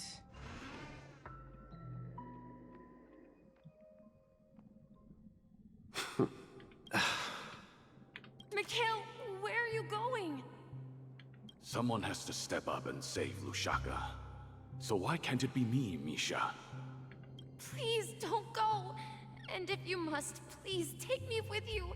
Even without me, you know how to proceed forward, brave Captain Misha. The compass is waiting for you. Haven't you always wanted to be a better adventurer than me? Now go! Board that train and... start your journey. Where are you going, Mikhail? I'm going to clean the floor in the parlor car. I've promised the conductor. Wait, first tell me, did you fix this watch? Yeah? I know what it looked like before. Its chain was broken, the back case torn, and the marks on the dial all worn out. Well, it's hard to explain, but I knew it could be fixed. It's the hands, Mr. Amundsen. Its hands were intact and pointing in the right direction, so I knew there would be a way to fix the rest. I see. You'll work with me from now on. Haven't you always wanted to tinker with this train? You're its mechanic now. But I only know how to fix watches. Don't worry. You've got what it takes. Where are you going, legwork? It's time to head to our next stop. It's a big monocle. I'm staying in Astana with Rosalina and Tiernan. I see. This place reminds you of home.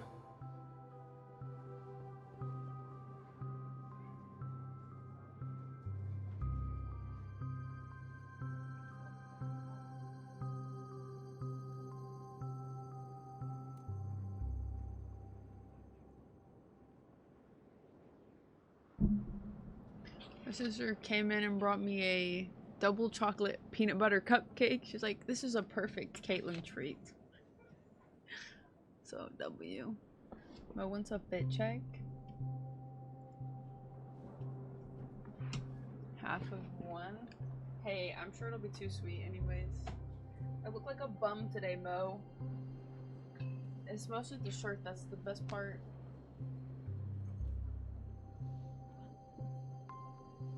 Yeah.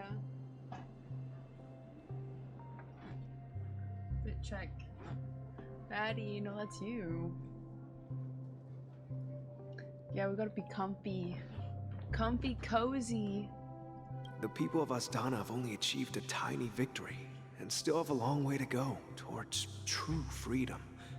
Hanunu needs us. Don't worry. Not all journeys lead to the stars. Even if I leave the Express, Nala, get our out. path of Trailblaze will continue.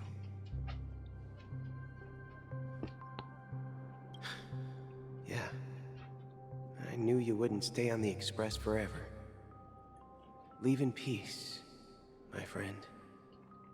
And, take this with you. This is Mr. Amundsen's hat. But why? When he departed, he said he would leave it to his best student. Well, I suppose the time has come. Farewell, legwork. Take care of Tiernan and Rosalina. And don't forget to write to us. Where are you going, watchmaker? Don't worry, Micah. Just going on a little trip. Someone has to be at the forefront of the interstellar frontier, and I'm the only former Nameless in Penacony. So why can't it be me? Because you're all we have. Have you forgotten about Tiernan? The cosmos is way more dangerous now. It's a What will happen to Penacony double if we chocolate lose you peanut too? butter cupcake. But what will happen to Penacony if we don't find a way out? Ah, Tiernan. How can I ever forget him? I've spent countless sleepless nights asking myself why I didn't go with him back then. We Nameless won't stop. Don't worry, Micah. It's just a matter of getting back to my old profession. Just wait for me to come back. But if, and it's a big if,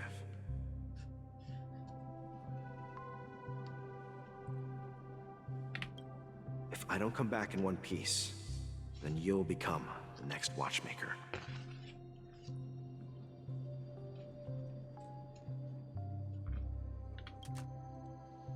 Where are you going, old man?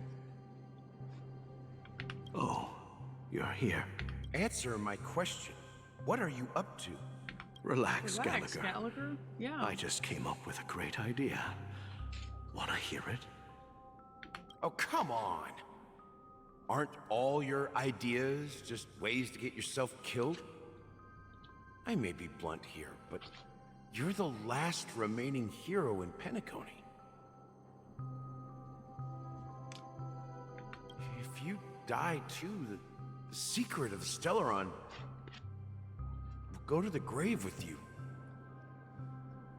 Yes, I'm afraid there's no way out in Penacony, so I'll have to consider alternatives beyond Esdonna. We'll organize a festival using the Watchmaker's legacy as a facade, and send invitations to the entire cosmos to gather people here. So, a desperate struggle against the family? Desperate?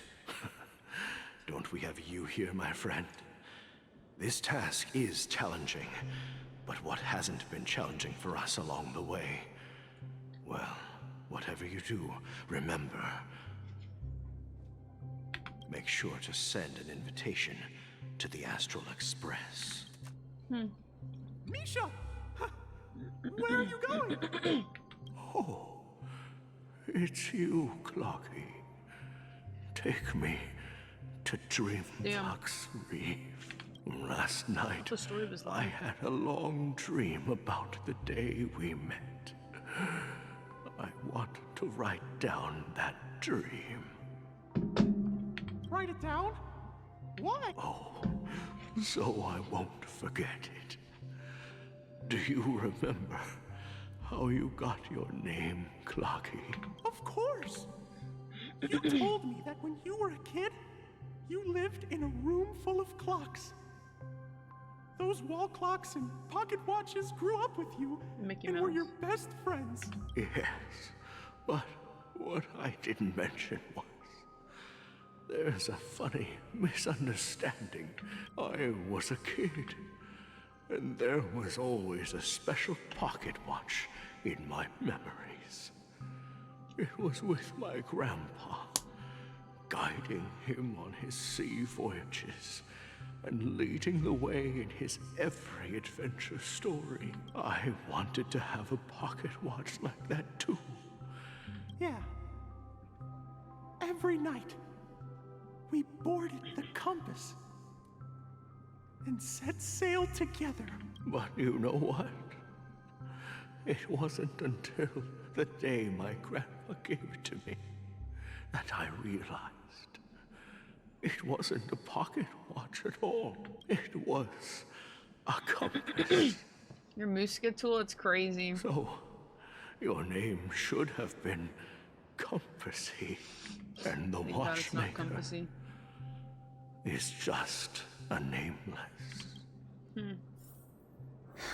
Damn. We've arrived at Dreamflux Reef. So, where to next? You know, Clocky, I don't think I'll be going anywhere else.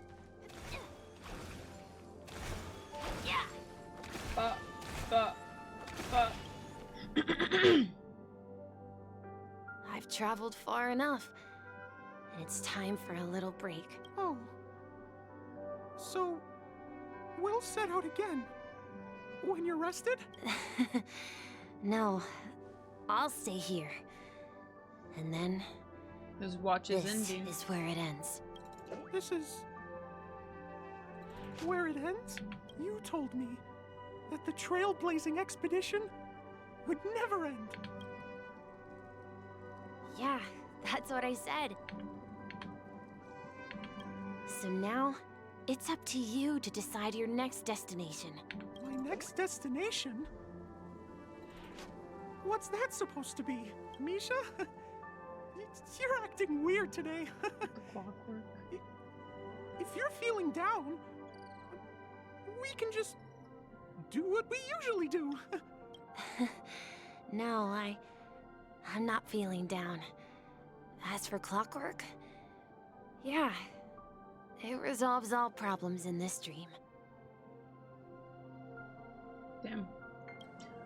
So, do you know what clockwork actually is? I'm not quite sure. Well, everyone gets lost at times. They may hesitate and doubt which way to go. That happens in this dreamscape and beyond. But don't worry. Everyone goes through moments of uncertainty and hesitation. Eventually, they gather the courage to make bold decisions. Whether it's calming, joyful, angry, or sad. All they need is a little nudge to take that step toward where they truly belong.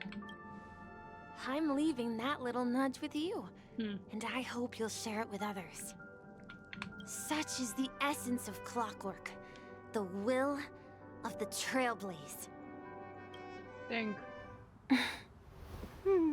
Clocky's hands spin around non-stop, indicating confusion, frustration, and weakness. But ultimately, people still need to move forward. Just like your hands, always pointing ahead. Damn. This is where my journey ends. From now on, it is your path to walk. Trailblazing means taking paths your predecessors forswore, and venturing even further. The Penacony in Mikhail's dreams does not belong to order. Ooh. What a beautiful opening. I can't believe that Eon would cast a glance at Penacony at a time like this. Is it because of the resonance from the legacy of the Trailblaze? Or Yo, perhaps the where's the bond hat between at? you is so strong that it even impresses an Eon. Well, there might be another possibility. Perhaps they want to witness, on behalf of the fallen Eons, who will hold the future of Penacony. If that's the case, on behalf of the Dream Master That of kinda Penacony nice. and the 107,336 members of the Oak family, I'm extending a formal invitation to all of you. I'm cordially inviting you all to the Penacony Grand Theater to participate in the upcoming Charmony Festival. And, of course, you won't be in the audience, but on center stage. It's like, I got something for you guys. Since the future of the Stellaron, Penacony, and even the entire cosmos is at stake, let's draw a conclusion there, in all fairness. If you truly believe in Akavili's path, then show me their courage and determination.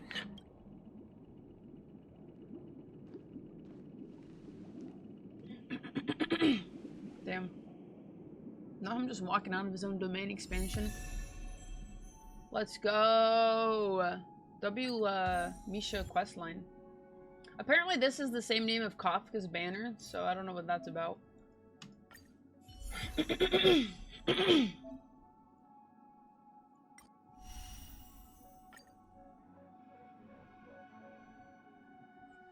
Not the Gallagher Hound. And then the caged bird. It's all there. That was a nice little scene.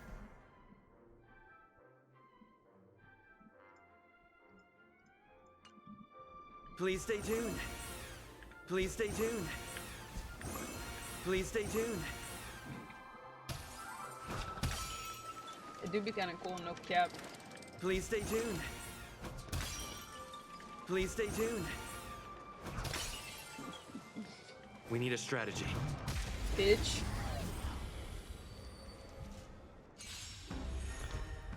Unmeasured damage. This minor measured damage bounces. seal. Ultimate grants all allies the backup dance effect. Allies with backup dancer after break damage increase additionally deals super break damage one time when they attack enemy targets that are broken.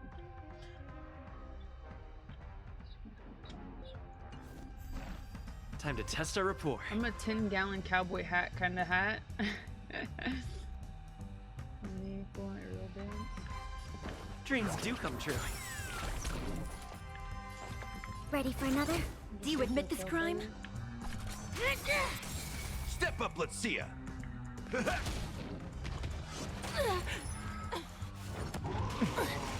Stay in step. Let's improvise. Enemy targets detected. The mood is set just for let the show begin. I still think that looks so goofy. It's time. Enemy data signet markers activated. Time for good old counter. That's all you got? Time to mix things up. Motor function. Take your position. Slice like a good, my friends. Indulge yourselves! By the order of execute the Marastruck! Dreams do come true.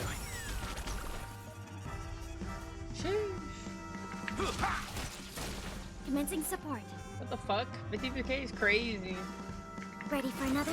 53k normal by Gallagher is kind of nuts, I won't lie.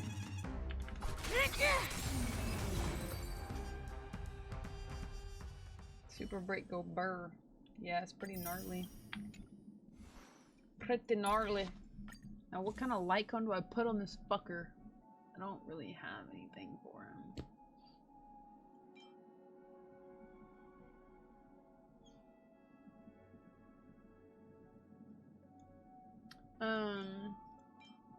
I was thinking this one. Yeah. Increases break effect by 56. Yeah, this one. I just need to get one more refinement. I'll have to level it up. I don't know if I have anything. Hell nah. Alright, that's fine. I'll finish it later.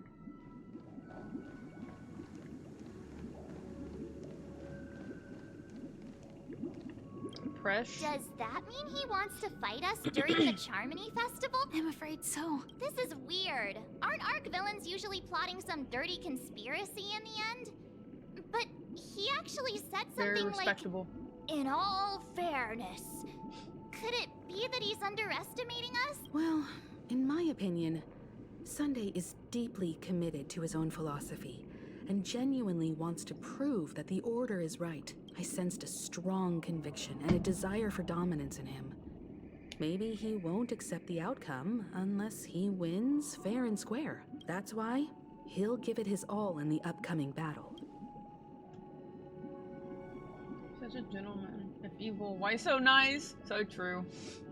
Welcome back, Turbo. Are you backing out now? Enjoy your evening. We've even dealt with a Lord Ravager of the Destruction. So a follower of the Order won't be a big deal. Anyway, we can't leave the Stellaron unchecked. This is about trailblazing a bright future for Penacony and fulfilling Mikhail's and his predecessors' long-cherished wishes. Now that we've taken up the mantle, we can't afford to fail them. However, the same applies to the Order. Their plan didn't materialize overnight, and they have the profound collective consciousness of the planet of festivities behind them, a desire to dream, to slumber and escape reality. All those hidden emotions have given birth to the sweet dream of the Order. They've harnessed the will of an entire planet to create an Eon. This confrontation is far more complicated than a simple power struggle. What do you mean? I believe Firefly is trying to say that she's heading off to another battle. Before I left, the Destiny Slave told me that this journey would bring unforgettable rewards. Even though the script he gave me only had a few lines, I couldn't ignore them, because one of the lines said, "I'll experience death 3 times in the Land of the Dreams. That's crazy. She literally only died once so far, yeah? So she still has 2 more times to die? That's kind of nuts. Yeah, because the first one was the meme keeper, so we're still missing 2 more. 3 times? This can't be serious. The first time was a painful death when I was stabbed by the Blade of Dormancy. Yeah. Which led to all subsequent events. The script will always come true. But in a way that will only be revealed when that page is turned. Getting pissed off hearing this? Why? Because he can't die? So now I've understood the meaning of my second death. And I am prepared to face it. If all goes well, my efforts will provide crucial support for you. Only by achieving victory in this battle can we secure a future. Man, he was wearing a fucking seatbelt though. You can't be that upset. The most terrible form? Does the true death, where everyone in Penacony loses themselves completely in the eternal sweet dream of the Order. We must do everything we can to prevent that. Have you made up your mind? Yes. Otherwise, I wouldn't be here. Thank you again for your assistance for the Yeah. Farewell, everyone. Farewell, everyone. Shit.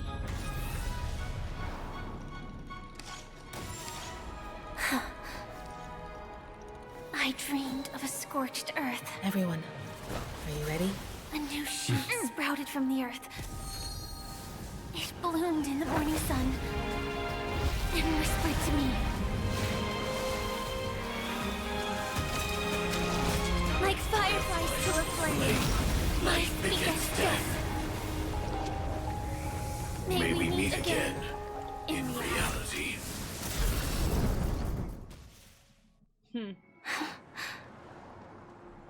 After today, Japella's name will disappear from cosmic history, and the Everflame Mansion will take its place. In the not-too-distant future, you'll receive an invitation. That's your next stop. Land of the Dreams. I hope you find whatever you seek there. You mean my 3 deaths? Silverwolf told me about it. It's such a shame that it's not part of my script. What a psycho. Well, I want to live. I'm ashamed. I'm never afraid of death. The opposite of death is eternal life, and that's something I'll never desire. People die, and I am no exception. Should have been me having ass, no cap. Death is like a script, a fate that cannot be defied. We have to choose where we want to rest forever. Alright, Yuji. Do you exist just to perish? Are you not the same, Blade? The end you desire is not one dictated by others. If I were to die now, I would only be a weapon. I believe I should die as a human, though its definition escapes me. Isn't this the answer that ordinary people look for their whole lives? The tombstone that belongs to me once bore the inscription, Glamoth's Iron Cavalry. Then it changed to Stellaron Hunter. It will bear the name Firefly. And all the brilliance she showed at the end of her life.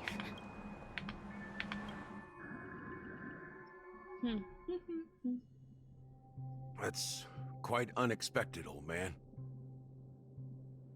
Who would have thought your crazy plan would actually work? I can sense that this false sweet dream is coming to an end.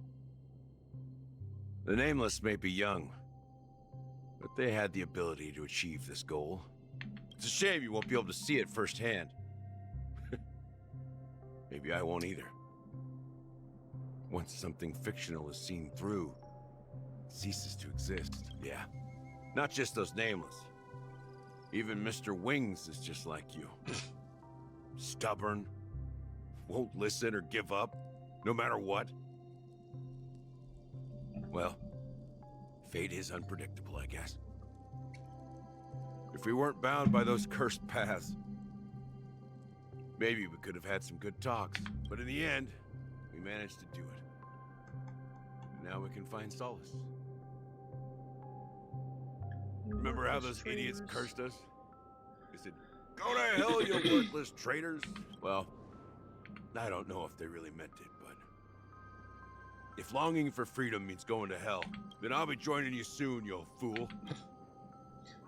Let's get together and have supper again in hell. Oh, I almost forgot. That's kind of funny, I won't lie. There's one more thing. Here's to you. A glass of hello and goodbye, trail to the imperfect tomorrow. See you in hell, buddy. It's warm here, isn't it? You're lucky to have found shelter from the rain. Let alone fresh berries. I was just following the scent of life. It's a shame these berries don't have much flavor. Seriously? In case you didn't know, this fruit is pretty juicy. It becomes extremely spicy. Interesting. Have you lost your sense of taste? I can still taste certain things. Before coming here, I stopped by a place called Orkron. It had barren cliffs and nights lit by bonfires. Burgundy snow would fall from the sky, and when it landed on my tongue, it tasted like raspberries. The flavor wasn't exactly sweet, but it left a lasting impression. When I think back on my past, I realize that what's tying everything together isn't the big events, but rather these small yet unforgettable moments. Don't worry about it. Losing oneself is a reality that every self-annihilator must face. At least I haven't completely lost my senses and memories yet. Well, congratulations on adding another footnote to your journey. By the way, are you always alone? No, I had a companion in Orkron. She's a short, nameless girl who aspired to explore IX. She always said she'd walk a path deeper and farther than Akavili's. Quite an ambition for such a small girl. So, what happened? She became stagnant water. Well, it's a weird way to put it. Condolences. Condolences. I don't need them. The girl left with a smile. She never regretted her choice and most definitely wanted me to say goodbye with a smile. That's proof that you're grieving for her. Or perhaps I'm just afraid. Afraid? I rarely sense that emotion from you. I'm afraid I'll forget the 30 days I spent with her. Aw. Just like all the other days in my life. That's Most depressing. of them have already washed away with the rain, disappearing into an unseen realm. I fear that those vivid red memories will fade away too. There isn't much color left. And besides this faint, warm red, there's almost nothing. Hard to imagine. A ranger accustomed to bloodshed, destruction, and chaos finding warmth in the red color. Because I have experienced this warmth many times. Long ago, I promised someone that I'd bring it to more people. And that for every remaining moment of my life, I'd strive for a better ending for all. As long as this red color still lingers, I have a chance to fulfill that promise. It represents a burning fire, a blooming flower, the berries in this cave, and life itself. In the end, it will lead me beyond the horizon of existence. And on the other side, I will cut off. So she wants to kill Nihility? Can she even do that? The one blessed by the sleeping and shapeless is considering how That's to kill crazy. them. Actually. That's truly pure nihility. But you're right about one thing. After spending so much time near this stagnant water, only when I look at this vibrant red fire do I realize that I'm still alive. When will this rain ever stop? Perhaps when the sorrows of the departed have finally quieted down, the sky will clear up. But she weeps for the departed. 4 hours until the Germany. Oh my goodness. How much is left of this quest? This quest is good, don't get me wrong, but holy shit, this shit is long. I feel like it's like the first two combined. Have you heard of a planet named Biari Scamandros, Don Hung? That sunshine on a cloudy It's one of day. the Paradise Kingdoms under the influence of the Harmony. A sought-after wonderland for the inhabitants of the Dardanu major and minor systems. Half an amber era ago, the family held an unprecedented festival there.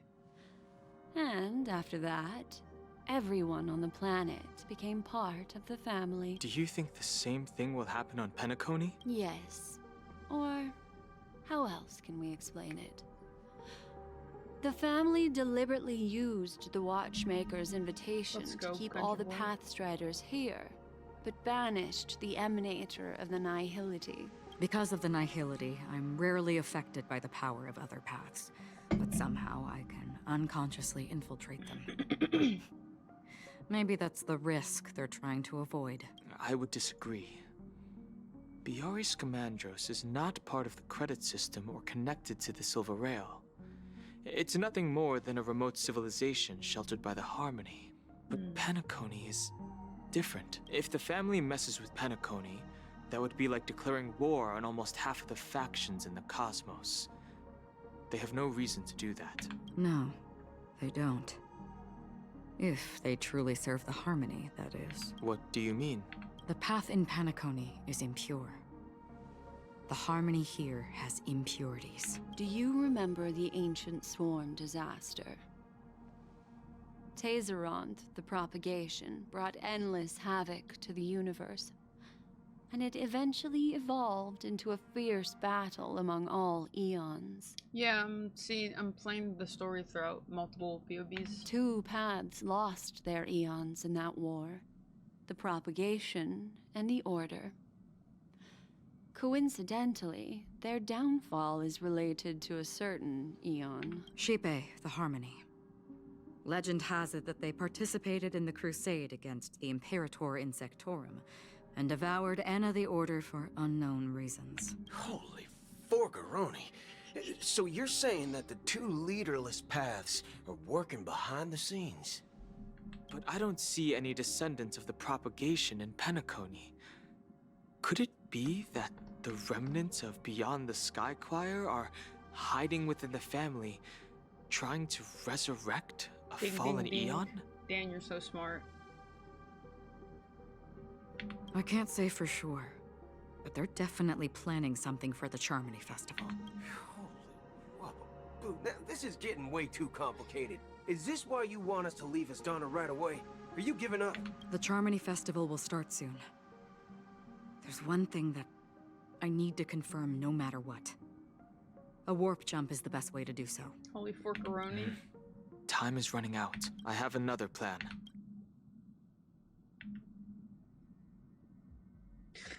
Hold on. Sudden change. Are you thinking of using the Jade Abacus of Allying Oath? Exactly. Yes! The assistance from the lawful Cloud Knights would be enough. Think this is what it we want. over carefully. We're getting there. You can only use that once in your lifetime. I have considered it thoroughly. My companions are... Aww. They're also once-in-a-lifetime So treasures. sweet. So smart, so sweet, so thoughtful. No hesitation. I love to see it. 3 hours. Oh god. Ah, shit's gonna start hitting the fan soon. I can't wait. 2 more hours from now is nuts. Oh man. Stuff's gonna start going crazy. Can't wait. This music already? Are you the only one here, my child? The Nameless is quite the diplomat. Our secrets have spread like wildfire within the family. And IPC starships are gathering towards Astana. This is a crucial moment for us. So, where is the chosen one who harmonizes the varied sounds? What do you mean, Master? I'm right here in front of you, aren't I? You know, she was supposed to be the star of the Charmony Festival in our plan. But the plan has changed. As her brother, I know she doesn't want to sing for the Order. So I'll take her place. Ooh. This bot, this You've kind of always good. been wise beyond your years.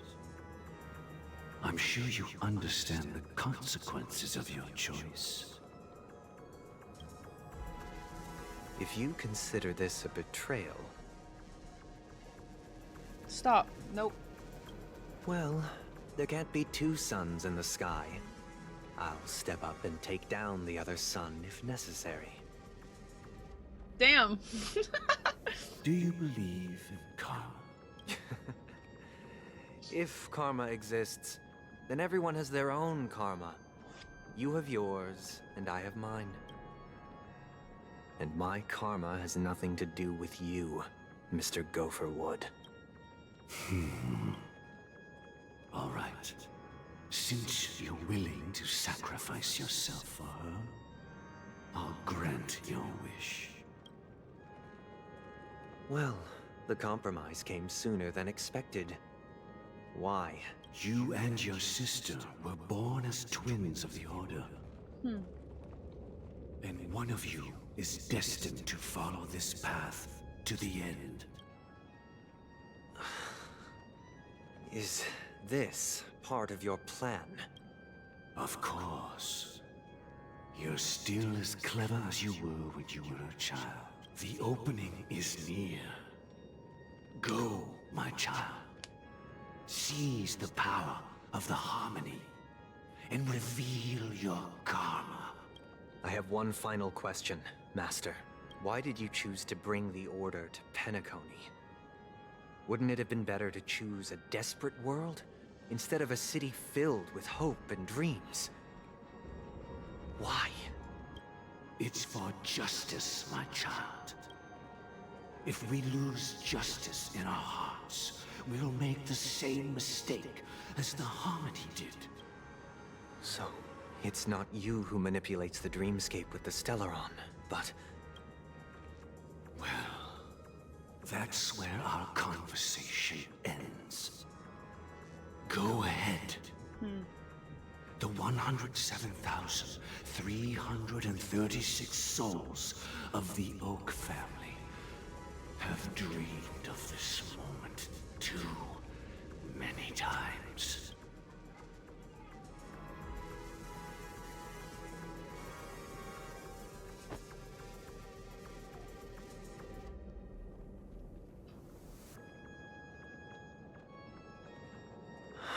It's kind of toxic. Not the PTSD. I shall ascend to the heavens, becoming the scorching sun. Bathed in my light, my people shall flourish, while all evil shall be eradicated. I respect his resolve, personally. This is He's the sacrificing interior himself for of his the sister. Penacony Grand Theater. I don't know. It's quite exhilarating to be flushed into the air by Soul Glad. But why is the venue still closed when the... And not only that, the entire theater is eerily quiet. Yeah, I wonder how many tickets... Let's explore.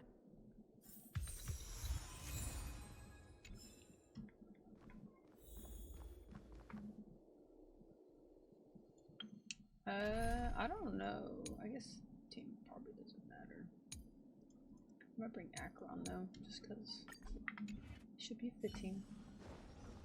Stream forth the gleam of old blades. Damn. Can't believe we're getting to the end. This is crazy.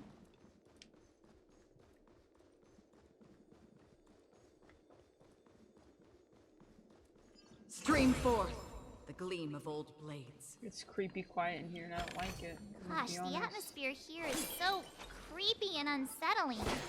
Let's wait. Even if there's no audience yet, there should be some staff around. Why is it so silent?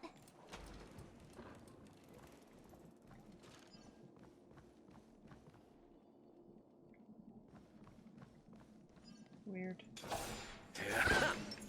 Really weird, actually. Hey, yo, it's literally Sunday.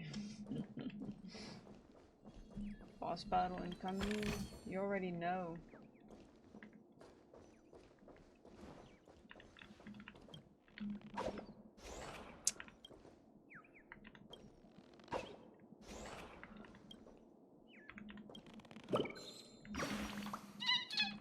Cheap, cheap.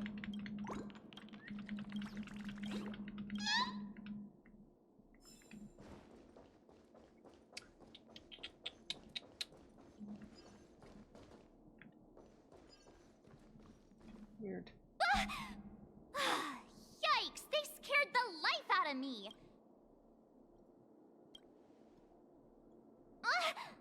Are these puppets part of the...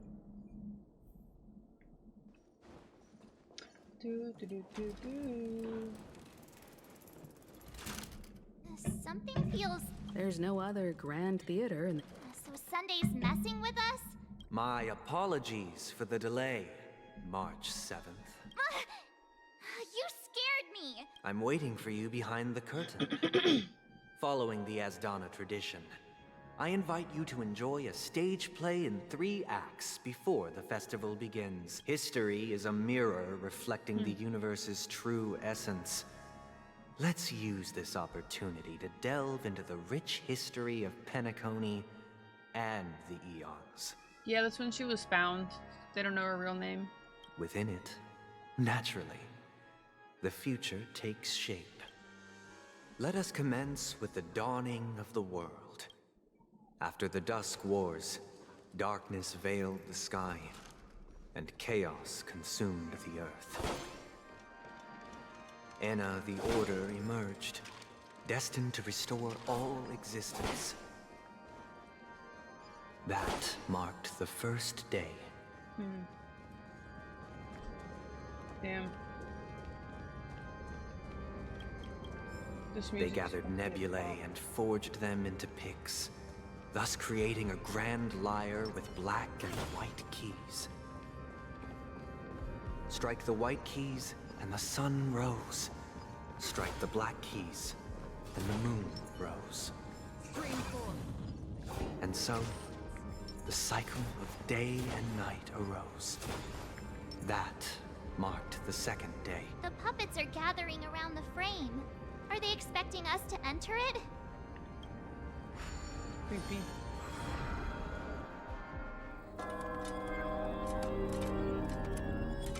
Oh, the prisoner.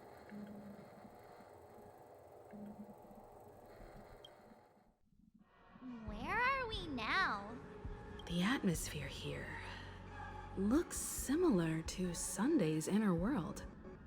Perhaps this so-called stage play is created with his abilities. This act is named Ode to Prisoner. Given the atmosphere here, I believe it's about Penacony's past. I thought things were finally looking up as I managed to dodge prison during my recent trailblazing expedition. I genuinely wish to avoid a violent clash with my esteemed guests from afar. Therefore, I've arranged 3 acts before the situation becomes irreparable. Where shall we start our narrative? Well, let's start with the time when Penacony was... These birds are everywhere. Where shall we start our narrative? Well, let's start with the time when Penacony was still a frontier prison.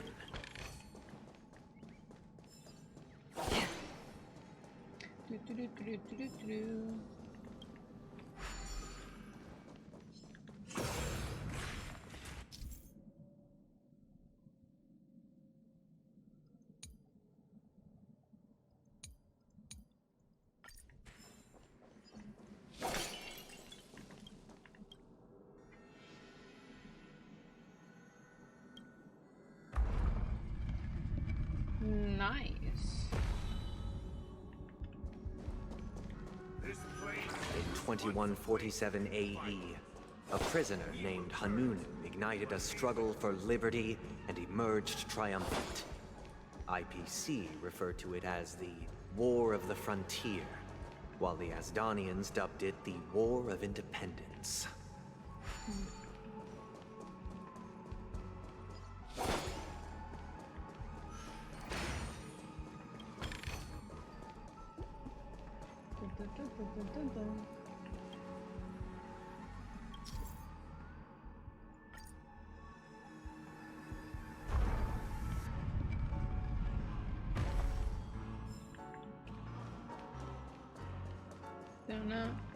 No, I already have one.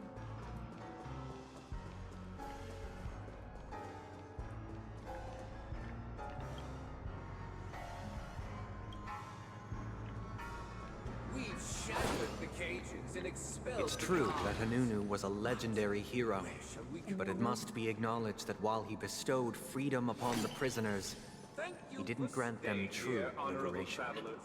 The three nameless stayed on the planet, endeavoring to spread the tenets of Trailblaze throughout the frontier prison. Alas, their efforts proved futile.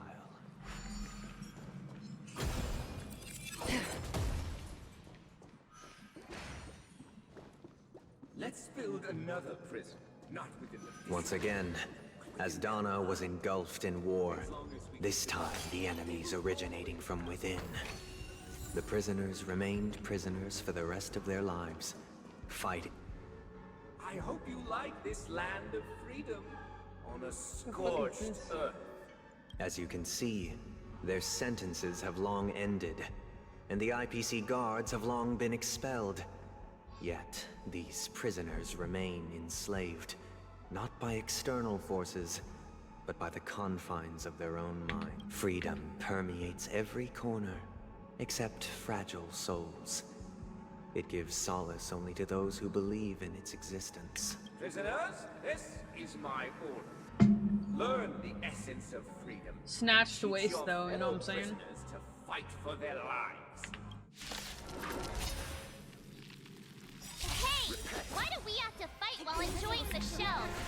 I desire not only your enjoyment, but also your assistance in its completion. Free will, still waters of oblivion. I weep for the departed. It too shall fall. Not good. Ready for another? I'll go easy. Another destined for oblivion. No one can restrain you anymore. Thus concludes the first act. Amidst a raging war, the frontier prison headed toward becoming Land of the Exiles. This must be how Penacony was constructed. With the aid of outsiders, the prisoners were finally liberated and established the Land of the Exiles. However, it appears that Sunday aims to convey the spiritual plight of the prisoners more than the physical aspects of imprisonment. This show is a bit too literary for my taste. But these puppets, where are they guiding us this time? Stream 4. Gleam of old blades. Maybe any day now. They transmuted streams of stars into inked nibs, creating symbols to be pronounced and counted. Stream 4. They molded stardust into flowing rivers, assigning the righteous upstream and the unjust downstream. Thus, all things were marked, and the world learned to discern between good and evil. That marked the third and fourth days.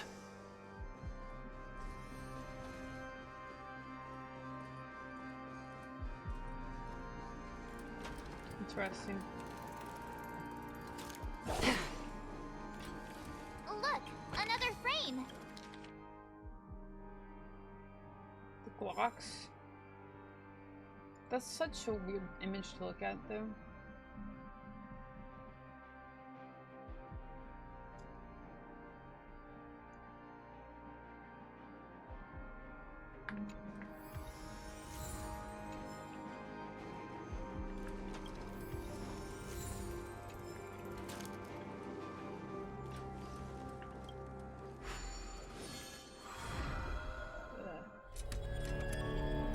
Act 2.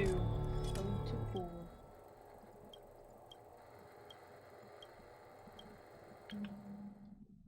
Ode to Fool. This must be the second act. The surroundings are different from before. Behold the ensuing peace never truly graced land of the exiles. The history in this era is rich and intricate, so please allow me to present it in allegorical form. You do that. I don't even know what that word means. This place is creepy. Stream forth, gleam of old blades.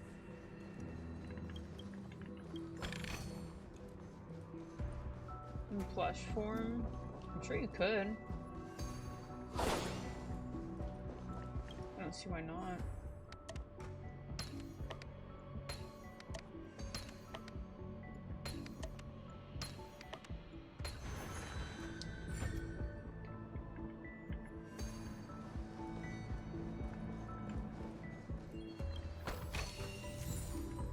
Welcome to this mansion, dear. Land of the exiles was in disarray, besieged by both internal and external perils. Though the 7 major lineages appeared united on the surface, each harbored their own ambitions, leading to ceaseless conflict.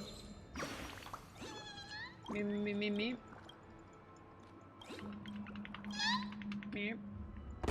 Bye.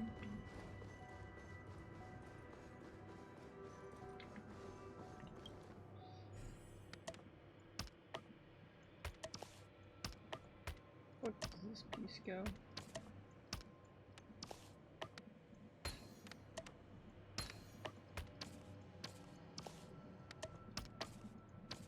Could have sworn it went there, but yeah, it wouldn't lock in. Accountant! We are the pillars of this mansion. The Black Plum family was the first to fall. They withered away in the White Desert event, orchestrated by the Alfalfa. The leader of the Alfalfa family sought to defect to the IPC, trading freedom for survival. However, his eldest son slew him in the name of righteousness, and ascended as the new family head.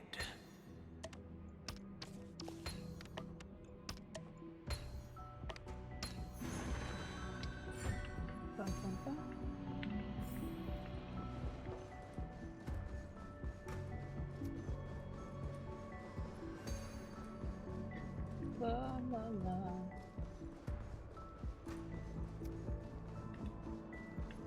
Those mirrors are creepy.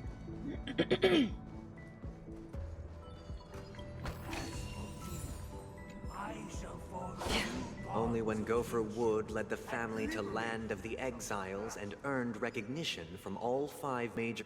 Dear outsider, I beseech your aid in purging this mansion of the poison spread by the lurking instigators. You want us to help you? I wish they could regain their reason. This is the second act. Looks like it's about Penacony's journey to becoming the land of the dreams. during which the family plays a crucial role. But this new master seems like a bad guy to me. Perhaps this is the truth Sunday is trying to express, if you read between the lines. The Harmony changed Penacony just as the guards once did. Looks like we've gotta help those guys kneeling down over there calm down a bit.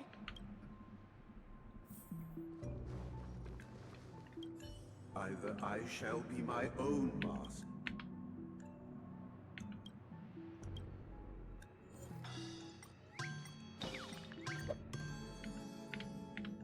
Without a master. Master is no longer here.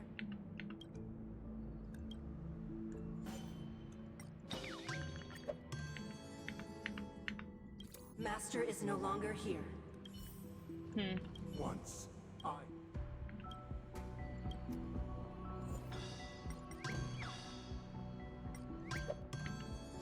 My former master has long departed.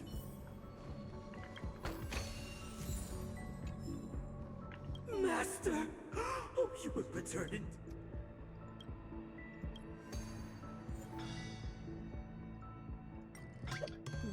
Master.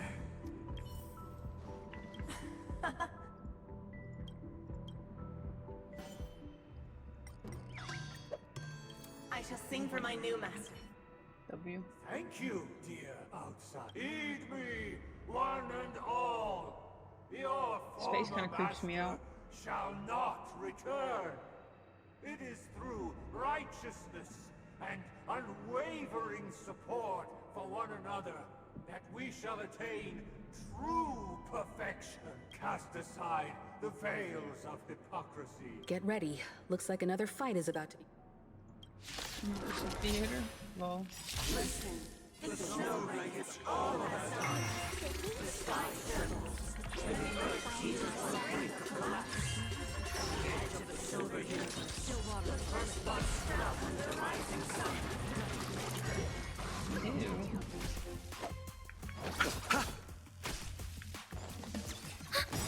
Enemy data secure. Net markers activated. Time for a good old counterattack. I do like this music in this area. It's great. It too shall fall. Let's play for a while. Another journey begins. Destined for oblivion. That's kind of Eternal sleep. The dead return. It's kind of strong. I wasn't expecting that, honestly.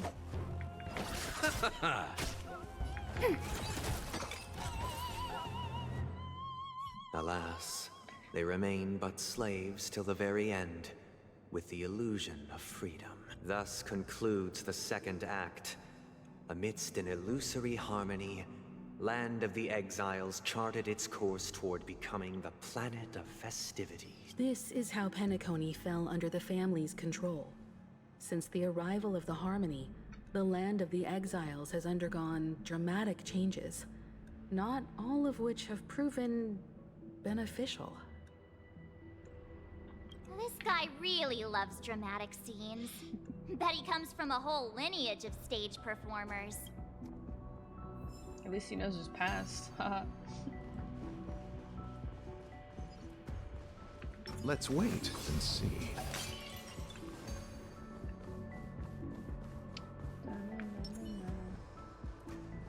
That was rude. It was not. She said it.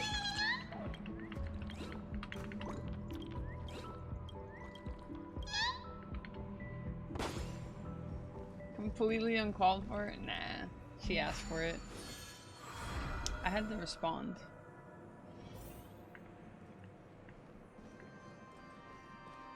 They used the planetary rings to establish the law, forging a code of conduct among the masses.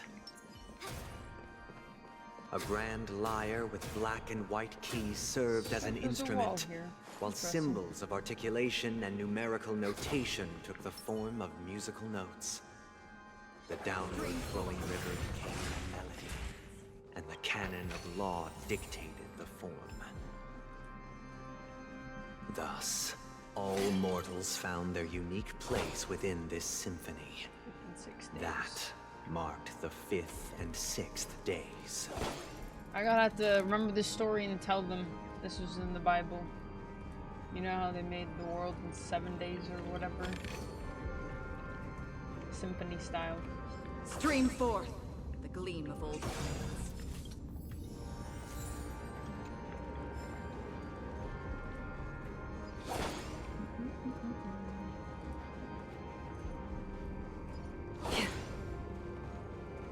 This guy is really into these puppets.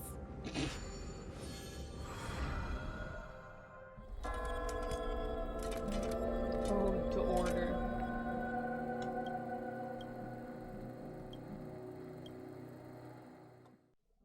Oh, I get it now.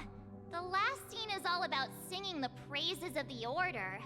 And the atmosphere here is completely different from the previous 2 scenes. This is the concluding act of this play. I have showcased the past and present, now is the future. Hey man, the future seems the most calming. This is the concluding act of this play. I have showcased the past and present of Penacony, hoping that my desire for change resonates within you.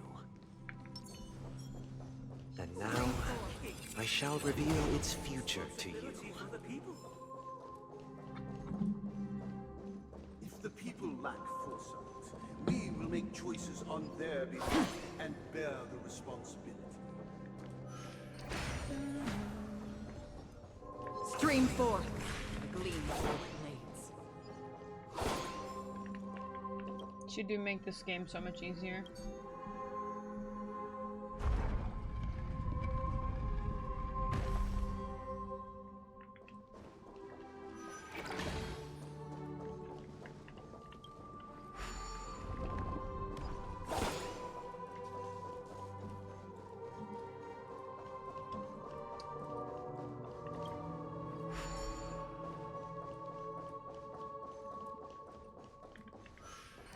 Kind of ironic. This one's supposed to be like about order of the future, but it's also like super chaotic.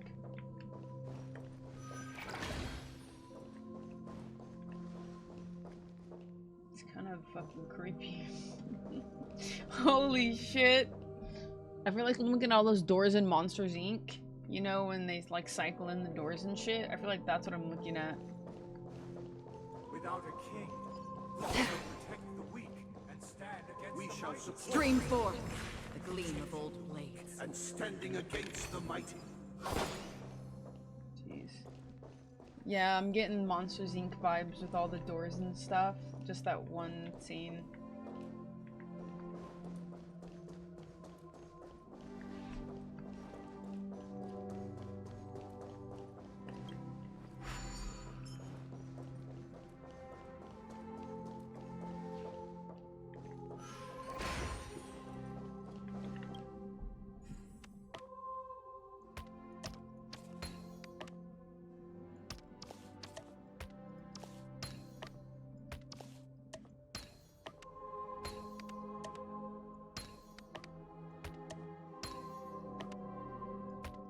Missing some pieces.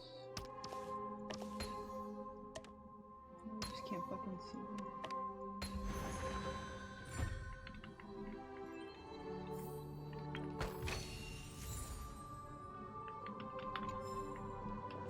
La, la, la.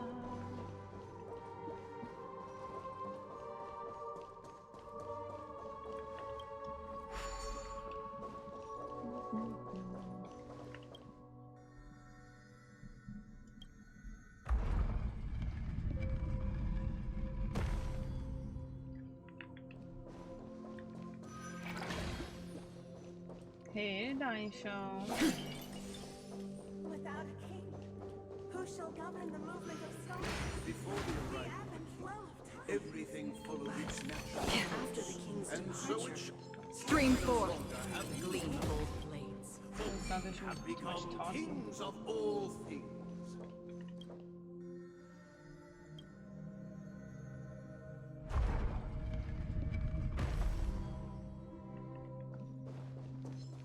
Stream forth the gleam of old blades.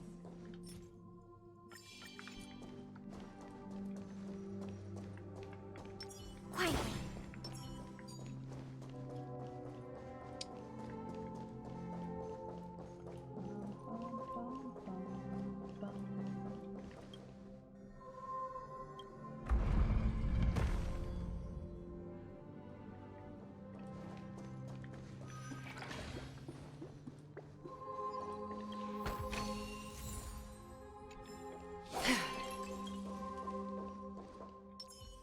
Watch this.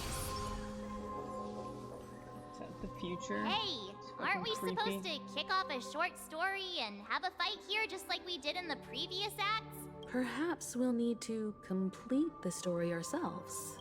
So, do you think their mind needs tinkering or something?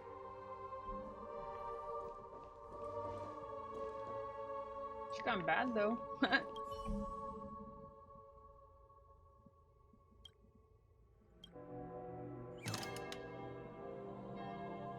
Satisfied? This is crazy. Farewell, former king. We no longer have need for a king. That's crazy. For we have become... How did it go? You can't change them? My apologies for my negligence. I forgot to inform you that the final part was scripted long ago. This whole body's made out of instruments. Let our previous king recount it to you. Prepare for battle. Descending from the infinite spiral staircase, I traverse towards the future with measured steps. No need to remember or seek my existence. For the contours of my mind shall intersect with countless experiences. You chose the wrong Shit. enemy. Unsatisfied future. Yeah, this ain't looking good. I don't think. Receive divinity. Don't worry, it's just a scrape. I can never remember. Ready for another? Net markers activated. Time for a good old counterattack.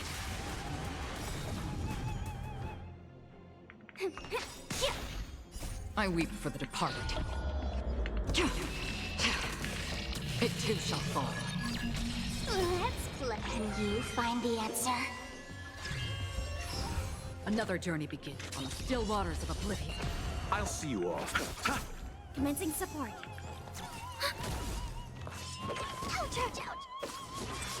Let's play for a while. Free will destined for oblivion. You chose the wrong enemy. I'll go easy, Mist. Feeling spiffy? Another on the still waters of oblivion. In the hushed expanse of a nocturnal reverie, I leave faint traces behind. No need to remember me, or to recall the essence of dreams. What is mine shall wane, while you shall transcend its delicate nature. This is the final scene. It's much more straightforward. He wants to expel the harmony and establish an empire based on the order. Let's go. Once this stage play concludes, it'll be time for the main event. Let's go!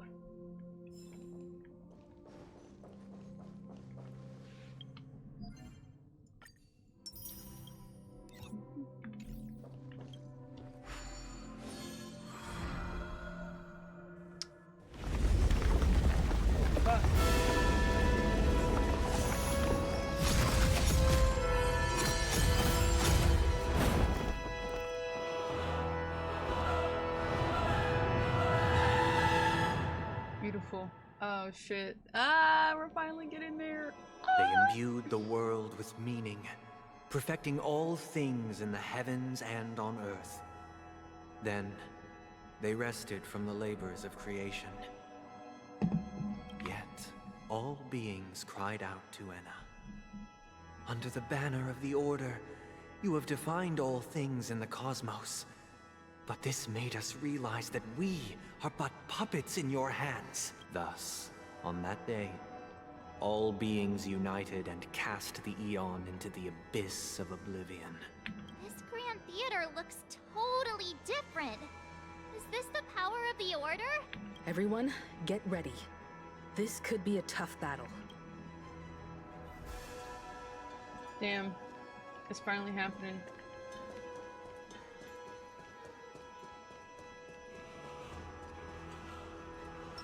Let's wait and see. Pepe popcorn. That marked the 7th day. Cheers and chants reverberated in the hills.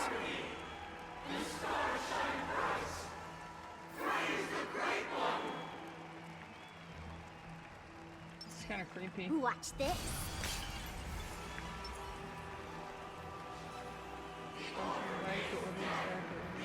Holy shit, I feel like I'm gonna lose my mind. Dang. Look, there he is! That concludes everything related to the Order. What are your reflections on this, my dear guests? Nevertheless, this is but a trivial blip in the annals of galactic history. What truly matters is the course this river shall take in the days to come. You've arrived at the perfect moment. The Charmony Festival is about to commence, and it would be a shame if you were absent for the Harmony's prologue. Allow me to extend my warmest welcome once more. Welcome to Penacony Theater, the very core of the Sweet Dream, the abode of the Stellaron, the grand stage of the Charmony Festival, and the very place where the future of Penacony shall be determined through conflict.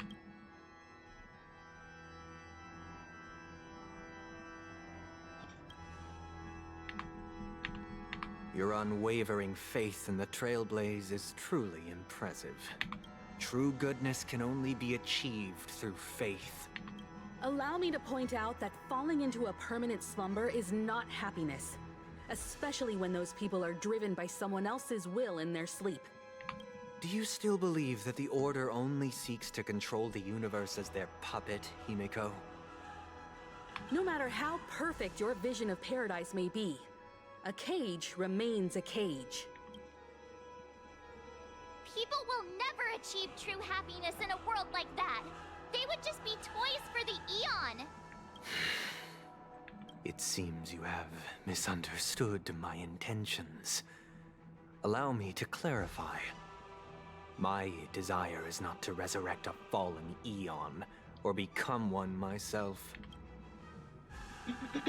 My sole objective is to create a paradise free from Eons, where the Order ensures the dignity and happiness of all humanity. A paradise exclusive to us human beings. That's not the case. If people are to live with dignity, there must be nothing and no one above them. In your so-called paradise, you would be the one reigning supreme.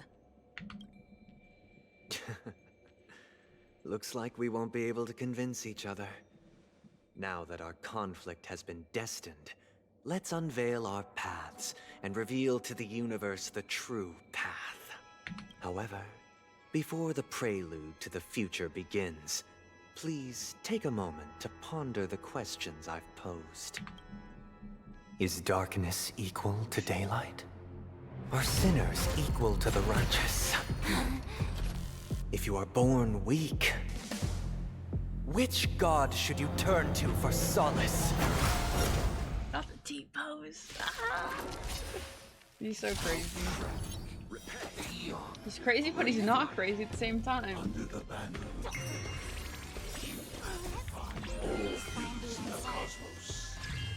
I invaded. I actually started it, but never got around to finishing it because I was watching on the way home from a flight, so I haven't finished it yet. I have like a couple episodes left. It's crazy. I don't know. It doesn't seem like totally crazy, but it does at the same time. I'm in this weird limbo with it. Time for a good old counterattack. I weep for the departed. It was good. It was really interesting. It too shall fall.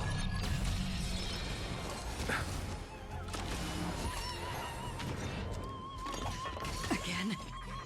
Did that hurt? Are you gonna watch it? On the still waters of oblivion. See, but I don't think he's sane, but I don't think what he wants is like the worst thing ever. Enemy targets detected. I don't know how to describe it. It's only like 12 or 13 episodes. Let's play for a while. Free destined for oblivion. The world is in harm. The stars shine. Don't worry, it's just a scrape. Again.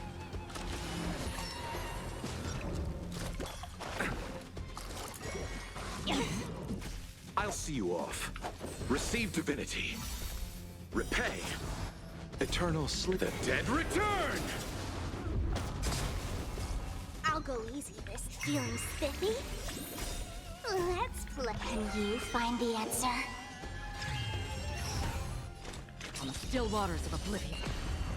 I weep for the departed. It too shall fall.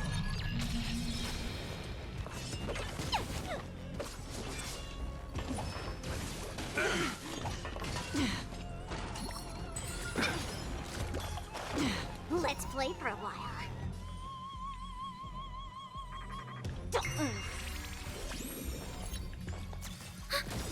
Enemy data net markers activated. Time for a good old counterattack. Another destined for oblivion. Let's settle this.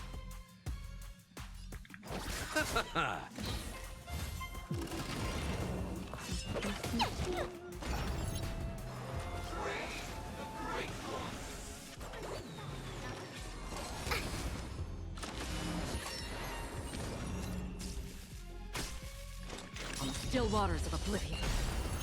I weep for the departed. It too shall fall.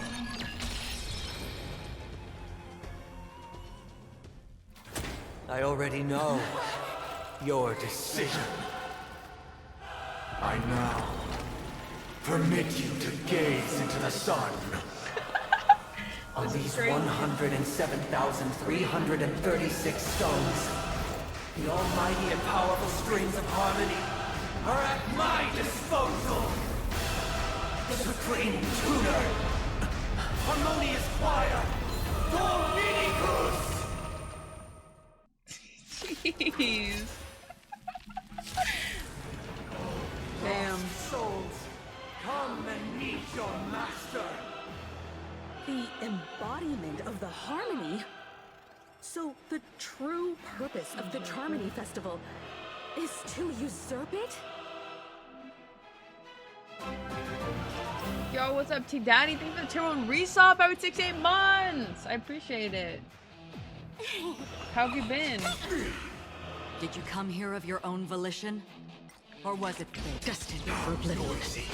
Can you find the answer? Holy shit, 6 to 8 months is crazy. You Some chose the Destiny, wrong let's enemy. Go.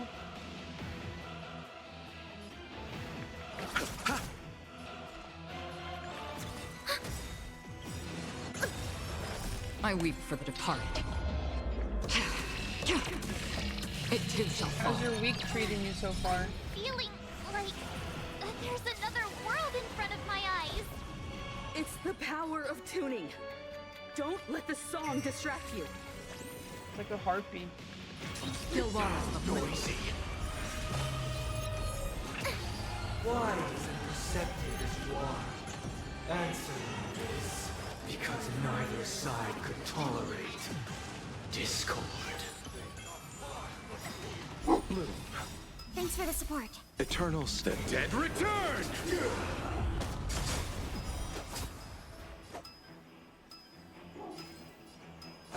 Receive divinity. Commencing support. Personnel power, lead team power. Another journey be destined for oblivion. The time has come. Creation will be reborn from the remains of the gods. Danhan?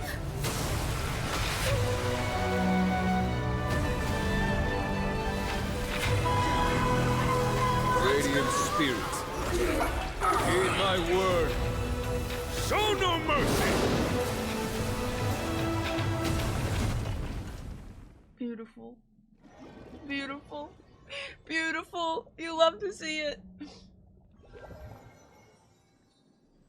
Wake up. Wake up. Hey, wake up. The sun's frying your butt. Are you all right? It does? Looks like your mind's still in one piece.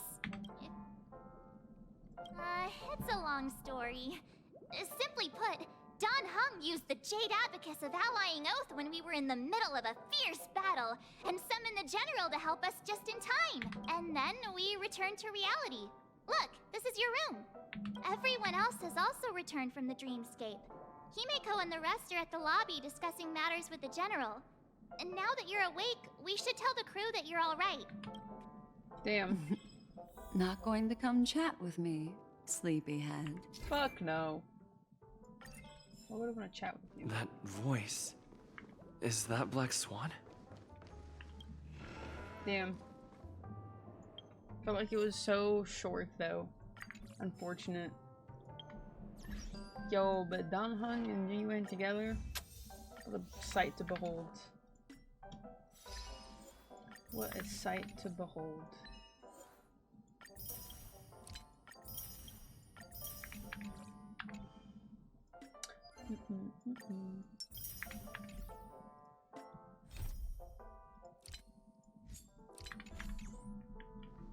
Hey, where are you going? The entire— yeah, I know, and we fucking passed out. Of course we did. meet again, sleep. What's Nothing, Miss March. Though the strike from the General was timely, its destruction was also immense. When emanators collide, ordinary people inevitably suffer. But, luckily for them, So the is Sunday an dreamscape is emanator my then? home turf.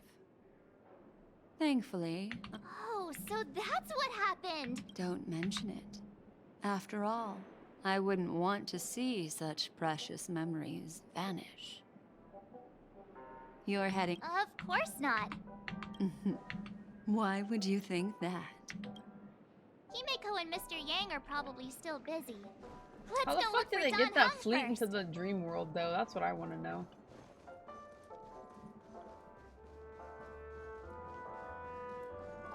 Look, he's still talking to that cowboy. You're awake. Well, fork me. You must be that Stellaron they were talking about.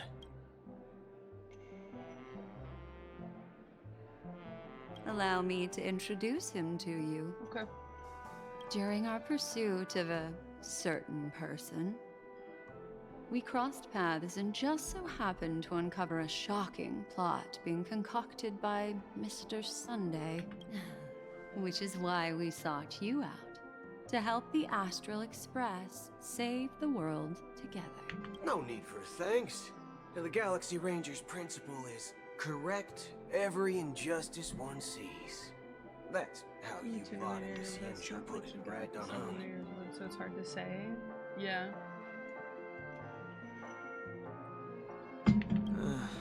More. Wait, hold on a sec. This is the first time I'm hearing about this certain person. Who was it again? Don Hung. Do you remember? Not a name. No, that ain't it. I just can't seem to recall. Weird. My neurochip hasn't registered any malfunctions. What's going on? Forget about it. If it slipped all our minds, reckon that person was just a minor scoundrel. Yes, when the dust settles, I'll just think of a way to recall it in the memory zone. Everyone, let's hurry up and look for Miss Himiko, shall we? He's now a minor star on Penacony, and the— You're right.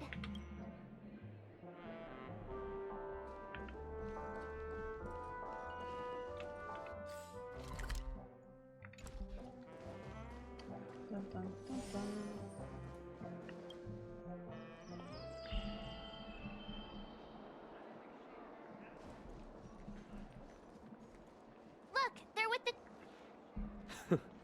That's all right. In these times of conflict for the sake of utmost safety, it is only right that the Alliance steps forward to mediate on behalf of the Astral Express. Furthermore, despite the IPC's eagerness for success, it prioritizes peace above all. And the family, trapped though it may be, professes a desire for harmony. The Alliance has always won people over with reason. I firmly believe both parties can indeed put aside their differences. The General possesses a deep understanding of the greater good. With the Cienjo Alliance mediating, peace for Penacony is within reach.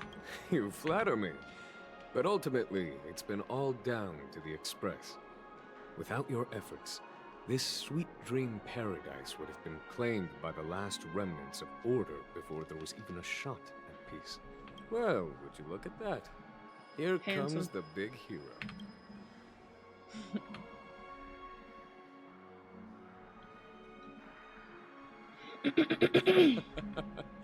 If it isn't the galactic baseballer. Are you okay? I heard you couldn't wake up. Are you feeling unwell? Don't worry, Mr. Yang. There is nothing wrong with him. What about you, Mr. Yang? I heard that even Miss Robin wasn't spared. And that guy locked you both up. It's a long story. But at least Mr. Sunday took it easy on us. He used an ability called tuning to connect our consciousnesses with his. In other words, he imprisoned us within his consciousness. Thanks to General Jing Yuan's destruction of the Harmonious Choir, we were able to escape. He used that tuning on us too. Does that mean that we were almost imprisoned as well? I can confidently say now, he was truly after a fair fight with us. Had he wanted, he could have easily taken us down. Without so much as lifting a finger. Speaking of the Oak family head... It's complicated, but in a nutshell, he's now the former Oak family head. The IPC has named him the key figure in the family's Penacony split, citing a threat to cosmic peace. He must represent the family and answer for the unrest caused. His trial is set to take place at Pier Point. The family quickly labeled him and the remnants of the Order as enemies, declaring the turmoil an internal rebellion. This move effectively barred the IPC from intervening in family affairs on both moral and rational grounds. Everyone really has their own agenda after... Then, what's going to happen to Miss Robin? She and Sunday won't be able to deny their involvement in the Charmony Festival. Why the sigh, General? I can only say that this incident is an unexpected mess for the girl. The Alliance will try to persuade the family to consider this matter carefully during mediation. It's time, everyone. The IPC's key members and I have agreed to consult one another before the upcoming negotiation. Given the General's invitation and the matter's significance to the universe, the crew will naturally accept. Why, of course you're welcome. They've mentioned that your team is a trusted ally of the IPC in Penacony, so there's no reason not to welcome you. Besides, if there can be reliable observers from the Astral Express present, discussions will go more smoothly. Beat you after this, buddy. I'm kind of allergic to those types of situations. Not to worry. I'm afraid I'll also have to return to the Express first. Thank you. What about you? Great. Although I'm not too sure of the reason. The representatives from the IPC have insisted on his presence. Sus. The negotiation will commence at the hotel lobby. Everyone, please follow me. Please follow me. Mr. Aventurine and Miss Topaz are here too. Oh, and who Yo, is that? Aventurine's here? What? The Intelligentsia Guild. It's been a while. Yeah, it has, Astral dummy. Express friends. I would also extend my sincere thanks to you, General of the Lafu. How the fuck did Akron The get him presence back? of everyone here assures that the talks will likely reach a conclusion that satisfies all sides. Oh.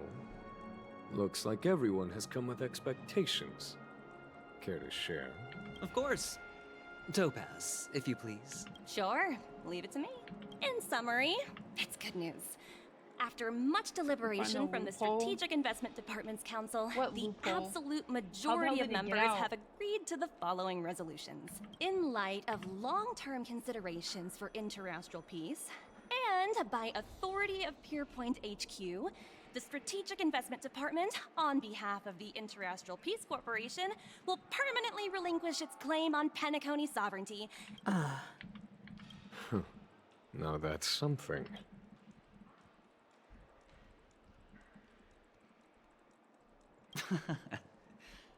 Well, if that's what it takes to bring peace to the entire universe, it's a price I'll gladly pay. Has the IPC finished sharing all its thoughts? The Guild, much like the Genius Society, has taken a keen interest in the recent calamity in Penacony. The floor is yours for the finer points, Mr. Screwlam. Organic life's unrelenting search to understand the realm of inner spirituality is something I both admire and envy. Inorganic life has no mechanism to evoke dreams. But when my mechanical impulses are activated, my inspiration circuits will start to operate, and I will enter a state defined as imagination. Every time, within the realm of imagination, there emerges a fire from the shadows. It is warm, bright. I frequently ponder this flame might represent the essence of intelligence. A cluster of inspiration ignited by high temperatures. Alas, they are nothing but projections of my thought system to me. Desired, but unattainable. But after deliberations with my partners, we have decided to defer the progress of the Simulated Universe project, and instead assist the Intelligentsia Guild as technological consultants in the research of the Dreamscape and Memory Zone.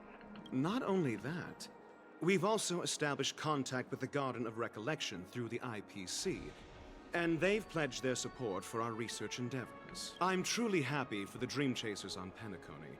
The cosmos' brightest and, let's admit, dimmer intellects are now at their service. Agreed. It's hard to imagine members of the Genius Society taking an interest in such mundane research. Never mind. At the end of the day, this is a positive outcome. No wonder everyone insisted that he be there. It heartens me to learn that everyone is willing to put aside their differences for Penacony's plight. I trust that everyone will surely reach consensus in the upcoming negotiations. Looks like Penacony's future is decided. I'm wondering, is there anything else the crew is concerned about? Peace is our greatest wish. Well, that's good. Now that everyone's minds are at ease, I shall... Goodbye. If that's the case, it appears that we have nothing else to worry about on Penacony. Sounds good to me. You two head back to the Express first. I'll pick up March and deal with the checkout procedure. Nothing escapes your attention, Miss Navigator. You've been with us this whole time, huh? In any case, he and I will be waiting for you. Let's go. Our time... Penacony's journey ends here. Well, seems the dust is finally settled now. Well done, friend.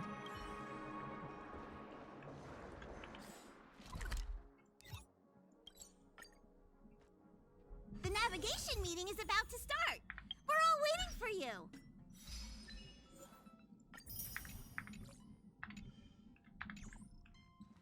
When did the... Ahem. Looks like everyone's present. This a meeting to decide our next stop? How we doing this? A show of hands. Join. Hold your horses, cowboy.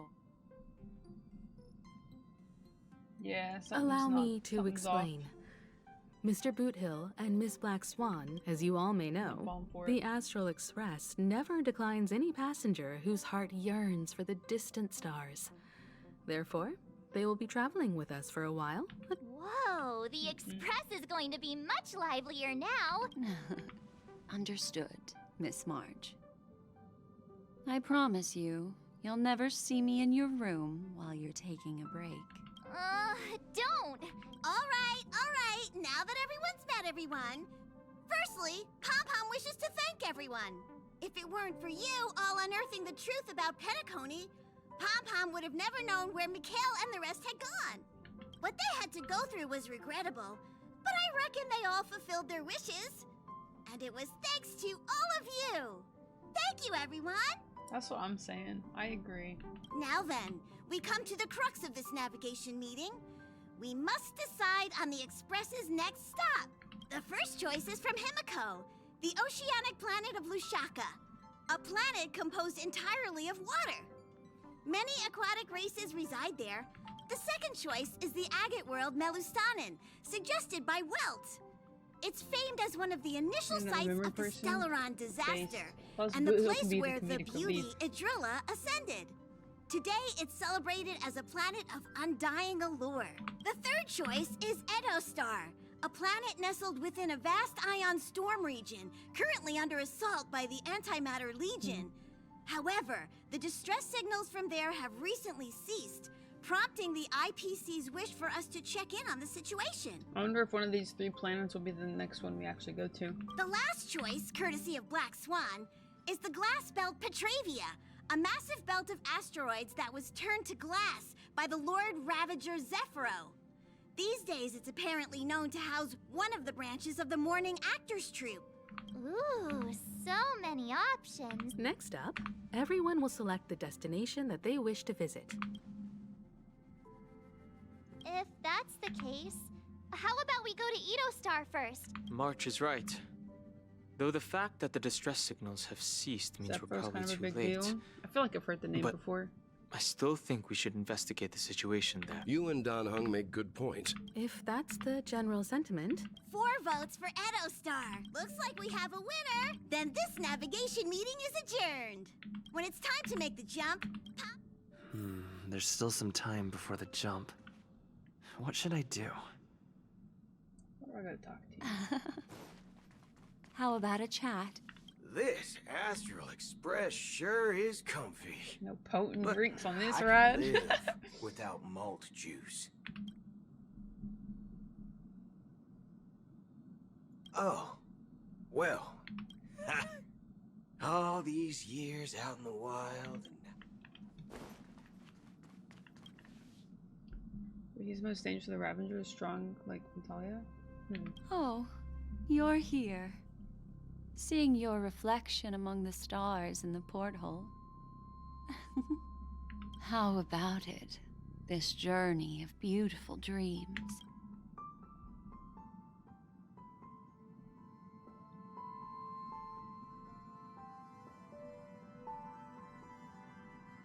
There's a rich scent of curiosity. So, how about you hand that small parting gift back?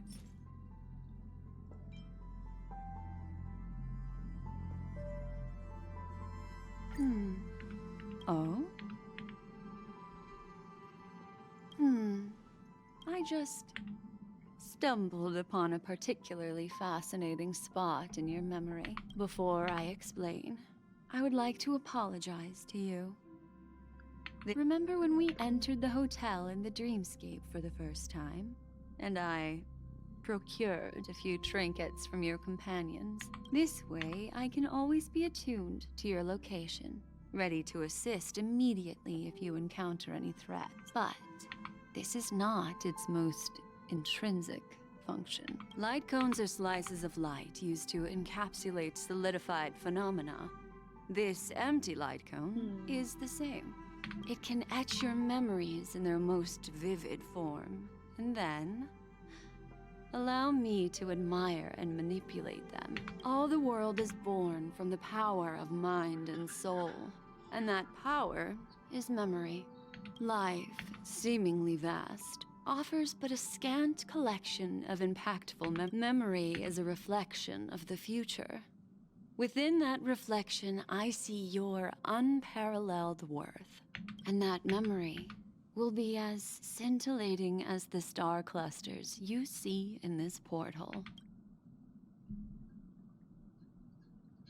Precisely. But do you know the deeper meaning behind it? The reason is simple. In this grandiose and ostentatious dream of the families, only you personally experienced the entire course. Patience, my friend. I will reveal the answer to you, but that time is not now. Turn around and take a look at your friends. Every one of them is reveling at the arrival of their next destination, all filled with hopes and expectations of their own present and future.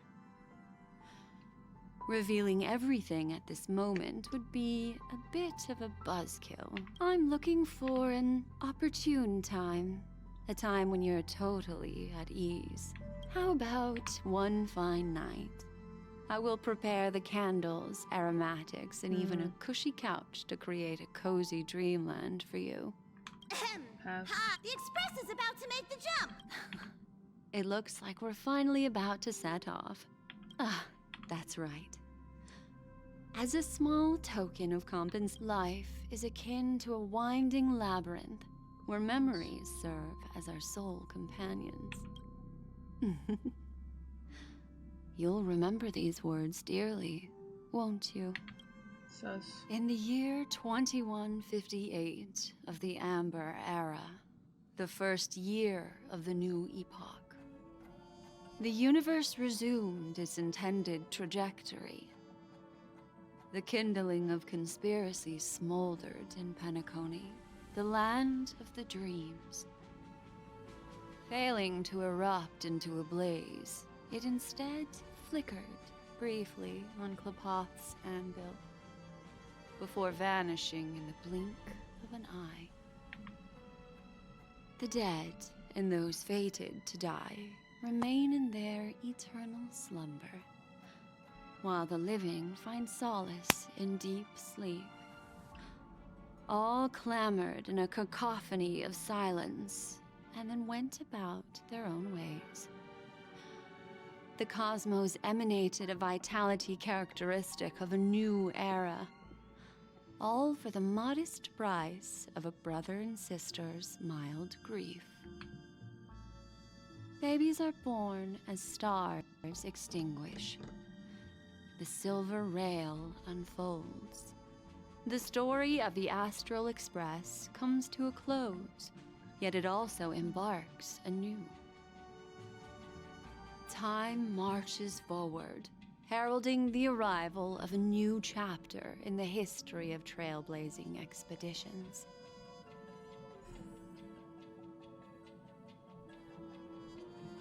I call Cap. LOL. Nah, lead actors, senpai. Yeah. This is kind of funny though, honestly. I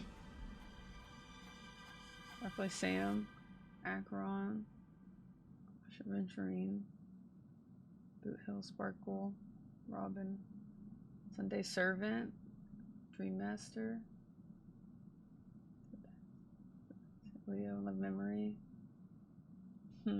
That's interesting. Nah, it's not over yet. May this journey lead us starward.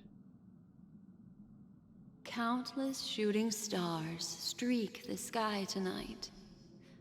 If you can pick the right one, it will carry your wish to thousands of distant worlds. You're feeling very relaxed now, aren't you? It's time to tell you a little bedtime story. Well, let's start with a conclusion. The crew was defeated in the battle against Sunday. Everyone in Penacony failed, and no one survived.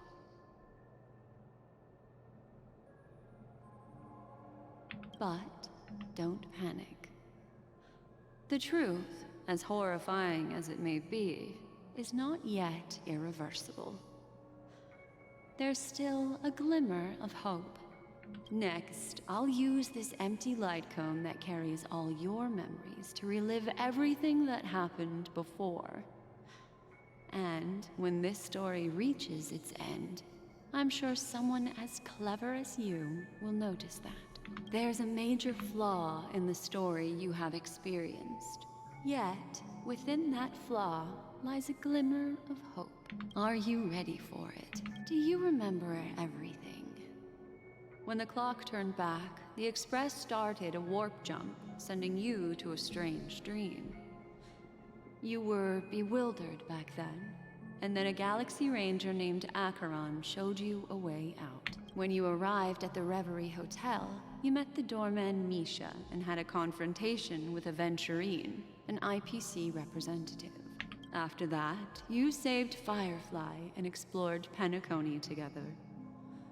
During the tour, you ran into Sparkle disguised as Sampo and accidentally entered a child's dream. There, I rescued both of you from death, but Firefly didn't return to reality. She realized the truth and tried to involve you in her plan, but that resulted in an accidental death. Even more unsettling, you soon encountered another murder. The 2 cases of death prompted you to investigate the truth behind the sweet dream. Despite your efforts to gather information about the 2 victims, you didn't make much progress. But you did learn about the Watchmaker from Gallagher. Meanwhile, Aventurine was secretly carrying out his scheme, in which you were one of the pawns. In the midst of a fierce battle, Acheron revealed her true identity as an emanator of the Nihility and unsheathed her sword. That strike foiled Aventurine's plan and opened a passage between the sweet dream and the original memory zone. Upon your arrival at Dreamflux Reef, you learned the truth that death was actually dormancy. You split up with Sunday and Robin, looking for a way to seal the Stellaron. However, it turned out that Sunday and the Dream Master had their own hidden agenda. And you had to engage in an ultimate duel on the stage of the Charmony Festival. Yeah, it was a little too easy. It went way too smooth. Finally, the story reached its conclusion. You emerged victorious, with the Trailblaze triumphing over the Order, and Penacony embracing a bright and peaceful future. This marks the end of the thrilling journey in Penacony. I'm sure you've already noticed something unusual, haven't you? The major flaw, which contradicts all the known information, hides in this story.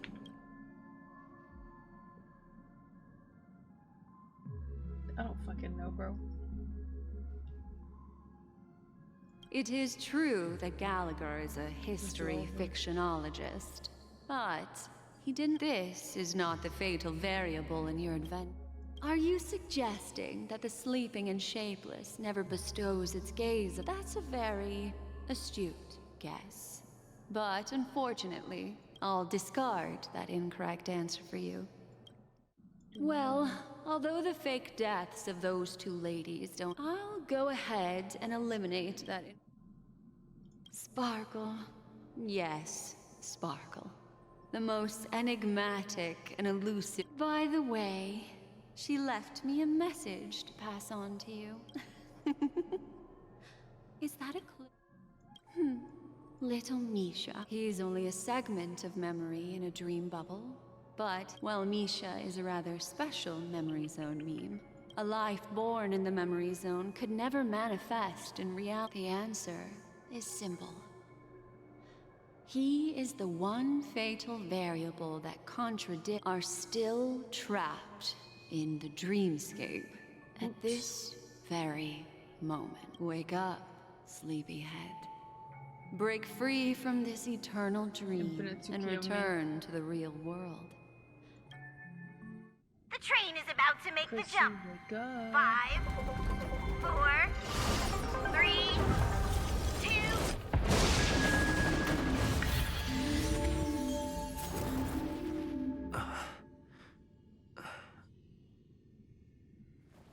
Oh shit. Damn.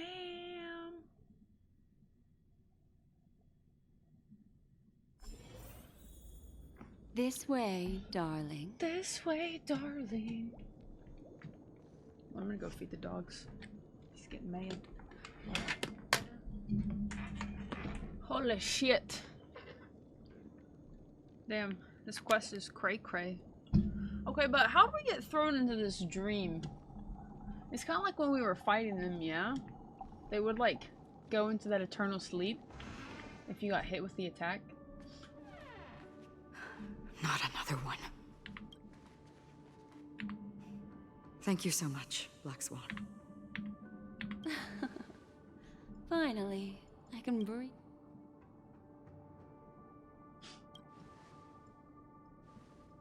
I understand you must be confused, and we'll do our best to shed light on the situation. However, before that, it's essential to know that this place is the rift between dream and reality. A place reserved only for those who have awakened from Enna's dream.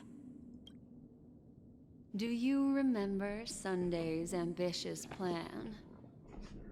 He intended to harness the power of the Stellaron, the collective will of over 100,000 Oak family members, and the desires of everyone in Penacony to usurp the harmony and restore the order. Unfortunately, it didn't stop there.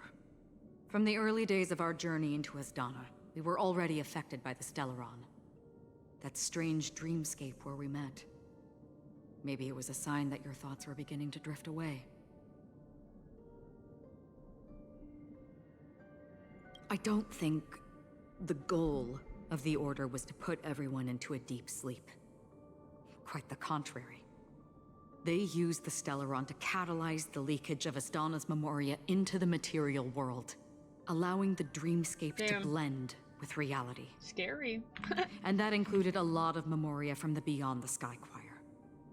As time came and went, the dreams eventually became indistinguishable from reality, and reality became an illusion.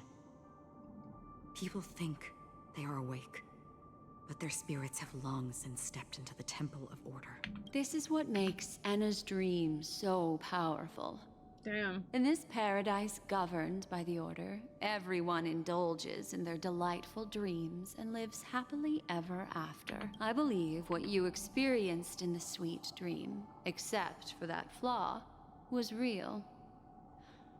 Only in this way could you reach the destination, lifting the crisis in Penacony and embarking on your next trailblazing expedition. If it wasn't for Acheron's plan, we might have been trapped in this dream forever. That'd be crazy. Fortunately, while the path of the Order governs all things, it can't affect the Nihility. I came to realize this when the Dream Master tried to expel me at any cost. This is also why you felt a sense of peculiarity when traveling with her. Well, I'm not as fortunate as she is. Even if I'm a memo keeper, I was still influenced by the power of the Order and fell into hallucinations. However, thanks to your memories, now we still have a chance to turn the tide. For mortals, even if they possess the great power of a path, they can't create a flawless world like gods do.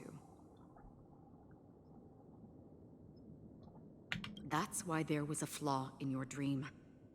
In other words, once you have realized the world is not real, you'll have a chance to break free from the dream. The flaw in your dream lies within Misha, who could have never appeared in reality. When I turned the pages of your memories, I realized that I was in an illusion too. Now Sunday has usurped the power of the Harmonious Choir through the Charmony Festival. Asdana has thus fallen into Enna's dream, transforming everyone equally into the notes of the Aeon. Failure doesn't mean weakness. Only the strong can gather the will to resist the Order and try to break free. We still have a chance, though. To make it happen, please, Black Swan. All right. Please come with me. These people are... They're the ones who accept Enna's dream and indulge in their happy illusions. We have no means to wake them up now. Not even your clockwork will do the trick. However, there are still other things we can do. Let's keep going.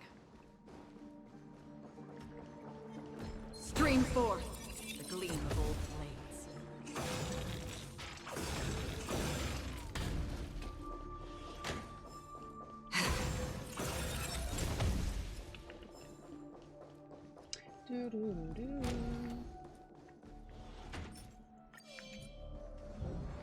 Stream forth the gleam of old blades.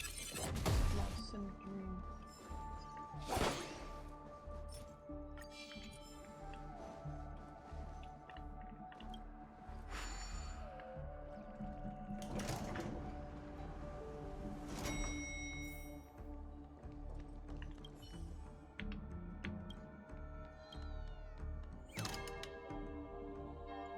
Satisfy's crazy.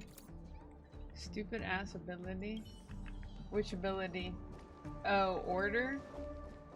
The Infinite Tsukiyomi, man. It's pretty OP. Here we are. It's Robin. Robin being here too. Finally, you've arrived. Let me introduce you to Robin. She woke up from Anna's dream by her own will.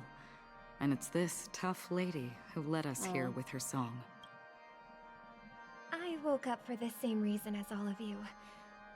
In the dream, I experienced something that could never occur in reality.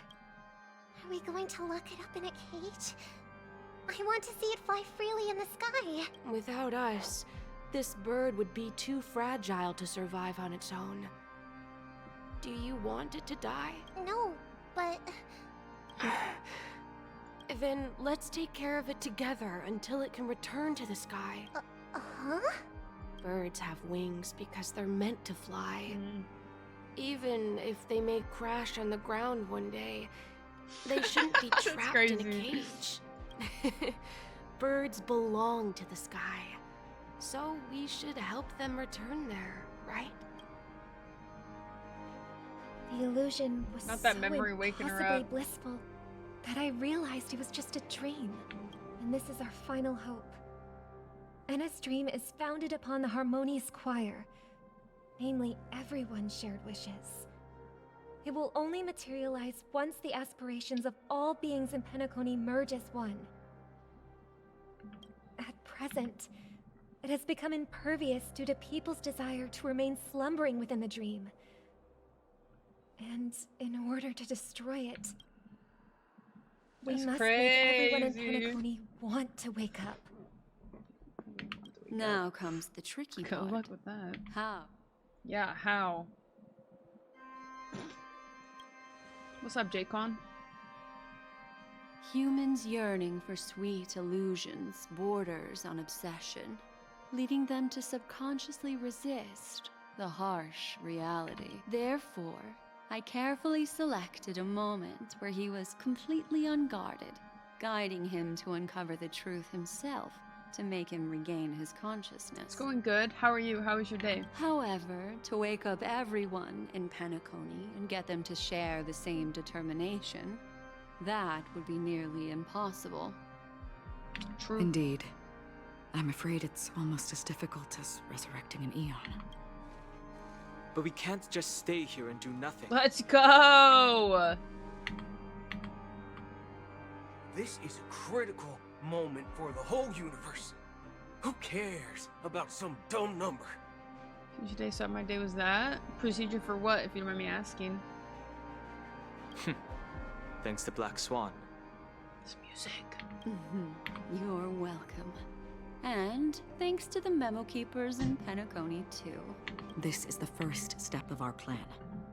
With the assistance from the Garden of Recollection, those who possess a strong will, like you, will gradually awaken from the dream. These free wills are the discord that will sway Anna's dream. However, awakening a mere handful of individuals is insignificant compared to the vast number of people immersed in the dream. We must find other ways to awaken the free will of millions of people within a short period of time. Well, I hope everything went well, and I hope you have a good recovery. quit. If breaking through from the inside proves challenging, we can seek assistance from the outside. We've long been aware of a potential solution. Go, dude, stop, please. Asdana is a galaxy known for its abundant memoria and the remarkable phenomenon known as synesthesia dreamscape. When people first enter this place, they often find themselves and others sharing a collective dream. At this very moment, there is only one dream encompassing the entire Asdana system. So, you mean, if we can attract a large number of outsiders to this system, their free will would intertwine with this dream and shake it to its core. Dang, so it was all a dream that Jin Yuan came to save us? Or is he actually factually here? However, those outsiders might also succumb to the dream and become the foundation of the Order instead. The real challenge is, how can we gather a huge number of people as determined as you within a short period of time? Probably was my IRL dream, no cap. Looks like the Jade Abacus of Allying Oath will be the only solution. Trying to spend over a few years with health and life, so trying to get back healthy. Yes, you have to take care of yourself, J-Con. This quest is actually really interesting, Mers. No need for that. Keep your once-in-a-lifetime treasure. We don't need to bother we had the him on the Cienjo ropes. Alliance for such a tiny request. You want thousands of people with unwavering free will? That's easy. Just leave it to us Galaxy Rangers. You can gather Galaxy Rangers? Outsiders may see Galaxy Rangers as elusive and disconnected individuals, and actually, they're right. And that's why we have a tacit understanding among us. Do you know what it is, Acheron? It's the relic I returned to you. Exactly. Its owner must have told you that it's meaningless to anyone other than a Galaxy Ranger, and that it can only fulfill its purpose when returned to its rightful owner, because it's a burial artifact, worthy only of a hero who has served the Galaxy Rangers with honor. When its light illuminates the universe, it means the fall of a hero. And in the direction it falls, countless meteors will streak across the sky. Oh shit. Those meteors? Shut up, Mers. Galaxy Rangers. No way. Coming from all corners of the cosmos, driven by a shared purpose. Without questioning the cause or counting the cost. Because we abide by a common principle.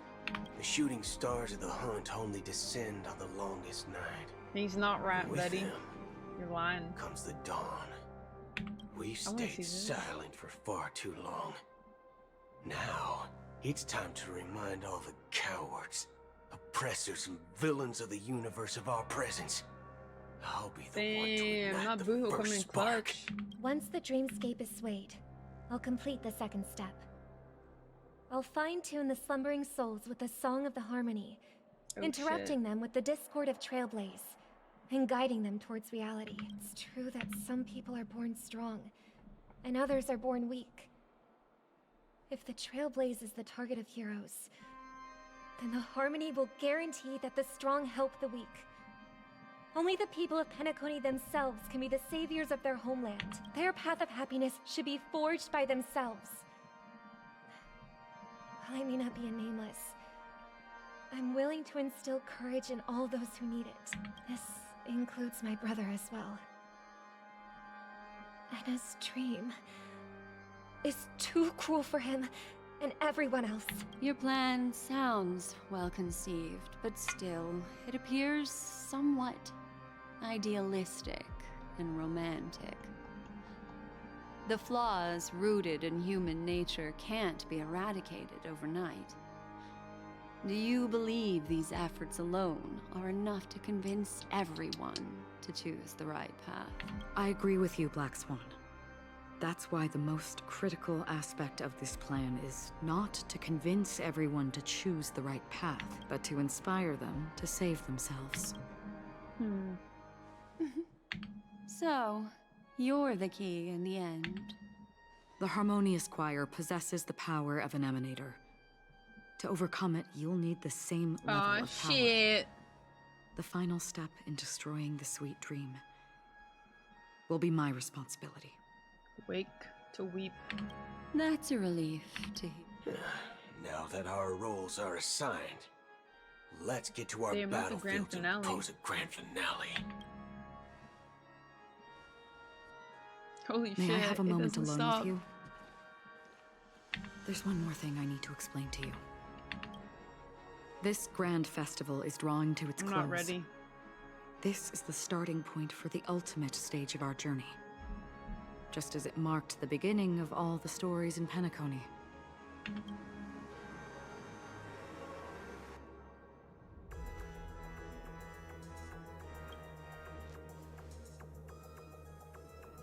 I have faith in you. However, before we depart, there is one more thing I must tell you.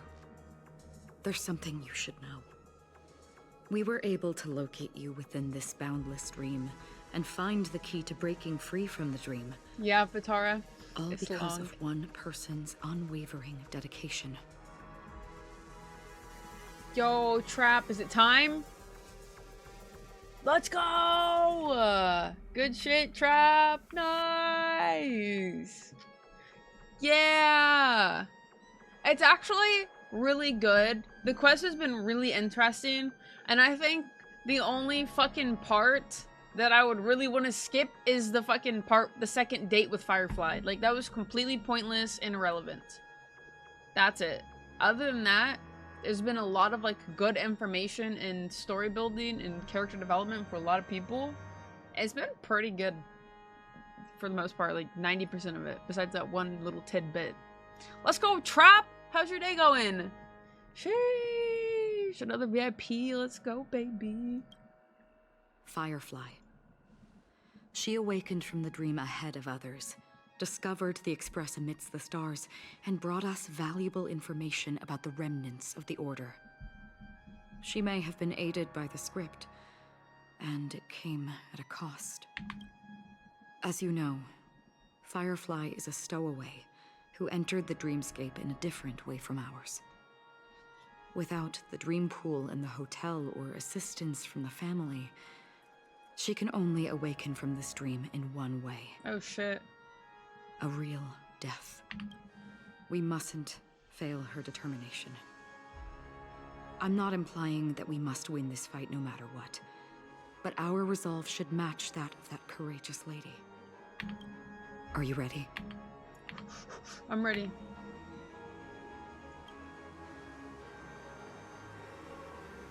Very well. Now, please close your eyes. Cutting up in traffic? Wait, what do you mean cutting up in traffic? Is this a game?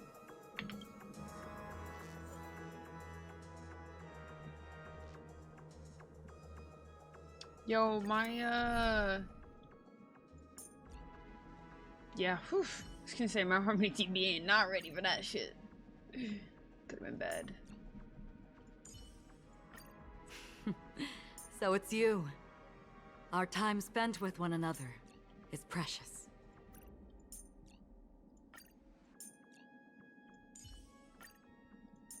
I'm gonna play it safe and not get fucked. Any justification here for you to unsheath your blade? I don't have another... Emanator? Nihility. Nah, fuck it. I don't care. We'll be fine. I guess I should have brought Dan, actually. Oh. I failed. How long? I just kind of wanted her just because we in this shit together. Yeah, he has Harmony unlocked. He's actually pretty fucking OP. Yes. Assetto Corsa? Wait, what? Trap.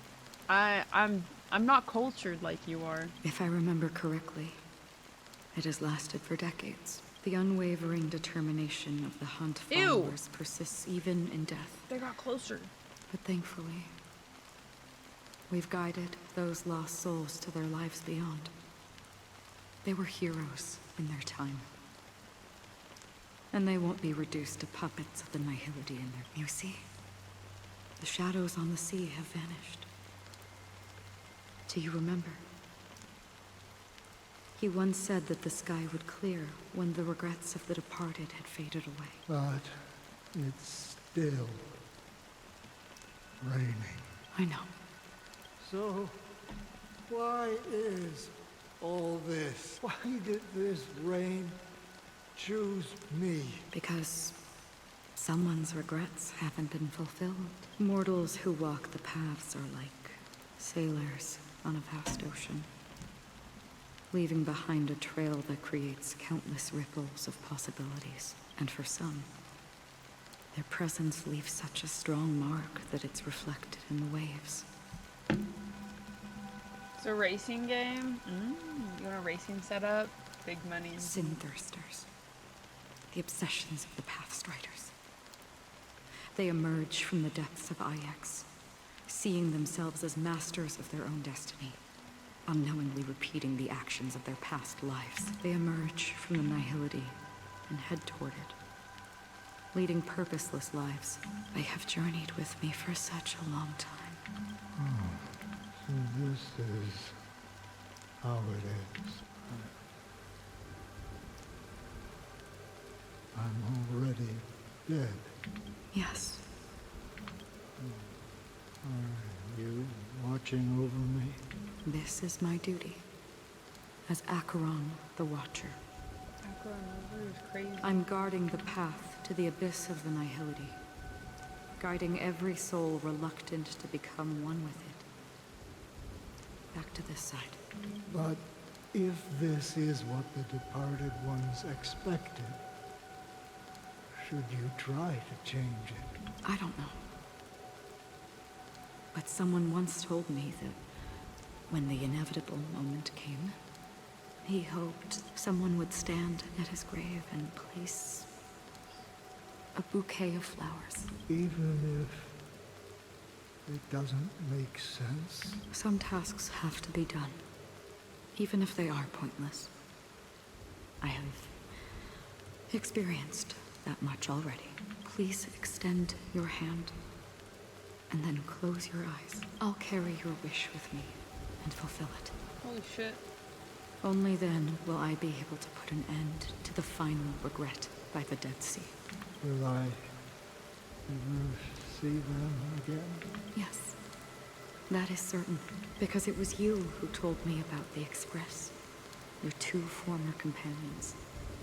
The expedition cut short by the swarm, your narrow escape from death, and your encounter with the Galaxy Rangers, and Penacony, the hometown to which you could never return.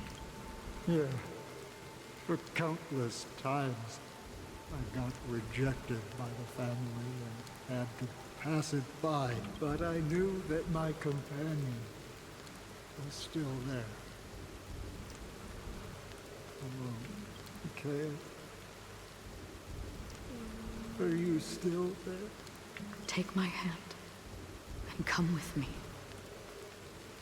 We will leave this place. You'll embark on a long, long journey, shrouded in darkness. But fear not, as a touch of red will be awaiting you at the end of the path. That's the color of existence.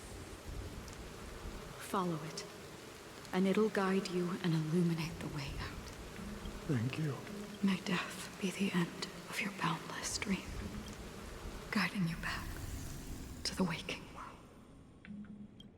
Welcome to the horizon of existence. This place is one of the thousands of manifestations belonging to the sleeping and shapeless. And it's also an exit out of the nihility for the awake ones. Let's bid our final farewells here.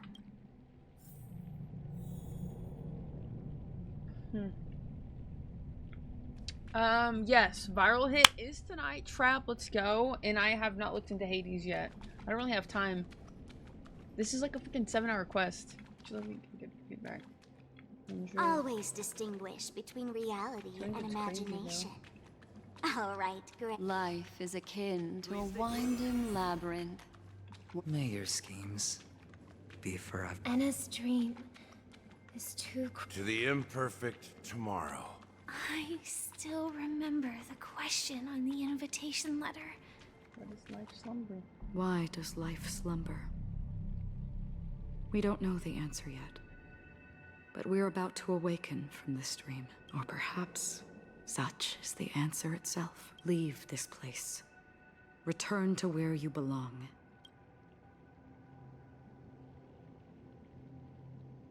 As I said, our plan is not about convincing everyone to choose the right path, but about inspiring them to save themselves. The answer is, when they are in desperate situations, like a drowning individual in the deep sea. When one's body and mind bear immense pressure, agony, confusion, and despair will follow. The fragility of humankind often freezes them in their tracks. But in truly desperate situations, they will strive to save themselves. It's through this inherent, self-centered instinct that people exert their utmost effort, even when they know their struggle is fruitless. As for now, it is time to guide them, not as a savior, but as a nameless among those mortals. In this way, you will reunite in the warmth of the sunlight. Yeah. The rain is intensifying. Before we part ways, so far, you have forged unbreakable bonds with numerous individuals and entities in the sweet dream. Might I ask if you fear severing these bonds with your own hands?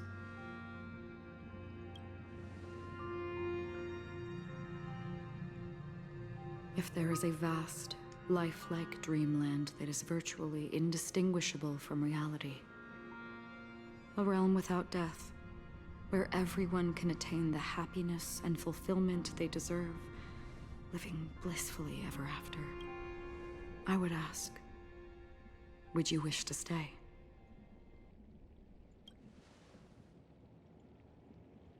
Imagine if this splendid dream were fated to fall apart.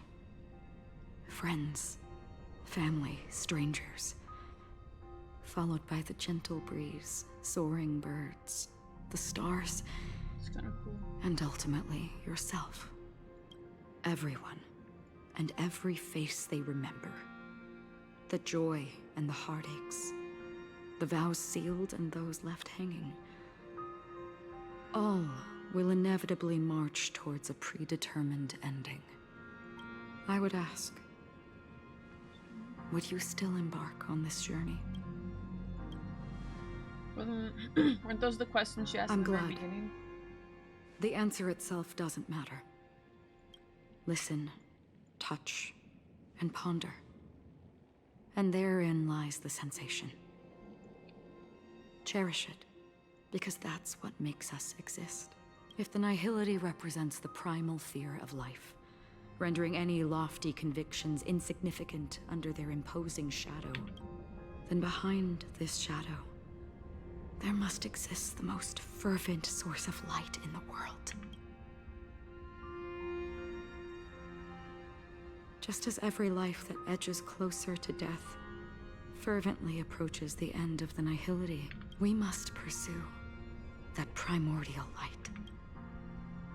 Now, come to think that you exist in the nihility,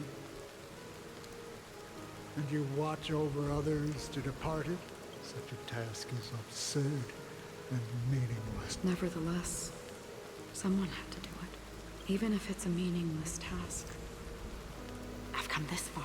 Even if the future you forge. It may not belong to me, but it definitely belongs to someone. But in that case, please. Perhaps my existence will vanish in the next moment, but I believe that you're in this universe. For me, some things are difficult to recall. Such is memory. A creation of the past that blossoms into significance in the distant future. I remember that marks the start of my journey. The origin of the vibrant red hue in my life. That's my name. Raiden Bosenmori May. Raiden Bosenmori May. That's crazy.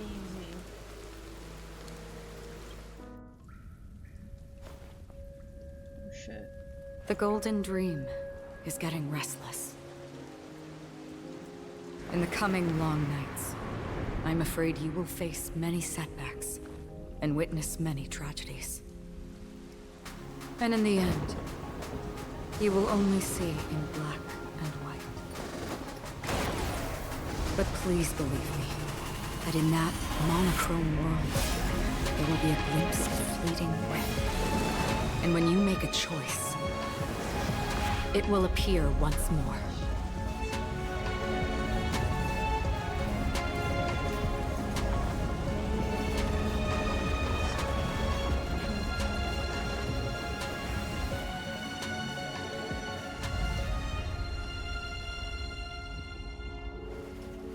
What you must do is ponder its significance, then return to the waking world.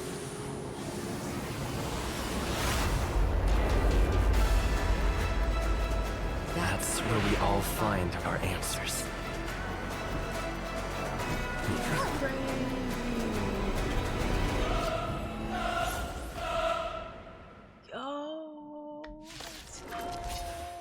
Wake up! Have you broken free from the dream of order? We've done enough sleeping I gotta listen to already. this music a little Let's bit. show them a wake-up call.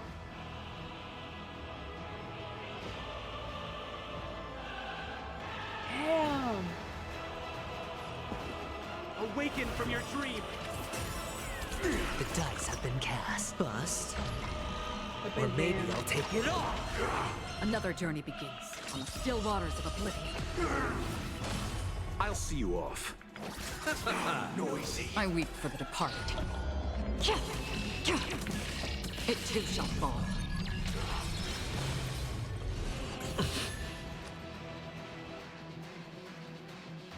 Okay. Watch your head. Again? Not order. How can the weak be righteous? Destined for oblivion. Let's settle this.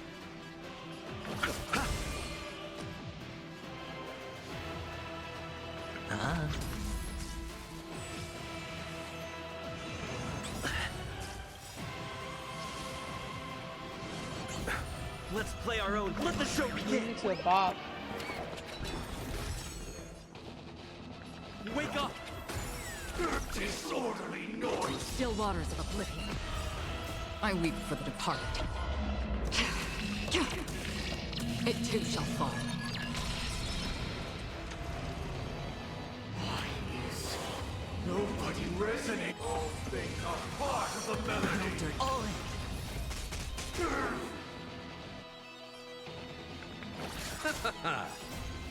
The dead return! Can you wake up, Chip? No.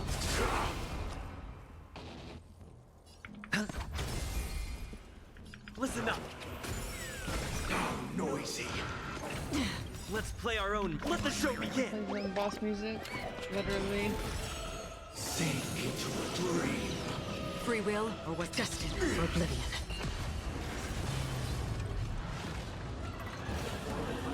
$7,336 notes. I solemnly invite you to join the glorious chorus and ascend to the heavens! The dice have been cast. Bust. Or maybe I'll take it off. Great quest so far. No cat. I know. Wisdom comes. Another journey begins on the still waters of oblivion. I weep for the departed. It too shall fall. Noise is fading. The mental games are real. The dreamscape is indistinguishable from reality. Can it still be called an illusion? Listen up! Hedge your bets. Again? Destined for oblivion. With this perfect melody I command, recreate paradise anew! Oh shit.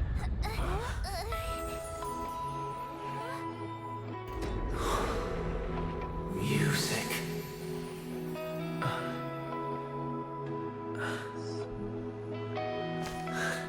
There seems to be another kind of sound coming into the Order Symphony. Aww.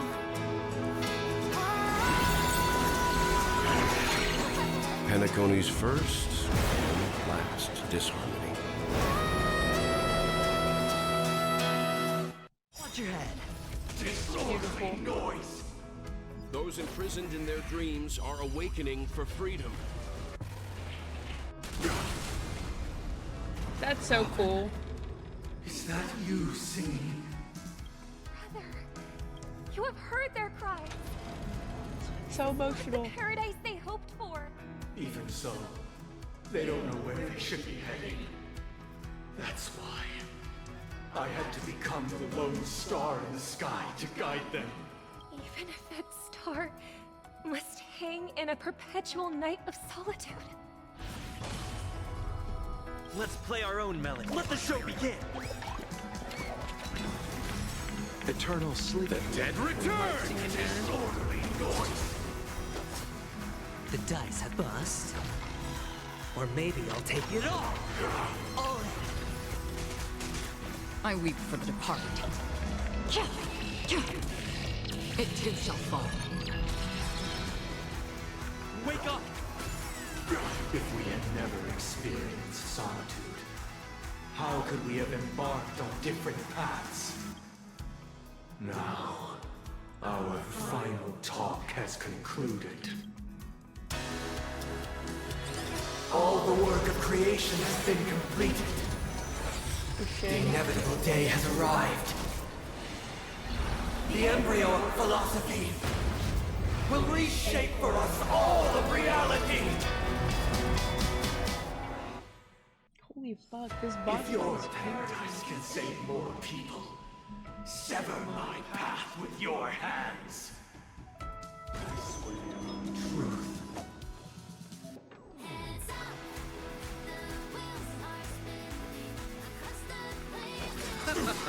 Oh, holy Lord.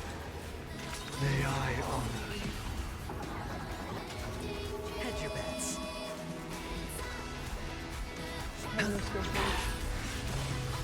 With this 7-day vow, I command you to heed my summon. Uh-oh. I have a bad feeling about this. I'm kind of scared. I won't lie. It was not you who created all things. I'm scared. What if he just wipes us out?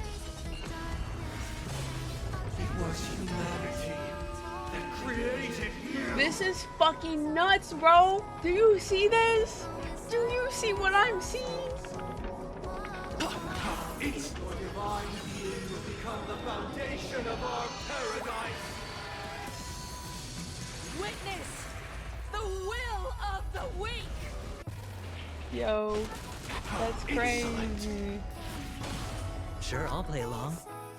Spend freely.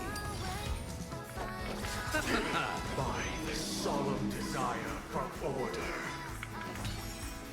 Stop it! You want to achieve the paradise we promised. But the order is not the only choice.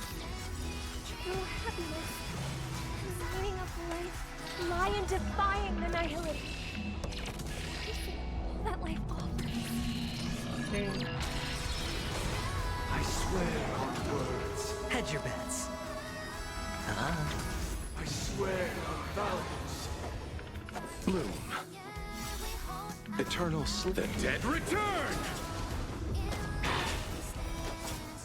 I swear on rules. I'll take the lead. Let's play our own. Let the show begin. I know he's literally trying to spam. I swear on meaning. But he's crying. Still waters of oblivion. Have a noble soul. Don't be shackled by the past. Damn. I hit the mark. It's on me. The dice have bust. Yo, this song, this music is maybe crazy. I'll take it all in. Keep up with me. Free oblivion. I weep for the departed. Finish it off, Acheron. It too shall fall.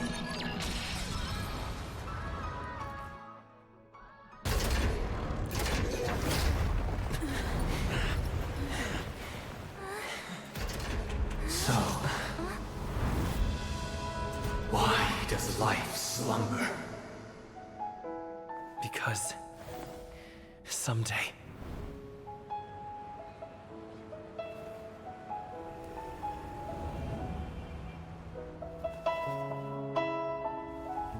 we will wake from our dreams.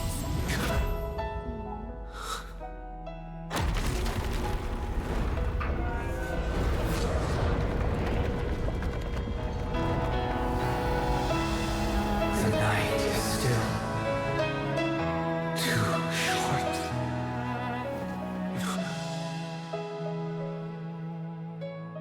Brother, the dream is over.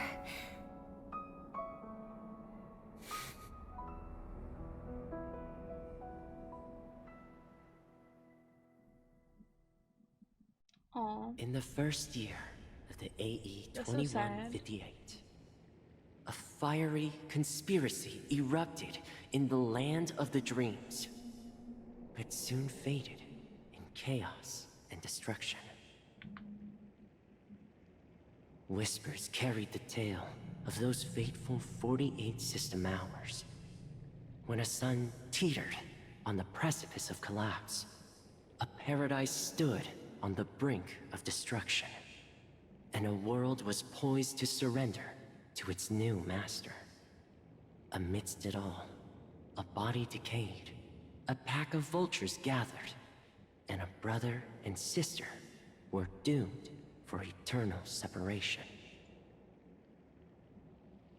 And so, an eon succumbed to slumber once more. Some celebrated this fall, while others mourned.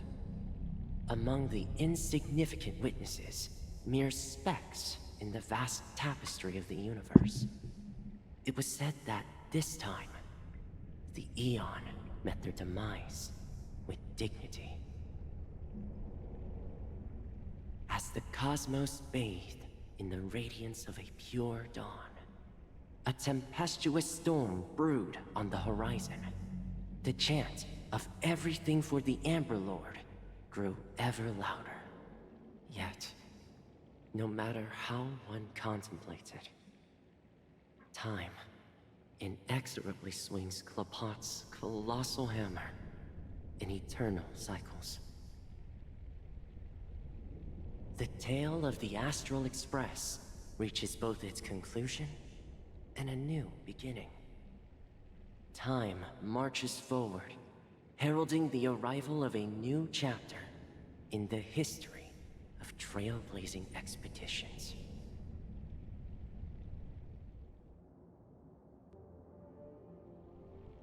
Brother, do you think the stars will fade away?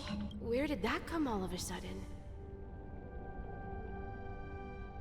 Because the constellation that looks like a bird, the Torrent Eagles, looks a bit dim lately.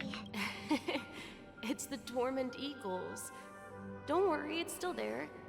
It's just it's located in the inner ring of Penacony and can only be seen when spring and summer overlap. As for the question you asked, I think stars do die, just like people. But do you know, sister? No star actually belongs to the present. The light we see from them is from a long time ago, even after the stars perished. Their light will travel millions of light years, spanning countless years, to illuminate the night sky of another world. In our paradise, I believe there will be a star like that, shining with the same light. Its radiance will last forever, and its name will be happiness. No, not just 1 star. We should have 2 stars. Yeah, you're right. It's a deal. It's a deal then. This is our promise, and nothing will sway our ideals. Yeah, you bet.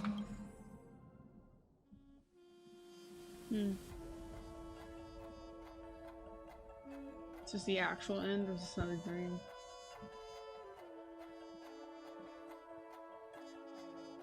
Chrissy, wake up! What the fuck is this? Right in Bosamori May.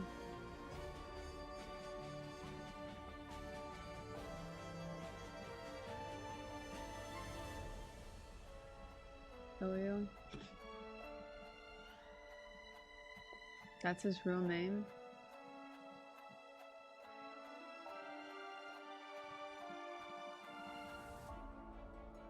Very bored, the expressing a young scholar blooming with enthusiasm and curiosity, hailing from his system of mind,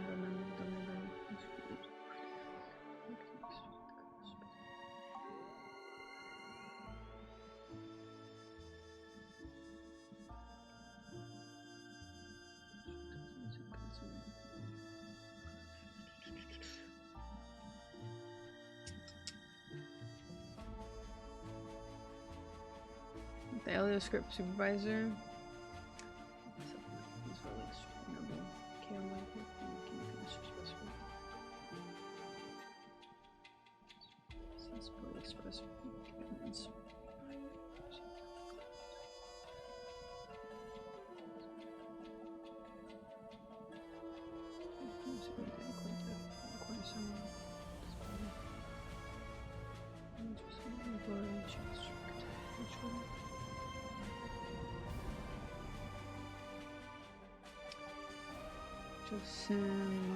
I don't even want to try saying that. I don't even want to try. This journey lead us starward.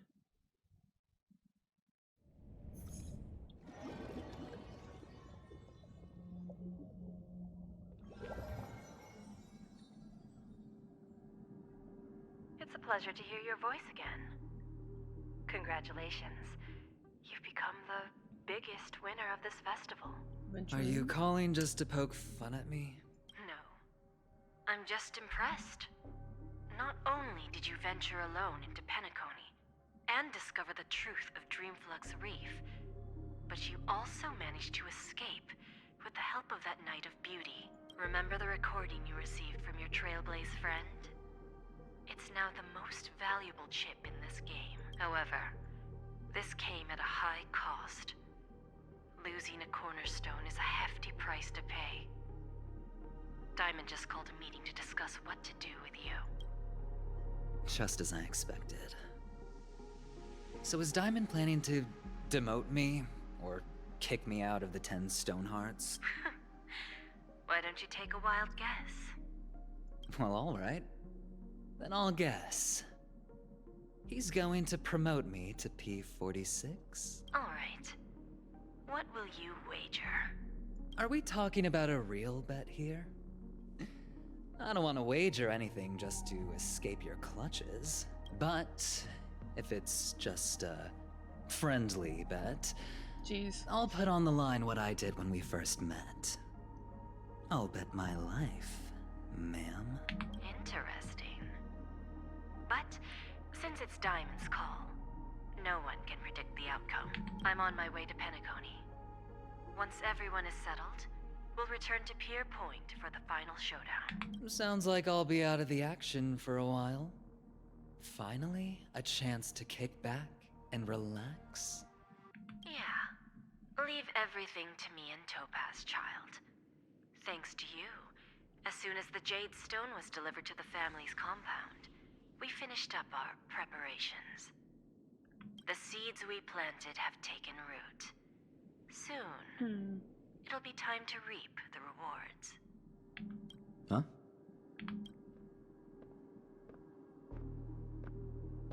Let's wrap it up for now. Looks like I've got a visitor here.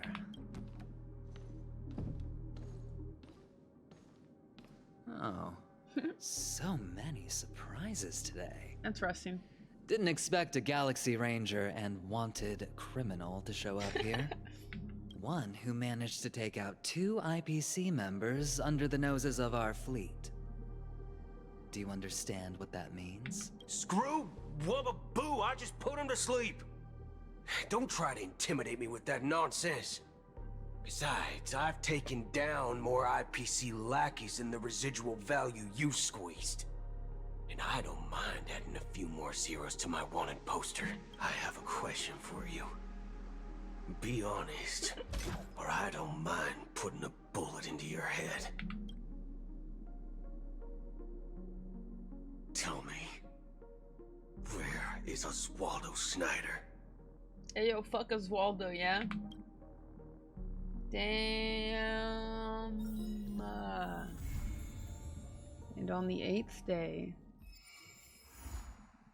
Damn. So we have at least one more quest. Crazy. Fuck Oswaldo. Yeah, he killed his family or some bullshit. Damn, that was such a good quest. Crazy long. Like, no cap. That shit was long. That was so good. Definitely paid off. Okay, but I need to freaking find out what happens to Sunday and Robin. Oh my goodness. Unknown to each other, yet united in purpose. We make the same choices.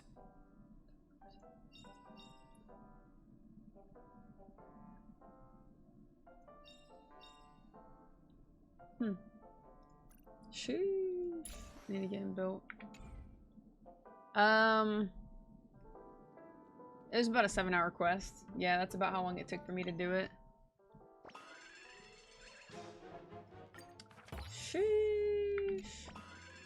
I need to get this light coming for Robin. 7-hour quest. Yeah. AJ said it was 7-hour quest raw. And that was with me like trying to hurry up a little bit. Every now and again. Yeah. Definitely longest Hoyo quest ever. Absolute masterpiece though. Besides this fucking Seabiscuit bullshit part, that part right there was probably just the worst absolute part. Like, literally did not have to add it.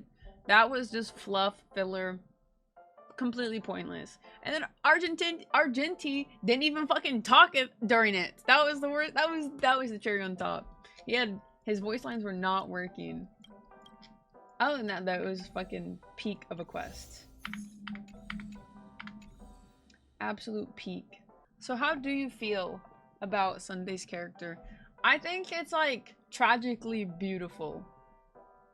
Cause I don't think he did it with any, I don't think his character was out of malice or ill intent. I think he truly just wanted pure happiness in the wrong ways.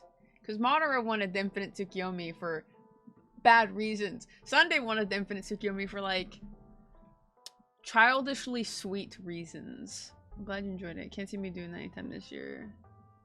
Lol. I don't doubt you. I don't blame you. 7 hours is crazy for a quest.